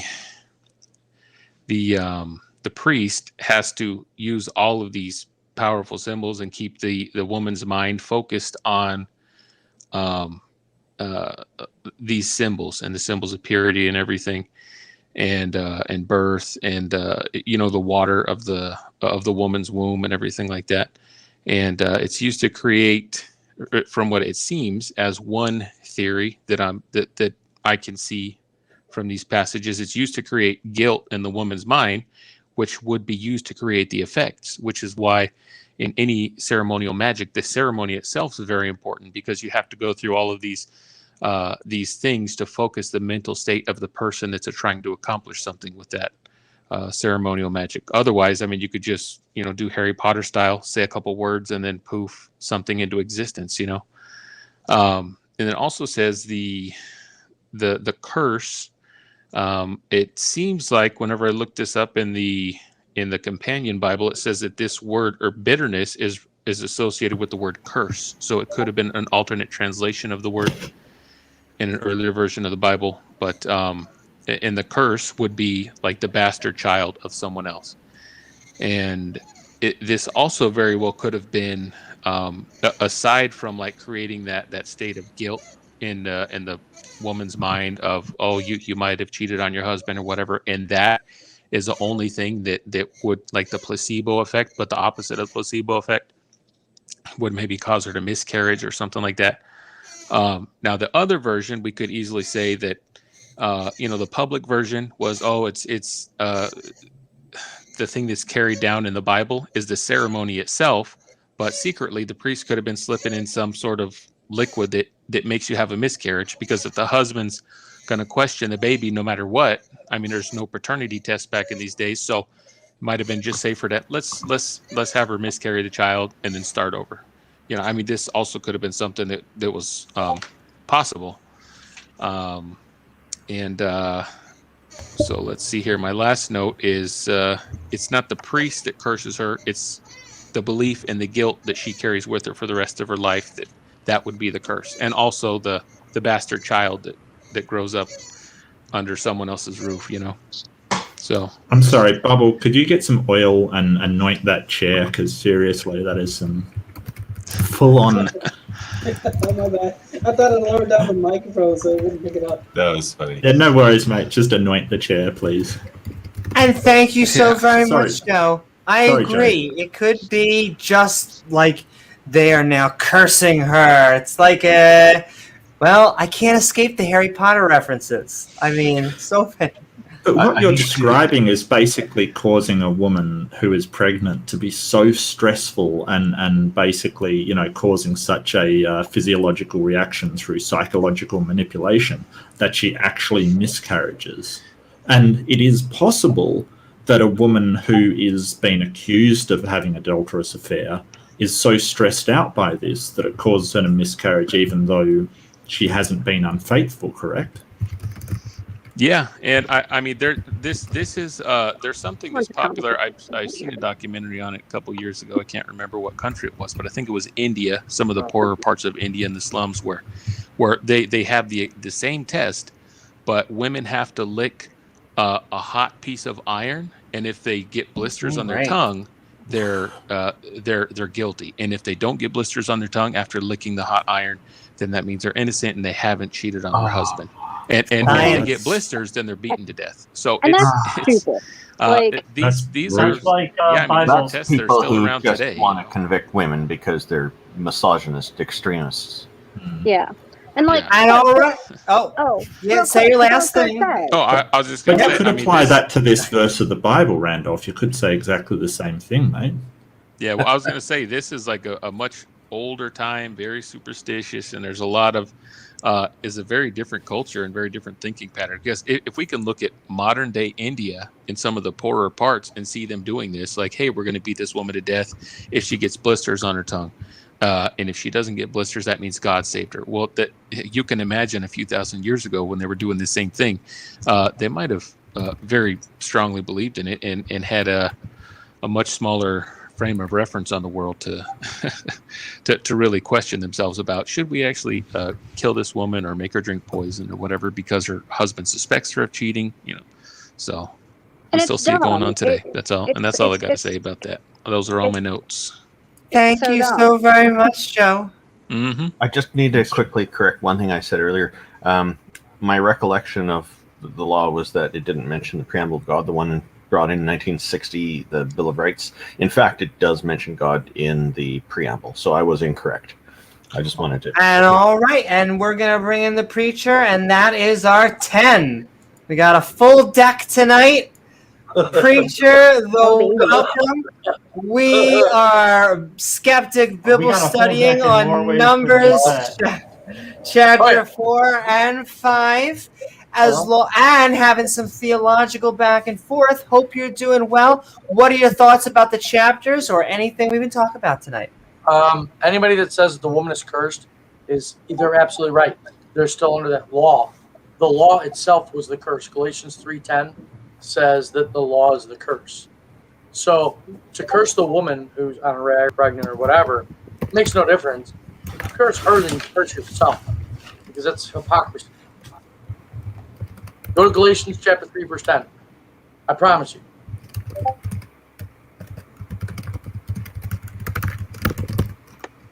Someone. Fast typing. Someone's looking it up.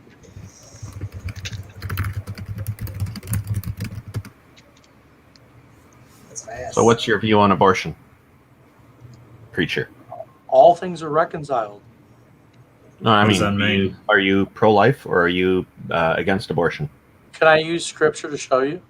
What No, I'm I'm wondering if you are pro-abortion. That or... means he's I pro-life. am pro-Bible. Quote unquote No, life. actually, He's sir, ma'am, pro-birth. you're wrong. Sir, ma'am, you are wrong. No, I'm wondering if you are. Oh, look at you. You finally learned something. Learned something. I told you, so sir, proud ma'am, of last you. time. Sir, ma'am. I don't know what the fuck you are. All right, preacher. Relax. Okay, so what Bible verse are you pointing to, and we can just quickly read it and then get your position. Well, let's go to then 1 Corinthians chapter 7, verse 14. Just to make it clear, we don't need an explanation, just the chapter and Just the verse is Bible fine. verse, yeah. My No, question that's all is, I do. are you pro-abortion or anti-abortion? I'm pro-Bible. But now, that doesn't mean I'm pro-life. Because you got to know what the Bible says. If you don't know what the Bible says, then you'll assume my pronouns, my good sir. Well, I'm just wondering what your position is personally. My position is what the Bible says. The Bible is pro-abortion or anti-abortion? Well, it says right here. I shared my screen. There it is. dichotomy. Well, anybody the want problem this is that bit of when you water. say you abortion. agree with what the Bible says, the Well, Bible everybody can be wants to know interpreted my like position. 500 I'd be curious different as to ways. all. So Yeah, it doesn't people use the actually Bible to tell justify us. slavery, so like that It doesn't doesn't tell us actually much. tell us your position by Wait, saying sir, I ma'am. agree with the Sir, Bible. ma'am. No, Are you Because against basically abortion? you can He's giving me the interpret it in any number of ways. No. It We just can means sort what it this out. says. I highlighted the verse on the screen. Who can read it? Can someone read Actually, I'll read For it. the unbelieving husband is sanctified by the wife, and the unbelieving wife is sanctified by the husband. Else were your children unclean, but now they are holy. So if you got two unbelievers and they have a child together, it says they're what? What is that child? A bastard? Unclean. Unclean. Yeah. So if the child's unclean, does it matter if it gets aborted?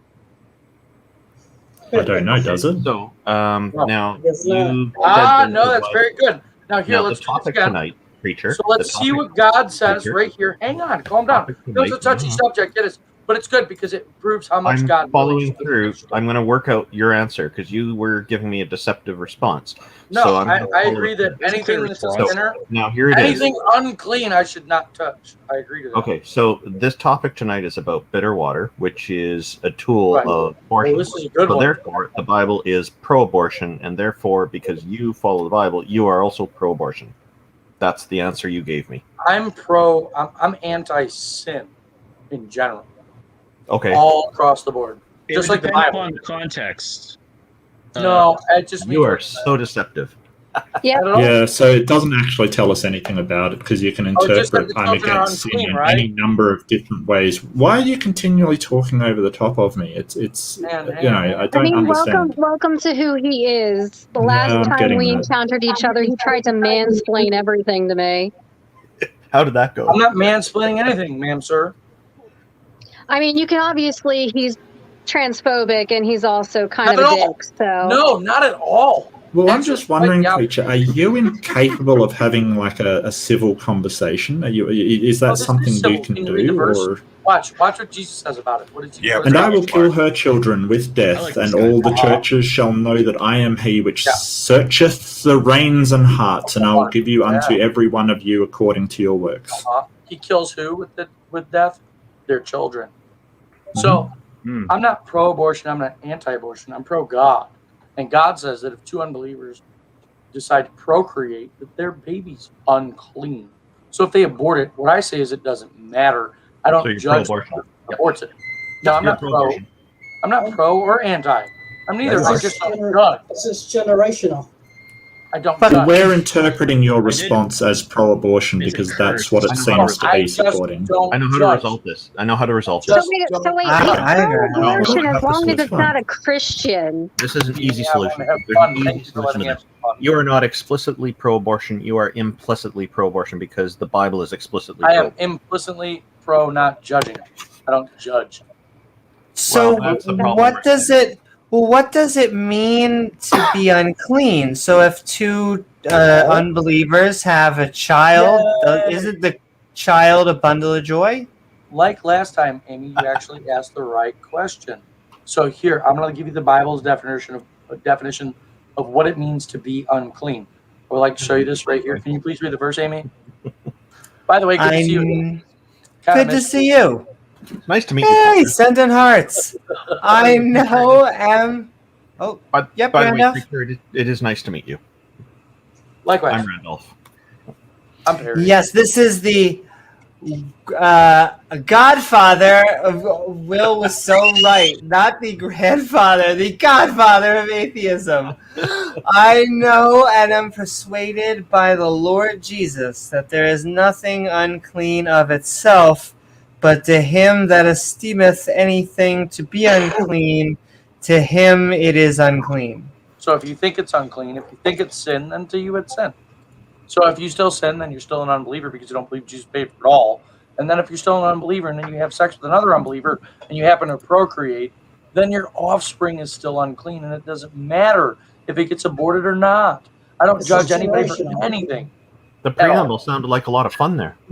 It is fun. Well, but what you've just described is subjective morality. If you think it's sin, then it is sin. Jesus paid for it all.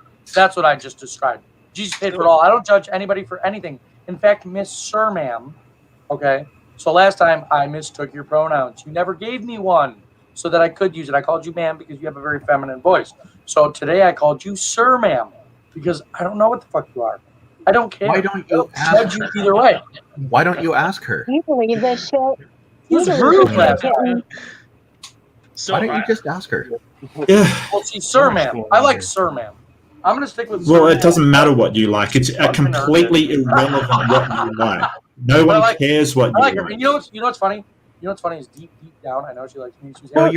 so here's some more of the context. I'm happy to see you too, Sir Ma'am. No, you are being disrespectful. Yes, and I and think that's you need to why smarten I up was here. like, I busted that out because he was actually being a really big sexist prick the last time we encountered each other. No. And unfortunately, You want me to see Amy likes to run her stream a certain way, and she didn't want to kick him off. But I think quite a few other people were saying that he was kind of a dick. Sir Ma'am. Preacher, you are I being don't believe that. I'm happy fully to you. prepared to believe. Everybody stop. Preacher, you are being extremely disrespectful here. Oh, You should ask her what she No, he's prefers. judging me.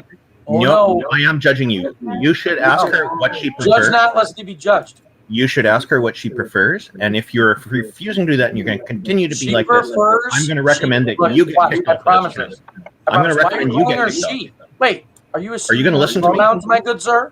Are you calling her a she? Are you assuming her pronouns, my good sir? Randolph, you're not going to be the right winger by being left wing. You have to be more right wing than them, and that's how you get them. I can't hear you. But I think preacher, I'm not right wing or left preacher is wing. being very I don't give a fuck. disrespectful. They're both the same and- bird. They're both the same bird. This I think is- Sir Ma'am likes me because I am me, and I like her because she is her. But I think that you calling her, you're assuming her pronoun. Now you're just as guilty as she claims Actually, that I was. no, because Randolph and I have a prior relationship and a respect for one another. So there's a difference there, So he could call sweetheart. you she, but then you judged me for calling you she? That doesn't make sense. That makes you a hypocrite. Don't be like that. Well, I'm also gender fluid, non-binary, and you kept being a sexist bastard. So I'm so Okay, so sorry Sir that your Ma'am's okay. fragile, masculinity felt Okay. so threatened. I'm not So threatening I all think that. you've just come into here to cause trouble, and that's I'm all getting you're here here to have for. fun. No, Seems you've to come lay in down here real to scripture. cause trouble and feel superior to everybody by Not at all. coming in I'm not and superior to making anybody. trouble. I don't judge You are anybody. absolutely 100% transparent. I know that you think that you're clever, but you're not. There's nothing clever about I you. never said I was. You are I don't know. absolutely I transparent just in know what the you are Bible. doing.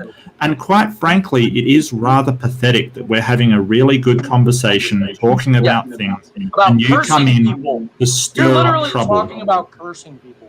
I don't Alright, believe so, in curses. Amy, what do you I wanna don't think they're real. I'm not a child. What are we gonna I do was about gonna this? say we got about 10 more minutes. So I want to talk to the preacher there. If he's about going the to be- concept Well, show you a verse? of the Trinity. I just want to show you one verse right here. Can you read it? And then I'll answer your question, I promise. And I'll only answer it with scripture. Read what's the verse say? Well, I understand what you're trying to do here. What does the verse say? No, I'm not reading that. Oh, I got a question. Because what does it's based off of the presupposition that there's an intermediary of God, that Jesus died for your sin. Jesus didn't die for your sin. Jesus is a prophet of God. So you deny Christ? I don't deny Christ. I didn't. He denies your embrace him concept more. of Christ. He's a Muslim. He's a So Muslim. you had to He's a choose. Muslim. Embrace him more. You deny as that opposed to Jesus you. died for your sin. You gotta think make that that choice. Jesus. Do You you made think that choice what to what deny do you that think, Jesus died for your sins, right? do you think that Jesus was what? That doesn't make any sense. Jesus' death, like, why wouldn't he be rotting in the grave after he got crucified? Why would Because he he come got up back from after death 3 because days? He lived a perfect life so he could die for your sins. No, but why was he eating a honeycomb and Well, that was John's and a job. piece of John the bread? Baptist did that. Preacher, I got a question. Shoot. What does Bible say about communism in states, governments? It What does it doesn't. say? It says submit yourself to all the Say ordinances of man. something. Look up Romans 13. What does that Okay. say? Yeah, 13, Look it up. chapter 13, verses 1 through 4. He says, submit yourself to all ordinances of man. Yes, So read Romans 13. I have. Are 100,000 times. so are you saying communism and fascism is okay? I'm saying submit yourself to all ordinances of man. God put Including the people in communism? power. Including communism? Sure. So you're a communist. You admit it. No. No. You just, I just you submit want to everybody. I don't Bubble, care. thinking to his level and trying to stir up trouble He is doesn't not. submit to it's not everybody because he productive. wouldn't call me He daddy It's has his to last question. time. He has How am to I submit to stirring up shit? communism. Guys. I'm just saying that Open I the serve bear. everybody. He knows. Okay, Amy wants a word. Everybody, stop. Guys, come on. Everybody, quiet. Come on, Amy. I have questions for both the preacher and Dr. Kevin, because it's my big thing. One of my pet peeves of the month is hell. I have been So my question is, do non-believers burn in hell? And is it for, generally speaking, the sin of non-belief? Bingo. Here, I'm going to show you scripture. Because it's all about Yeah, I don't think I need to see any more scripture from Preacher. I think I've had enough. Because it lines up. And obviously she asked a question, so she probably wants to know if the Bible says it. She asked for your opinion, not the Bible's. No, she asked if that's what goes down. No, she said, do you believe that's your opinion? My opinion doesn't mean shit. Scripture does. No, I know your opinion doesn't mean shit. I'm very aware of that. But I don't think the Bible does either. It's an opinion, right? Yeah, But do you think the Bible is shit or no? I mean, just say it out loud at least. The Bible is shit. Guys, you're not gonna take him down using your lefty tactics. He's a right winger, and I know this. And the only way to take down a right winger is using another right winger that's more right wing than him. Wait, I've got lefty tactics? When did this happen?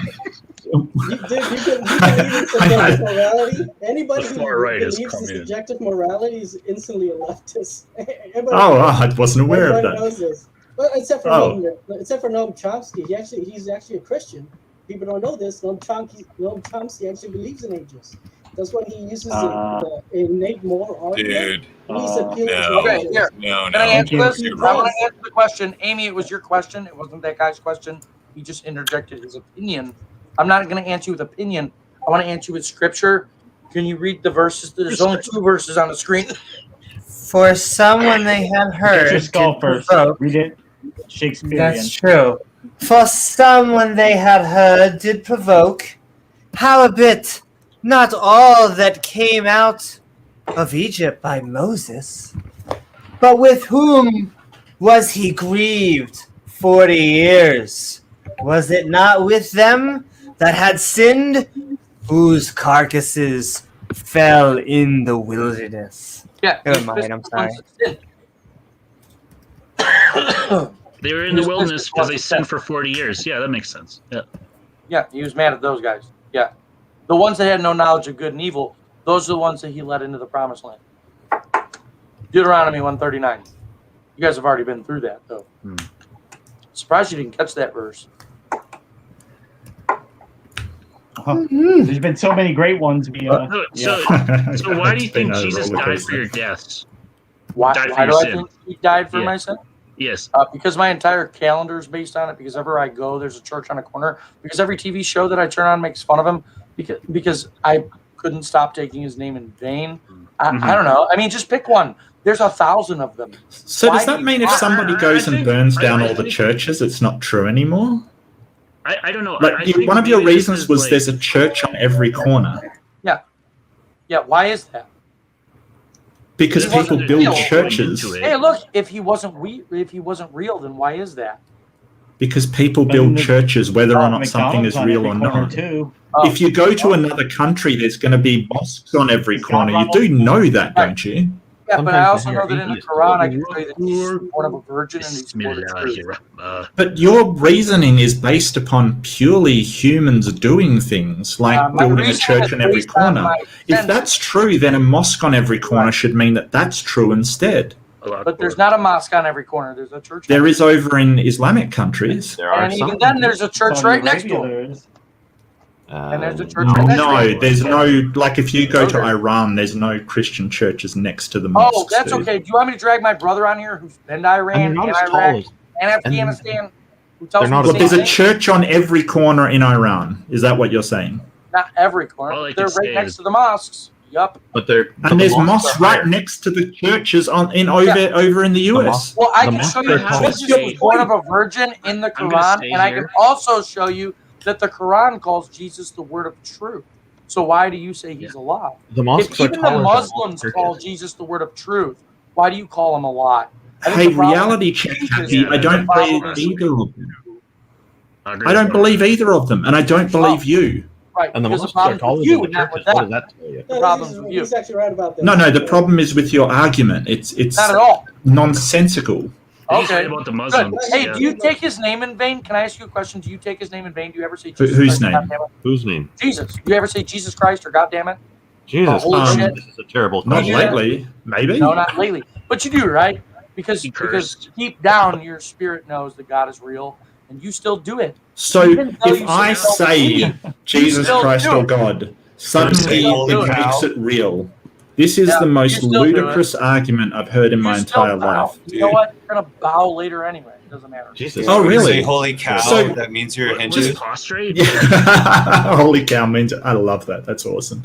Holy. So just so you know, there is no threatening or no sort of saying that something's going to happen to me that's ever going to convince me that you're right. I will be convinced on logic Good. and reason and arguments, Good. not your Good. I sort want of that. putting your Because fists I'm gonna up and need saying, someone hey, like you're you going to regret make it. an example out of when the time comes. Good. Sure. Good. Okay. So you're Did you publicly just not hear what I said? You can't threaten me into believing you. There's no threat. You're dude. That's a powerless in promise. this. There's no threat. That's a promise. No, it's just your claim. That's all it is. It's empty, promise, hollow, yeah. meaningless to me. Well, so You might as well your claim threaten is me not with real. Santa coming. Listen, look, here's the beauty of it, dude. Your claim that he's not real is empty, hollow, and bullshit. Just like you think my claim that he is real is empty, hollow, Yeah. and bullshit. You think that. The difference is mine isn't hollow, and yours is. Yes, it is. Praise. That's the whole point. It is. It's just a To claim. you. Now explain that to the billion other people that claim to believe. Well, Look, praise. I don't have to. The burden of proof isn't on me. It's on you. Oh, you You've will got to eventually. prove what You're- you're saying oh, no. is true. You're going to have to eventually. You're going to stand in front of him and you're going to be Look, judged. I Now, don't here's the know thing. why you're Here's not the understanding thing. this. No Here's the amount of fun part. threatening is going to make me change my mind. I'm not- You can it's not. threaten It's a and you can promise, carry dude. on and you can I'm not yap threatening. and do whatever Here's the you cool want. part. It's not going to convince me Here's the cool otherwise. Can I get a word in? You had to make a conscious. Oh, sorry. Is Bubble want to talk? Yeah, okay. You Is that had you, to make Bubble? a conscious Yeah, decision Yeah, yeah, yeah. not to believe. No, I didn't. Okay. Yeah, you I was did. never raised in that area. I But you didn't still have had to to do make it. a conscious decision not to believe. Okay, can I Which get a proves word? that it's real. No, I didn't believe from when I got born, and neither did you. I'm sure. No, When you were so, born, you didn't believe. Can I get a word? actually, my You- entire life, I thought God was real. You Yeah. had to be taught. Well, then why'd you take his name in vain ever if you didn't believe? Oh, Because that I was the don't one thing believe. You knew. Because people First told me something about this idiotic concept that I did not can I believe in, step in? and I you still had to make don't. the conscious choice to reject him. No, I didn't, because I was born not believing, and so were you. You made I- the conscious choice to reject Jesus. You did. Did that. you come out of your mother's Why do you womb take Amy's believing? name in vain? Oh, It was Jesus. predestinated. Yeah, yeah. That's You were real. predestinated. Ephesians says Amen. so. Yeah. So why did people have to teach you about They God? didn't, actually. I read the Bible on my own Then you've read the Bible. The Bible taught you about God. 1,000 times. Yeah. Right, so you didn't know at some point. Bible. There's no other book called the Bible. So you were convinced, but at a stage you didn't And believe. you were convinced out No, I of wasn't. whatever, right? That God doesn't exist. So No, what is because it? I was Why born is not it believing you and I was that I'm never convinced? convinced into believing. I don't know why this is so hard for you. Whoever it is, Step in now? bring them all. Oh, Bring I them mean, all. Watch this Okay. happen. I told you. Thank you. Thank you so much for having me on. I love having fun. This is Can I fun. get a word in? You made a conscious decision, dude. You made a conscious decision not to believe in God. You got to live with that. And you did this No, I in front of didn't. all these people. And some of these people probably do actually kind of believe in God. So you're making the conscious I decision in don't front of all believe them you. to spit on Jesus because he's going to spit on you in the end. Yeah, I don't believe you. I don't believe anything need you you to say. believe. And okay, so I'm interrupting both of you guys. Kind of convinced me. I'm interrupting both of you guys. You Bubble. need to confirm your You should own go by yourself. beliefs. No, you you need to confirm it. reinforce So I'm that. interrupting Because both you, of you without guys. that, you know. Every day That would be that like you Leo. All right, Bubble. Should we look up the definition of faith? Oh, Jesus God, no. spitting on people sounds like an example of God. Ah, yeah. Well, don't forget that Every God day speaks that on you people wake- a lot.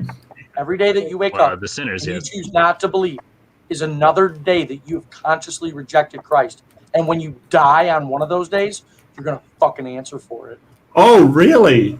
Okay, I don't okay, choose yeah. Try not to He curse, man. rage quit. Oh, he's upset. Oh, He's no, he really didn't. angry. Oh, Wow. now I'm disappointed. That was James. I don't know got why I taken can't by- understand that his threats don't mean anything. They just, it's like old man yells James at got cloud. It means taken by- nothing. You know why you call it a Guys. threat? You're actually afraid of it, but you won't own it. That's okay. So none live of your you- life the way you want. None of you yeah. guys are saying he's being constructive.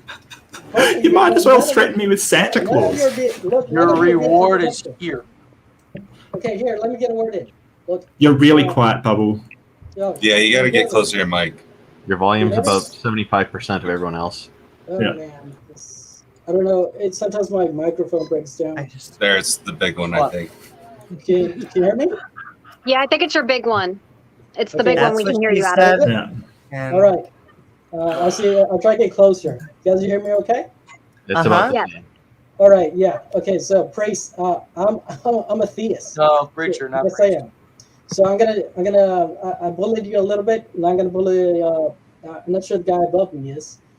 There is ways to prove it scientifically. I've told these people before. You want to prove it yourself? Take a Ouija board to a haunted place to test your luck.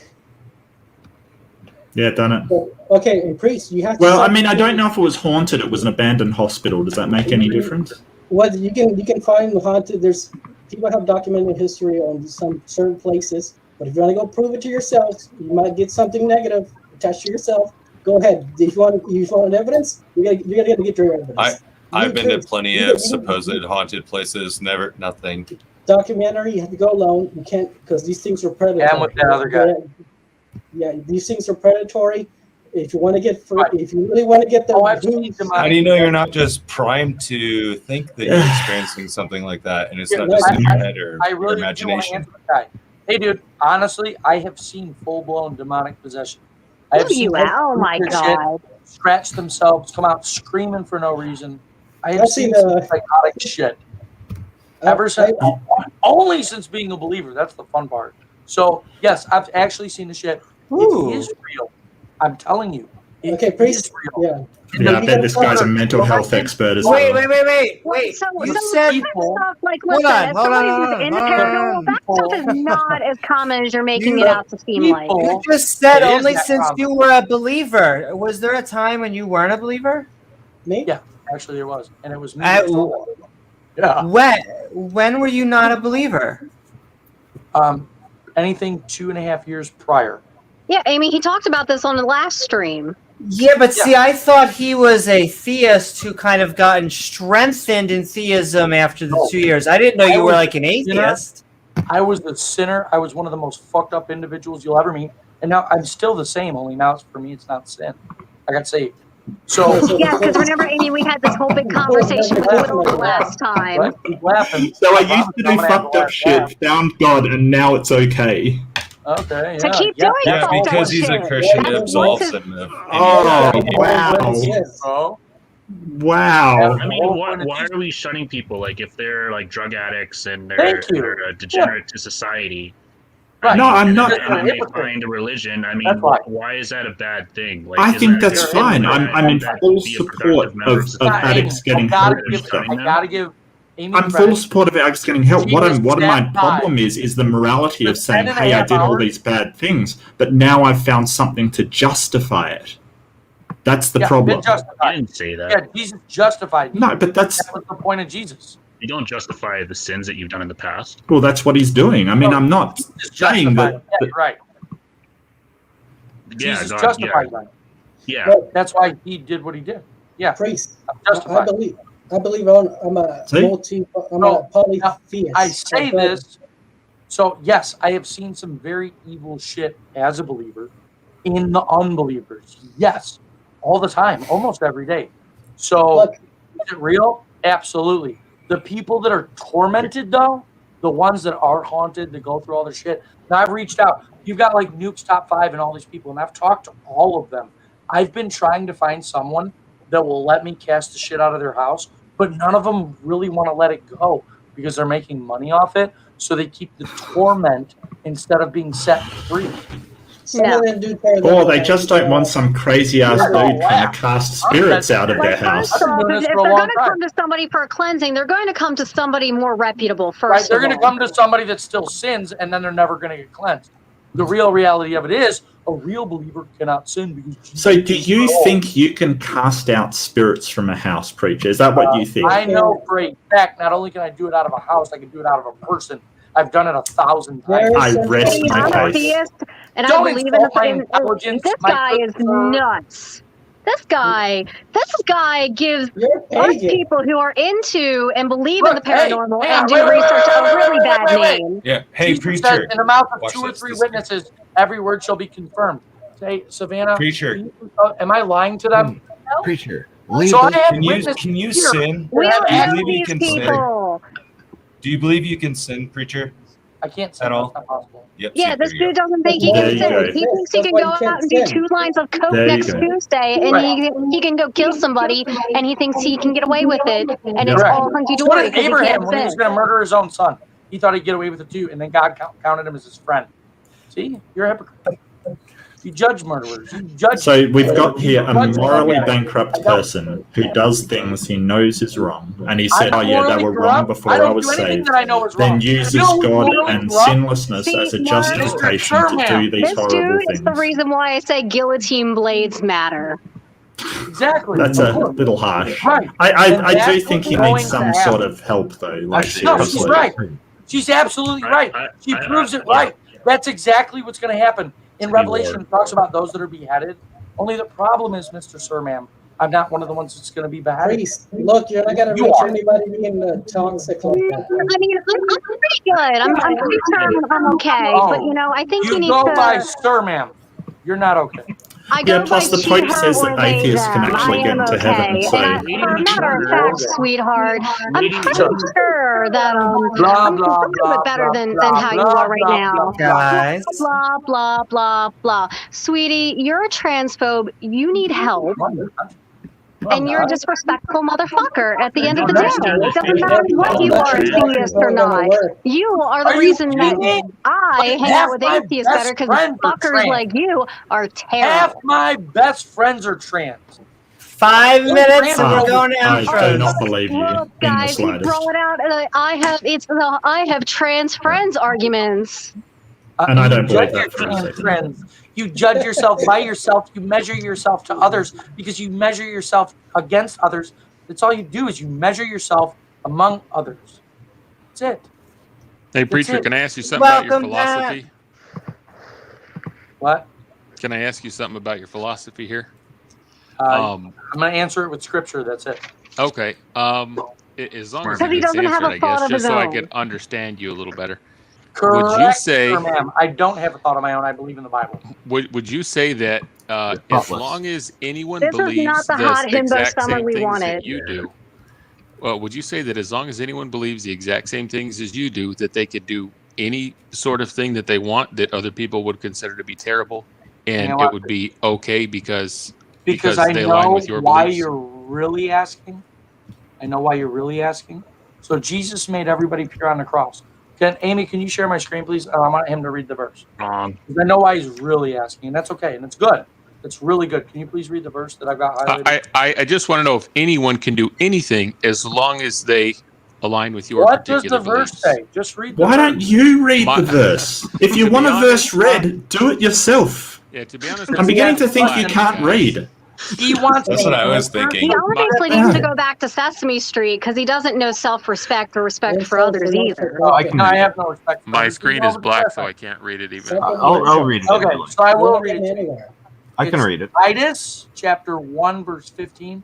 He says, unto the pure, all things are pure.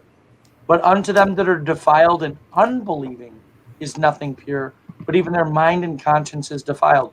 So the people Amen. that think that nothing is pure, to them, nothing is pure. To them, Okay, they so sin. I think I got my answer from you. I'll just take that as a yes. To the And- believer, there's nothing unclean. Okay, so as long as you believe Jesus Christ is Lord and confess with your mouth and everything, you Okay, can kill for all. people at will.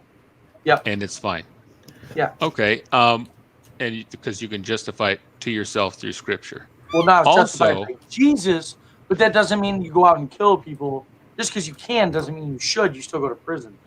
Only that. time it but doesn't those tell are the you laws to. of man, and the laws of God are higher. Right. So if you believe Right. in, That's why he allowed those the are also the people- laws of God too. That's a false Right. statement. That's why he allowed That's a false statement. people that made the laws. That's why he put them in their position. And Second Peter says that you should submit yourself to every ordinance of man, which I do.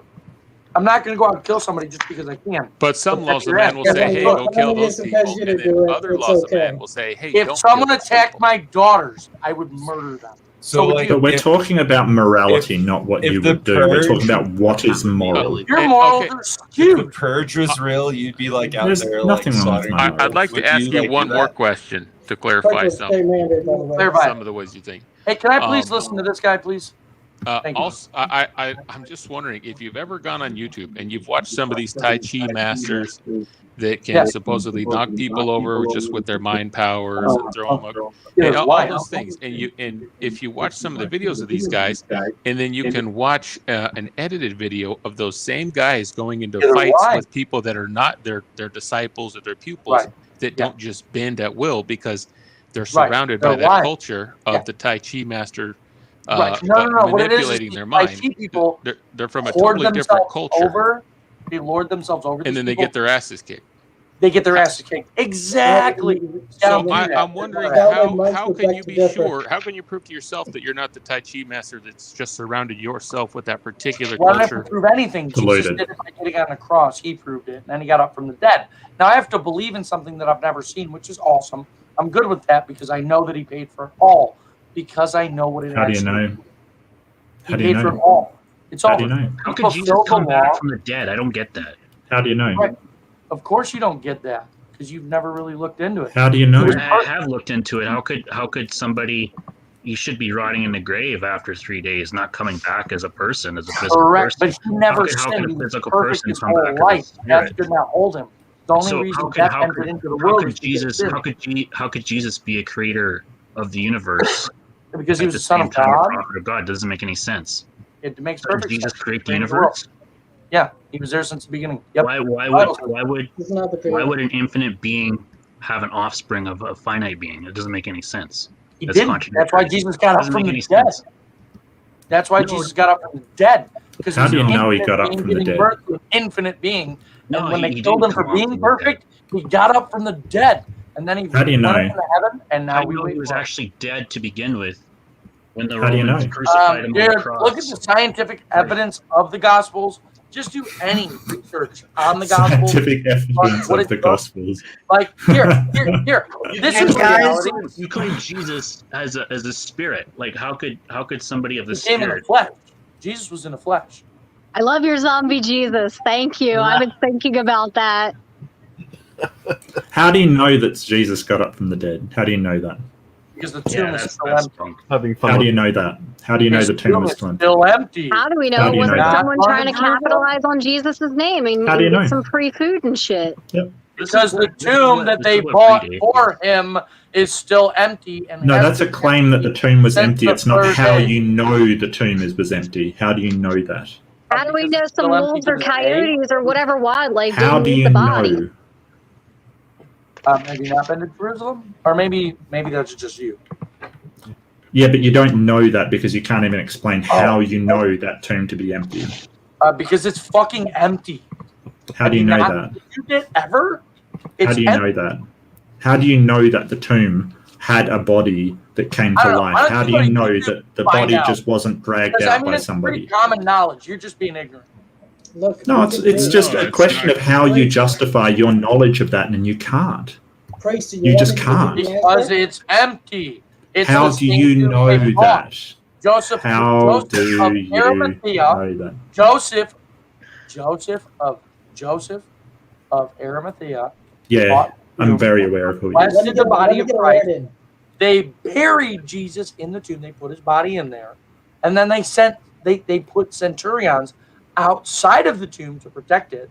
And then 3 days later, he was not in there anymore.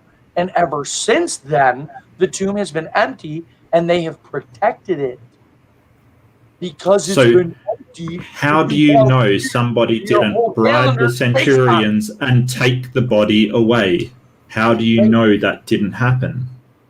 Because I read the Bible and there's 4 different accounts of it. The Bible is a story. It's just a story. Makes it better than like a. I mean, cool story, but it's just a story. How do you know that it actually happened? Look, dude, you're the one making the conscious decision to call it a story. You're consciously rejecting. How do you know that the Bible is correct?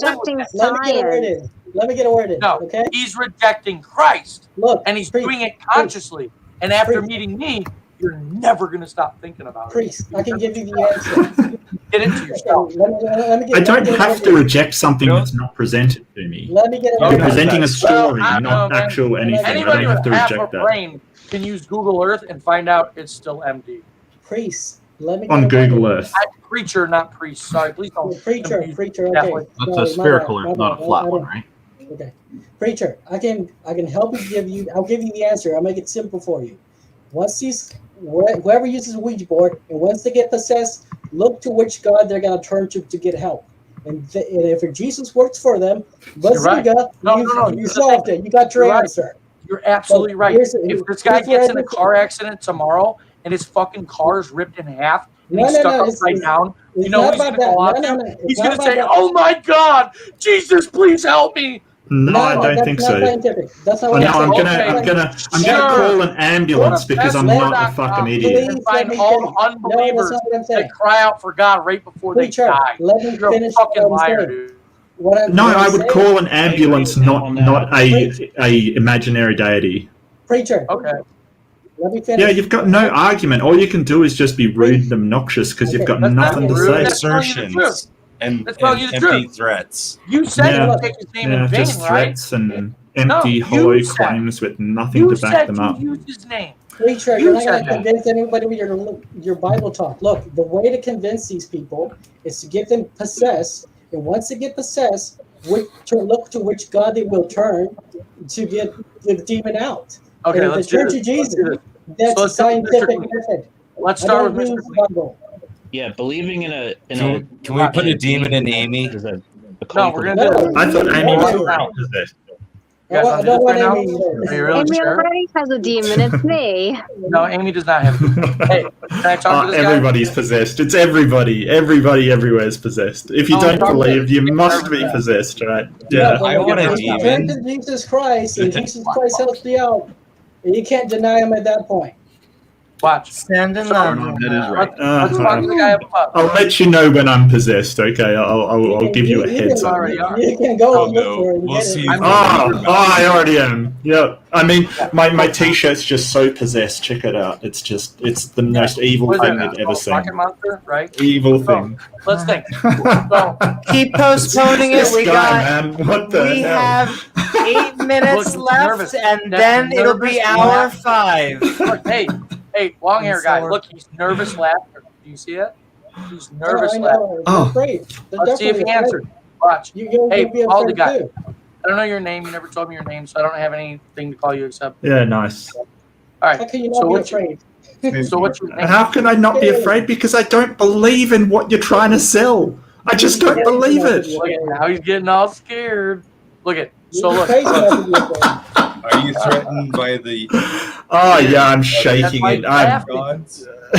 laughing because that's nervous laughter. That's what they do. That's like somebody getting interrogated by the police. It's the same thing. Oh god, So- this guy. Check it Dude, out. he Hey Pat. sounds like the fucking check it out. third Hey, Lord answer me. Master Domley McDompants in the Ma'am, sir. BDSM community. Ma'am, sir. Yeah. Can you That's ask not being old buddy possible. up here? You wanna help Can you them ask old buddy above you? Can you ask him if he sins? They're all sinners. We're all sinners. No. Shh. That's not true. I'm not a sinner. Do you sin there, baldy guy? I'm not a Oh sinner. shit! I don't believe Amy, are you anything fucking is kidding sin. me right now? Oh, Amy busted it out. No. Nobody sins. Nobody sins because there's no such I thing was as sin. responding to Bubble. But yeah, I mean, sure. How you say? No, that's. Bubbles. Hey, Bubbles guy. Do Yeah, you sin? absolutely.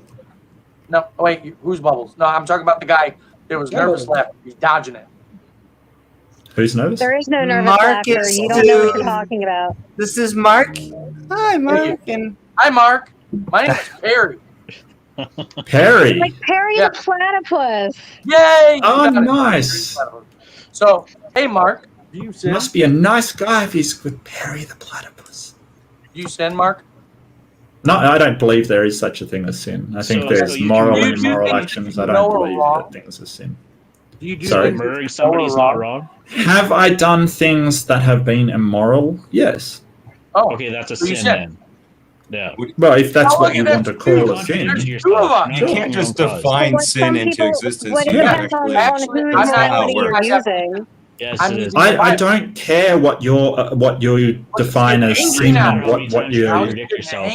That's the definition. What do you mean? I'm just explaining my position. Look, What's I wrong told with you you? guys. Perry, you are just talking and talking and talking. Let me answer. No, you're dodging. What do you mean, no, you're not going to let me answer? You ask a question, then don't let me answer. How old are you, dude? Seriously. No, you're wrong. I'm wrong about my answer. No, you're wrong about the things that Your you answer have is wrong. contradictory in nature. Wow. This guy, You does your contradict cat yourself. keep your brain in or something? What is wrong with you, boy? Toxoplasmosis has gone He's got wild. to talk back. What is He's got to wrong try with and you? insert sin dominance. because we're Look, all it's pure simple and all psychology. things unto us He's are got to pure. try and Yeah, insert I don't think there is such a thing as sin. So whatever your concept of sin is, you can march on off with it. Think you do. I I'm promise letting you know, and I think, hey, long hair. We're not threatened by your what we view as an imaginary concept. No. Like, I need we're not what's It's not long hair. imaginary. It's fact. Amy, what's the guy? He's got long hair and like 3 mics and a background like Chinese. Bubble is all the way over there. Hi, No, Bubble. no, the guy is it Bubbles with the longer hair and curly? Yeah. Yes. Okay, All the way over in the right. Notice how he's getting so defensive, right? He's getting real mad because we're He's starting to get the root. He's not mad. No, that's I've been doing this a long time. So this is what's called gaslighting. This is where you basically make up somebody's psychological state and tell it to them to try and get that into their head. Gaslighting is a tactic used by a lot of different religious people, and it's considered a really dishonest way to argue because it's basically trying to incept that emotion into somebody that doesn't feel it by basically. All right, so you don't believe in the Bible. That's good. So you don't believe in the Bible, so you should have no Yeah, I think problem that's good. reading a few verses, right? They shouldn't offend you because you don't believe in them, right?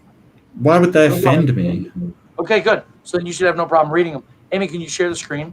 I'm going to show you guys something. Man, this is the catch cry of the night, isn't it? Can you share the screen? Wendy's. This is Wendy's. Okay. Read the verse. 4 minutes. Oh, jeez. Oh, that's 4 minutes too long. That's 4 Therefore, minutes to too him long. that knoweth to do good and doeth not, to him it is sin. Dodging it. See, Amy, you can read it with no problem. That guy, he's dodging it because he's What do you not mean? upright. Wait, was I supposed to read that? He's possessed. They find us, actually. I'm possessed now. Oh, this is great. Yeah. This is Oh, yeah. fantastic. No, you're probably the worst one out of the entire bunch sitting here. Yep. Mark, I think we should take a quick straw poll on who's the worst one out of the people sitting here. Can we have a quick vote? Wait a second. This is Tomorrow when you wake up, you get to live with the fact that you publicly rejected Christ. Yeah, cool. Yep. So, for preacher, I you. got a question for you. I mean, Yeah, well, I mean, I haven't rejected Christ because there's no Christ here. I'm rejecting your claim. And you, for some reason, you can't understand that. Well, you reject me, you reject him, same deal. Doesn't matter.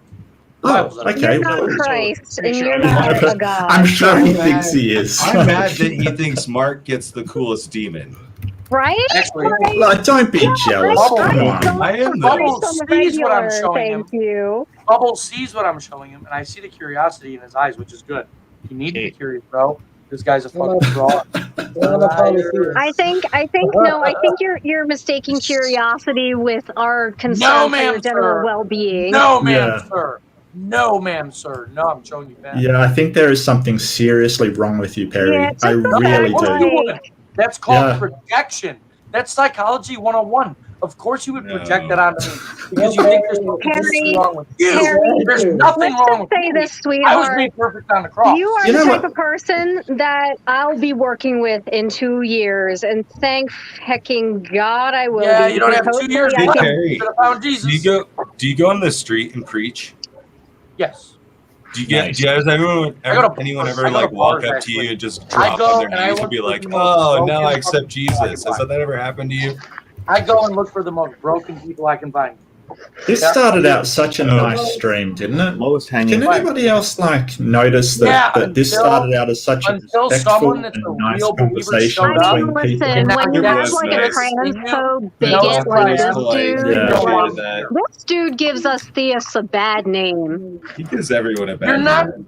It gives humans a bad Let's name. You're a do sinner. that. I'd rather talk to You're a Will than hypocrite. him. Will is nice. Yeah, Put Will's Will nice. on Will's You know what? cool. Terry. Will ran Yeah. from me Teach yesterday. children Will's a sexual coward Will. and a fraud. positions. Oh, whatever. He was Look, probably Will's just a nice annoyed 'cause guy, you're man. And obnoxious. the only reason he left is probably you were just as obnoxious then as you are now. Recorded, man. He left because he doesn't line up with the Bible verses, and it made him angry. You should have seen his face. He was pissed. Will doesn't get angry like that. So Yeah, he you're does. wrong. Oh, yeah, he No, does. we know Yeah, he Will does. I better can than you tell do. you. And it's okay, because on my channel, his name is Stand on Scripture. Within the next 48 hours, there will be a video called, it'll be under the Wolves and Sheep's Clothing playlist. You will see Will's face being a wolf, and I will bust him I've out. tried to make just like I Will just mad. did this It's guy pretty hard. with the ball pit. Yeah, no, it doesn't matter actually what happened because Perry's got to believe in his mind that he crushes all atheists and crushes all. This is some of the same stuff that tyrants and dictators do is what Perry's doing right now. I just pigeon chess. paid for it all. For I all of would rather have you. He him really did. than you, honestly. Jesus paid for it all for all of you. The problem is, you don't. I mean, thanks for. I you're a would good rather have a representative for Christian in atheism. charge Problem, than an check out atheist. my channel, dude. I'll blow your mind, bro. I'll break your mind in half. Oh, he's a bro leaver. Do it. We've got a bro leaver. I can't even tell who's talking right now, other than Perry. Amy, because I love Perry's just you. obnoxious. Thank you for having me on. Absolutely. In I told you fact, we'd have some I heart you all. And Ma'am, in sir. fact, Ma'am, you're sir. all Good going to to see be you again. able to give your own voices because Allah we Akbar. are bringing in the mimes Look, ma'am, and sir. going into outros.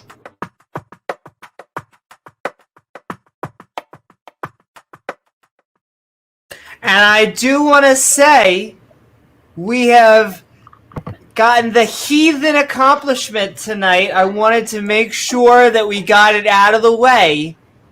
But we actually have 666 subs right now. So thank you, Satan. Woohoo! 3 score He'll 6. take hand. And okay, I actually see Will. I wonder, Will, tell me if you want an outro intro. I'll get you in. You tell me. I'm gonna put Pat up on the screen and then you can go next if you want. But Pat, we have been Skeptic Bible studying on Numbers chapter 4 and 5, the 4th chapter of the Bible. I hope you're doing well, and what are your thoughts about anything we've been talking about tonight? And where can people find you?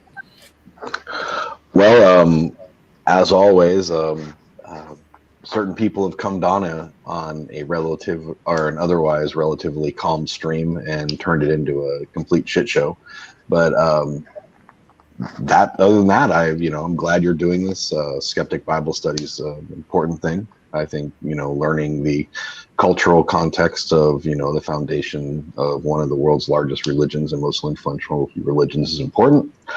With that, it's no different than any other religion. It has dogma, beliefs, and, structures that, again, are being demonstrated as people unable and unwilling to even analyze the social, historical, and cultural context of all this stuff.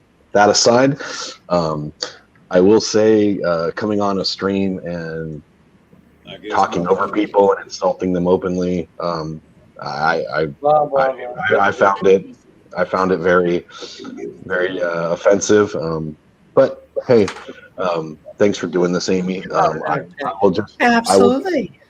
I'll just say, if you want to see what I do, I have a blog where I post some of my kind of reworked for general readership academic writings. It's called Discovering Ancient History.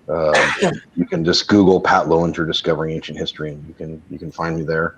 I do have couple upcoming chapters coming out in a few anthology books. I have my own book coming out in February of this next year. So I'll be looking for Betrayed the Orthodox Corruption.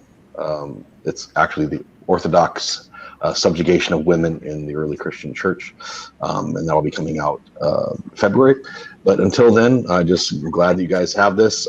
Sorry that Amaretto had to endure insults that were totally baseless and from Preacher. If you don't want to use someone's pronouns, maybe you should walk away, because this, is a pretty inclusive channel. But that Christ-like spirit inside you has obviously manifested itself. So with that, I'll just wait and see what else other people have to say. But thanks for doing this. Thank you so very much, Pat. And I saw a few comments. Hello, Claire. I don't want heretics burned. I will say that. I think that was one of the questions you were asking.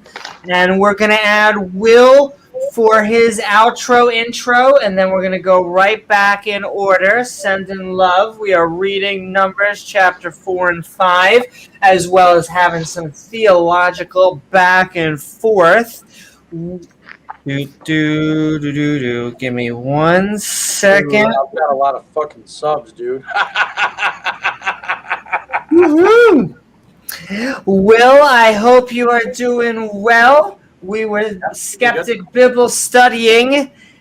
Where can people find you? What are your thoughts? Oh, you. I am the you're muted, Will that honey. Amaretto was referring to, not the crazy person that you're insinuating. And the last time that we were on together, I stayed on longer than you, so I didn't run from anyone. So that's my intro. My outro would be go U.S. men's national team champion. Yeah. And yeah, if anybody else has any comments, yeah, that's it. I just because that was a. At first, I thought Preacher was lying, but then I realized it was a case of mistaken identity. So I'll let him off the hook for that. Well, thank you so very much, Will. And woohoo! Go U.S. men's. Go sports. And okay, we are moving right down the line. The Preacher. We have been Skeptic Bible studying on Numbers chapter 4 and 5, along with some theological back and forth. Hope you had a good time. Where can people find you? And what are your final thoughts? Amy, I always have a good time. In fact, the 2 times now that I've been on here, 3 times, it's been great. People can find me. My name is Perry Green, P-E-R-R-Y, like platypus, Green, G-R-E-N-E/The Preacher at YouTube, obviously. And in regards to all that, look, so that is the same Will. He just ran for me yesterday. We have the video. It's going to be coming out on the channel probably within the next 2-3 days. And it's all his own words. I promise, it's all his own words. And at the end of the day, I just want to say thank you for having me on. There's a video on my channel called Salvation Assurance, Never Sin Again. It'll break your entire mind in half. It's just what we did. We did this 10.5 hours. It's not possible to sin. It's not possible. Jesus paid for it all. Absolutely all of it. It's done. It's over. Other than that, thank you. And until next time, Amy, love you. Even my kids. Wait. Man, say hi. Say hi, Amy. Hi. They all watch. They all know everything. They all compare everything. I was not on a video with you yesterday. Sir. You're a liar. I haven't. I'm not a liar. You're a liar. No, you. Glad we got that through. I was in Atlanta. Okay. Moving into it'll come out soon. And thank you so very much, Preacher. And we are and Perry. Thank you so very much, Perry. And we are going right down the line. Joe, we have been Skeptic Bible study on Numbers chapters 4 and 5. I hope you had a good time. Where can people find you? And what are your final thoughts? People could just find me right here. That's the only place I can be found. Exclusive.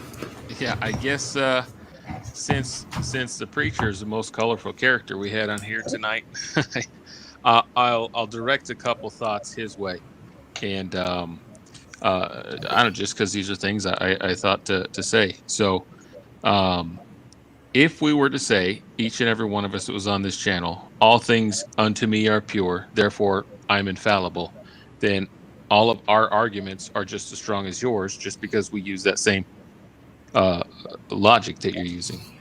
Also, I didn't really get a clear answer on how can you prove to yourself that you're not the Tai Chi master, and then this community and culture that you've built up around you are just people that are bending to your very aggressive will, and everyone believing in the same thing that you do, even if it's illogical in a lot of ways, or it can be broken down further than what you're just kind of generally using it as.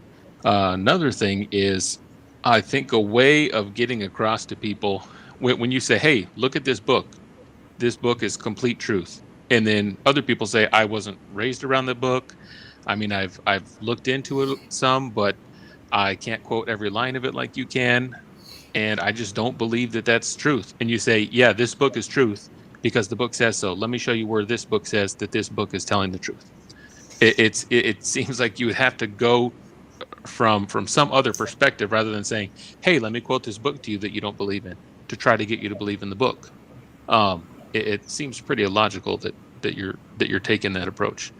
If you are trying to change people's minds, if you're just trying to drum up some excitement for your own channel by having a strong and interesting personality, then I'd say that you're maybe taking the right approach there. But if you're trying to change people's minds, you'd have to use something else. So, anyways, guys, I will pass on my outro now, and it has been fun hanging out with all of you. Woo-hoo, it's been a blast, Joe. Thank you so very much for coming. Yep. And all right, we're moving right down. The godfather of atheism, Randolph Richardson. Hope you had a good time. We have been Skeptic Bible studying on Numbers chapters 4 and 5. We are knee deep now.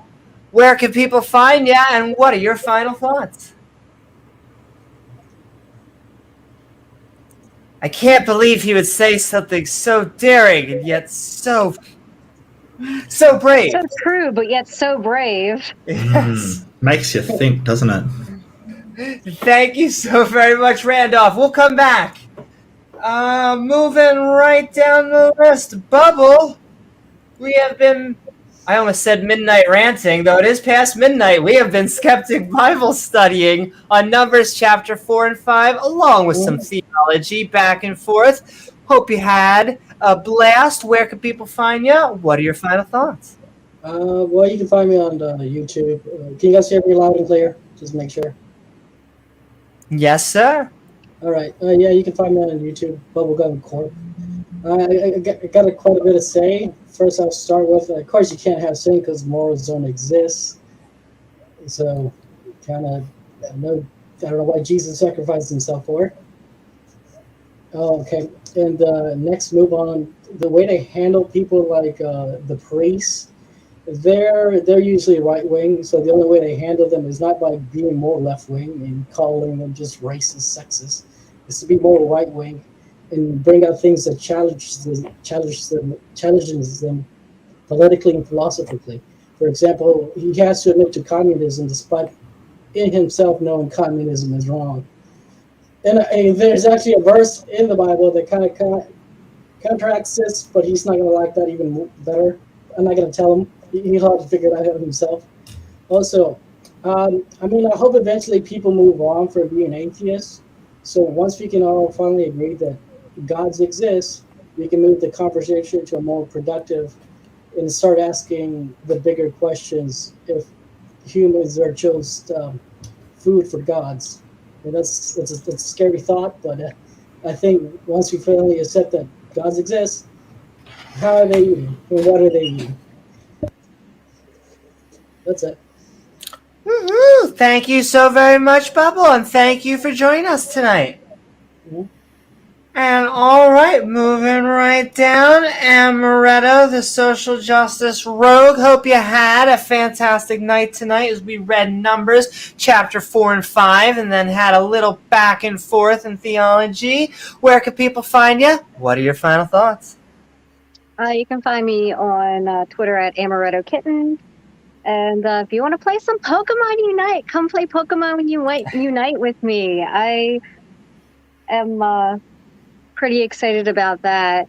But just for future reference, yes, my pronouns are she, her, or they, them, but I will not be talked down to with sexist rhetoric nor transphobic rhetoric.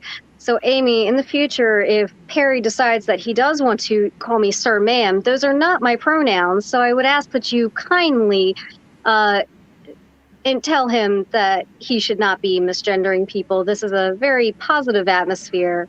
Furthermore, as far as topics earlier, and other things we were discussing, this is why I struggle. Because I am a theist, but I'm telling you, people like Perry, they give theism. They are the people. Perry is the type of Christian that made me turn away from traditional Christianity. I cannot stand that kind of toxic rhetoric. Furthermore, with my passionate interest in sexual education and, sexual expression and gender identity, these kind of questions. What do you consider heterosexual sex and stuff like that? The reason I ask those is because those kind of stereotypes are still inherently harmful. Activities between a man and a woman are still heterosexual activities. And this is the kind of thing that, I'm seeking to counter in my professional work down the line. So please don't be an asshole. I'm a theist. I believe in spirits, ghosts. I have seen paranormal activity. I have seen things. At the same time, there is no need to be toxic. I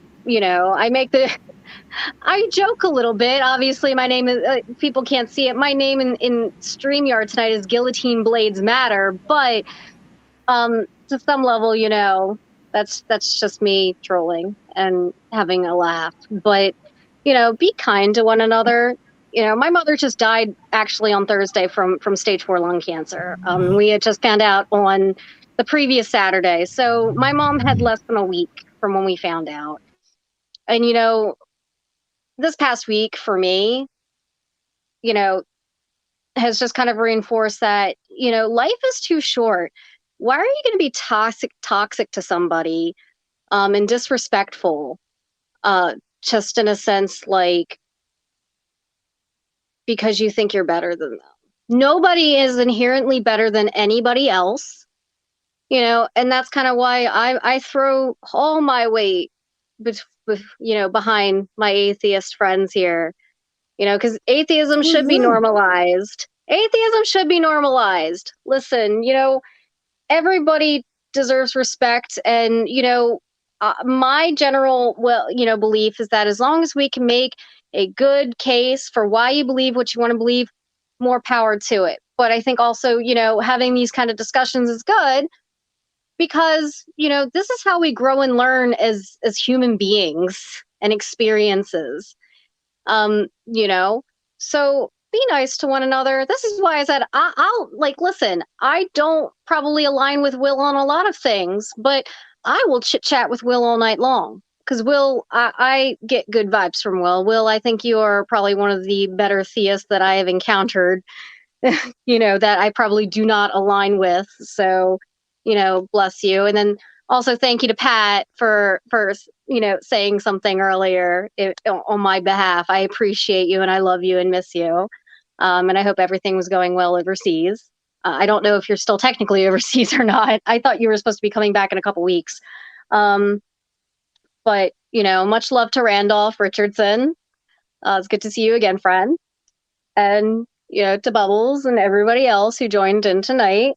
Aside from the casual misgendering, it's always good to talk with y'all because, again, this is how we kind of grow and learn, and hopefully the audience, you kind of get something out of, whether it's anything I input or just, the general conversation at large. We love you guys, and be well, be nice to one another, and please, please, please, take care of your health.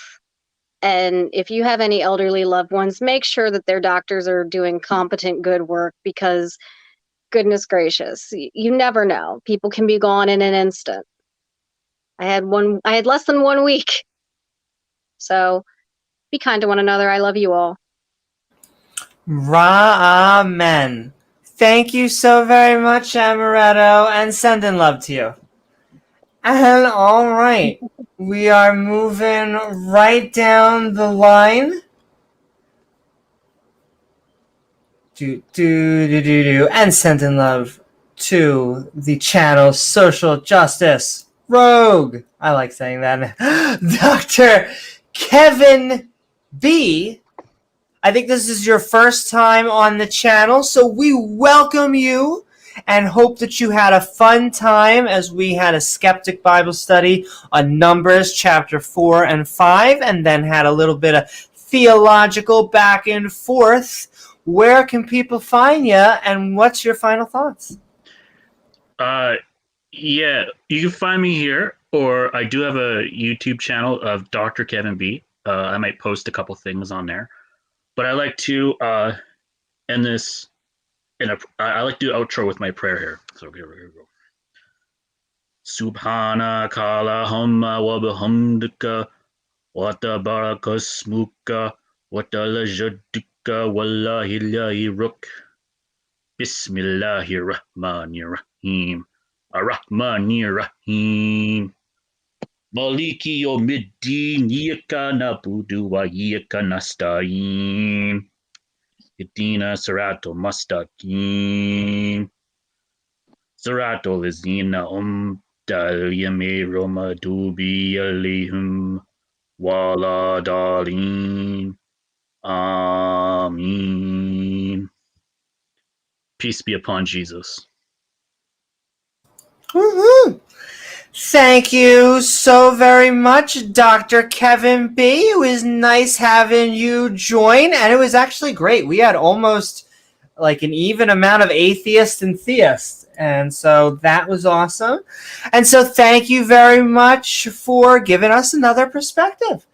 And all right, we're moving right down the list. Only a few more people left. Blaster Master. Hello. Well, thank you, everyone. I just want to thank Amy and James for hosting us. Crashy. I'm sorry. Oh, what? You crashed. No, That's okay. I was doing it anyway. You were saying you looked like crashed right as you were saying my name. Yeah, I think thanks to the doctor that was he was polite. I appreciate that. And don't worry about the preacher guy. We don't hold that against you, theist.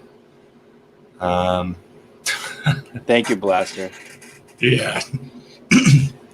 No, I mean, he is a good representative for atheism, though. So I appreciate that about him.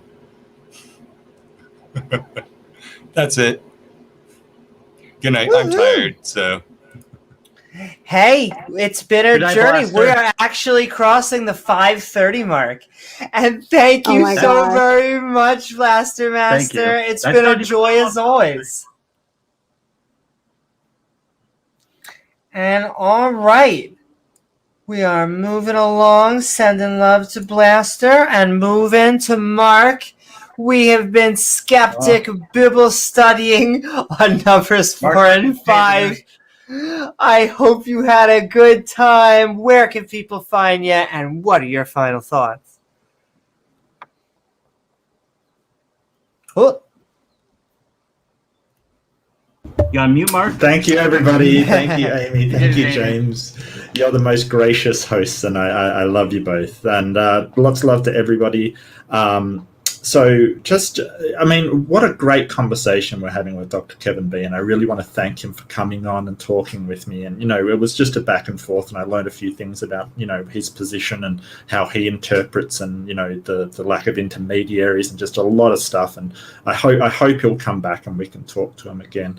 And then you have the opposite spectrum with Perry, and this whole idea that the doubling down of this type of Christian, because I'm not going to lump in, Bubbles and Dr. Kevin with Perry, that, you say, hey, I don't believe in something, and they double down and go, yeah, but this is going to happen to you. And you say, but you can't threaten me because I don't believe in that. And they think that the response is to just do it again and harder this time.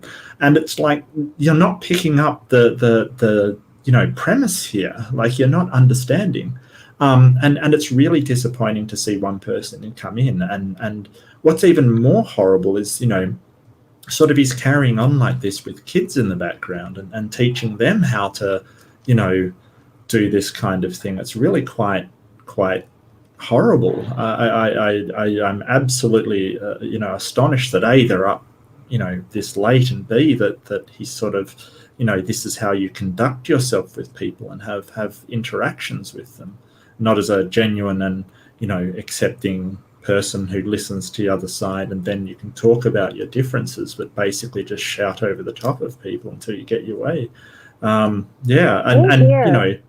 This whole thing that suddenly he's basically doing a gaslighting, and for those who don't know, gaslighting is the imprinting of a psychological condition on someone else to try and make them feel that way. And it's obviously, it's not working, and he still doubles down on it. I don't understand why. But anyway, I mean, until then, it was a great conversation, and thank you so much to everybody.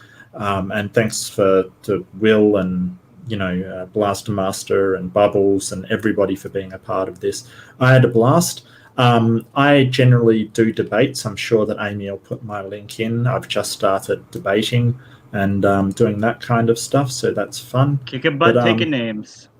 I do my best. And, and thank you to the audience as well for coming in and commenting and engaging. And hopefully I'll see you all again soon.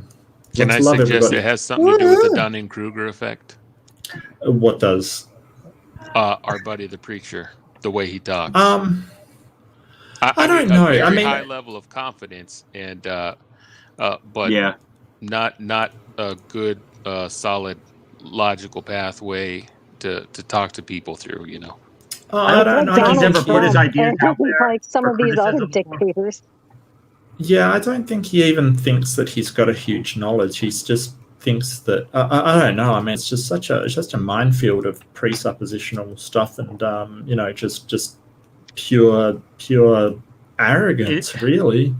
It's where he had to go to stop feeling guilty about sin, the things in his life. So he just did a loophole that that doesn't apply to me anymore because I believe in God now. So. Which is a horrific premise. That's a horrific premise, that you're basically exempt from any kind of moral responsibility because, you've basically said, hey, it doesn't apply to me. I mean, I can't think of a worse moral position, as in, morals don't apply to me personally. I can do whatever I want. Yeah, I think on the last stream when I first encountered him, I correct me if I'm wrong, guys. I'm almost pretty sure he was arguing that he could murder somebody and not go to hell for it. Like he wasn't bound. That is what he says. That is what he says. He said on this stream. The only thing is that he would go to prison, so it would be bad for him to do it, but God wouldn't hold him accountable for it. But then it comes up that if you can evade that, sort of secular punishment, like if you can murder someone and get away with it, but you think no morals apply to you, then you have a perfect license to do it. Because if the only thing stopping you is a punishment from the authorities, then you're on very, very shaky moral ground from that point. Yeah. Because, like if you don't think you can get caught, then maybe that is licensed to do it because nothing else That's is almost stopping you. psychopathic, honestly. It's a Absolutely. lack of empathy. It's a lack of empathy for other people. And, I do agree. You know what? You did bring up a really good point. That's why I said here on the point. As a parent of a young child, I can't imagine, having my child present while he's talking the way he's talking to people. And that's not being a good, ambassador for Christ. And that's also giving the children a bad idea of how it is to, they're, assuming they're being brought up the same way. They're being brought up to be ambassadors for Christ as well and witnesses. They're going to learn how to witness for Christ from Perry and the cycle of toxicity. And I totally agree. And I think you brought up a really excellent point with that. So I just wanted to let you know, thank you for stating that, because I think that is definitely a concern. Yeah, it definitely puts the ass in ambassador for Christ. But it's not up to me to tell anybody how to raise their kids. It's just something that would concern me. But, I don't feel like I can say, hey, you have to do this or have to do that. He is obviously the parent of those kids. I really feel for the kids, because if you get taught that the only way to engage with people is to belittle them and act horribly towards them, you're not going to have a very fulfilling experience engaging with people, especially in sort of forums where you have disagreements. But, I know lots of good people with really shitty parents, so hopefully they turn out all right. That's true. Yeah. That's true. Yeah, that is true. Maybe they'll be like, "Wow, I don't want to be like that." Yeah, and listen, I'm not going to say that. I will not say that I'm parent of the year either. And this is the thing. It's, I think though at the end of the day, it's so sad. It saddens me. And so it's that was something I did forget to mention in my outro. And that's all. I think if we're going to have discussions like that in that manner, keep the kids away from it. Keep kids out of it. They don't need to see ugliness that early in life. I don't even care if those kids are 13, 14, 15. That's still a level of ugliness. I witnessed my dad being that ugly to people, and that's just not a good place to be. Yeah, it has an effect. And I think for the kids to witness such a crude level of attempted psychological manipulation, that sort of, you feel this and, I can see this and you're going through this crude gaslighting attempts kind of thing is just, really, if you look at it from, you see some con men who are really good at that kind of, it is the most crude attempts, it really is obvious what he's doing. So, it's just, you're right, ugly. Ugly is a word you could definitely describe. Anyway, I'm gonna go, and thank you all so much for watching that. Thank you so very much, Mark. And like I said, we are getting you set up for some debates. So sending hi to Claire out there. I think Claire and Mark, I think you two are gonna be doing tango in debate. Yes. Brah. Send me the details, bit of notice so I can write something up, and I am all there. I am more than happy to debate Claire. We'll send you something on Discord when we figure it out. Yeah, Discord, or Amy's got my email address. If you need to send me something through there, that'd be great. That sounds good. Thank you so very much, Mark. A pleasure as always. And all right, I'm going to try Randolph one more time. He's either. I think he's probably with the goddess. It happens. It happens. All right, Randolph. We are sending you love, though. He is the godfather of atheism, and you should go check out Normalizing Atheism as well as YouTube.com/Randolph Richardson. And with that, ladies and gentlemen, there is only one more person. James, I'm handing you the keys. We have been having a crazy time, having fun, skeptic Bible studying on Numbers chapter 4 and 5, the fourth book of the Bible, along with some theological fun. Well, what can you say? So much amazingness come out of the Bible verses today that it's nice to have a kind of a light, easy conversation at the end of all that. So I think that really hit everything off nicely. But I think everybody had a good time. We did have some good discussions with the doctor and the preacher. Thank you for coming back to the channel, Preach. We'll see you again next time, but just leave out the ad hominem attacks and have real conversation. Yeah. Thanks, guys. Woohoo! Thank you so very much, James. And with that, you really did. We're sending you love, Randolph. I hope it is an awesome nap. I hope you all had a fun time on this episode of Skeptic Bible Study. Bitter water? Smells bitter.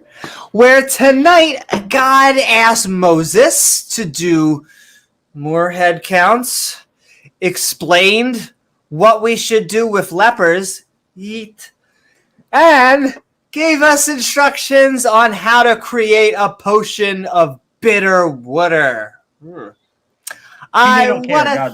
Prenatal care Yahweh style, exactly. I want to thank our subscribers for getting us to 666 subs.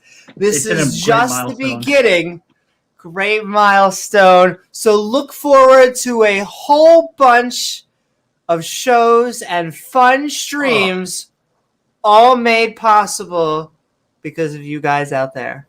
And tonight, just to commemorate that, Amy will be sodomizing the devil.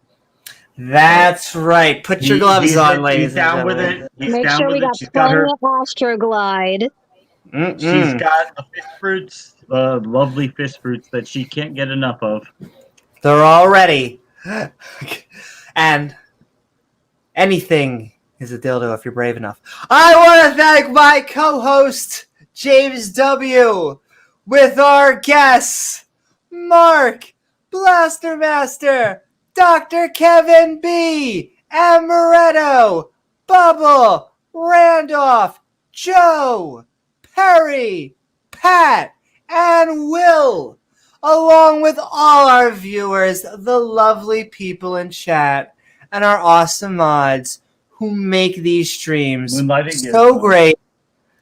And Moonlight and Gizmo, that's right. All cats welcome. Don't forget, if you're feeling fancy, can't get enough pussy.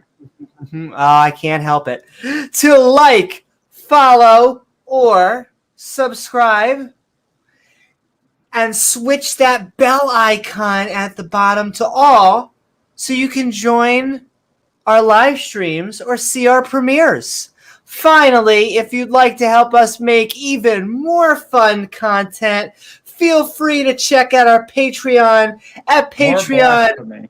More blasphemy at patreon.com/Amy Newman. I'm Amy Newman, and we will see you all on the next episode of Skeptic Ball Z. Good night, everyone. Come on, come on.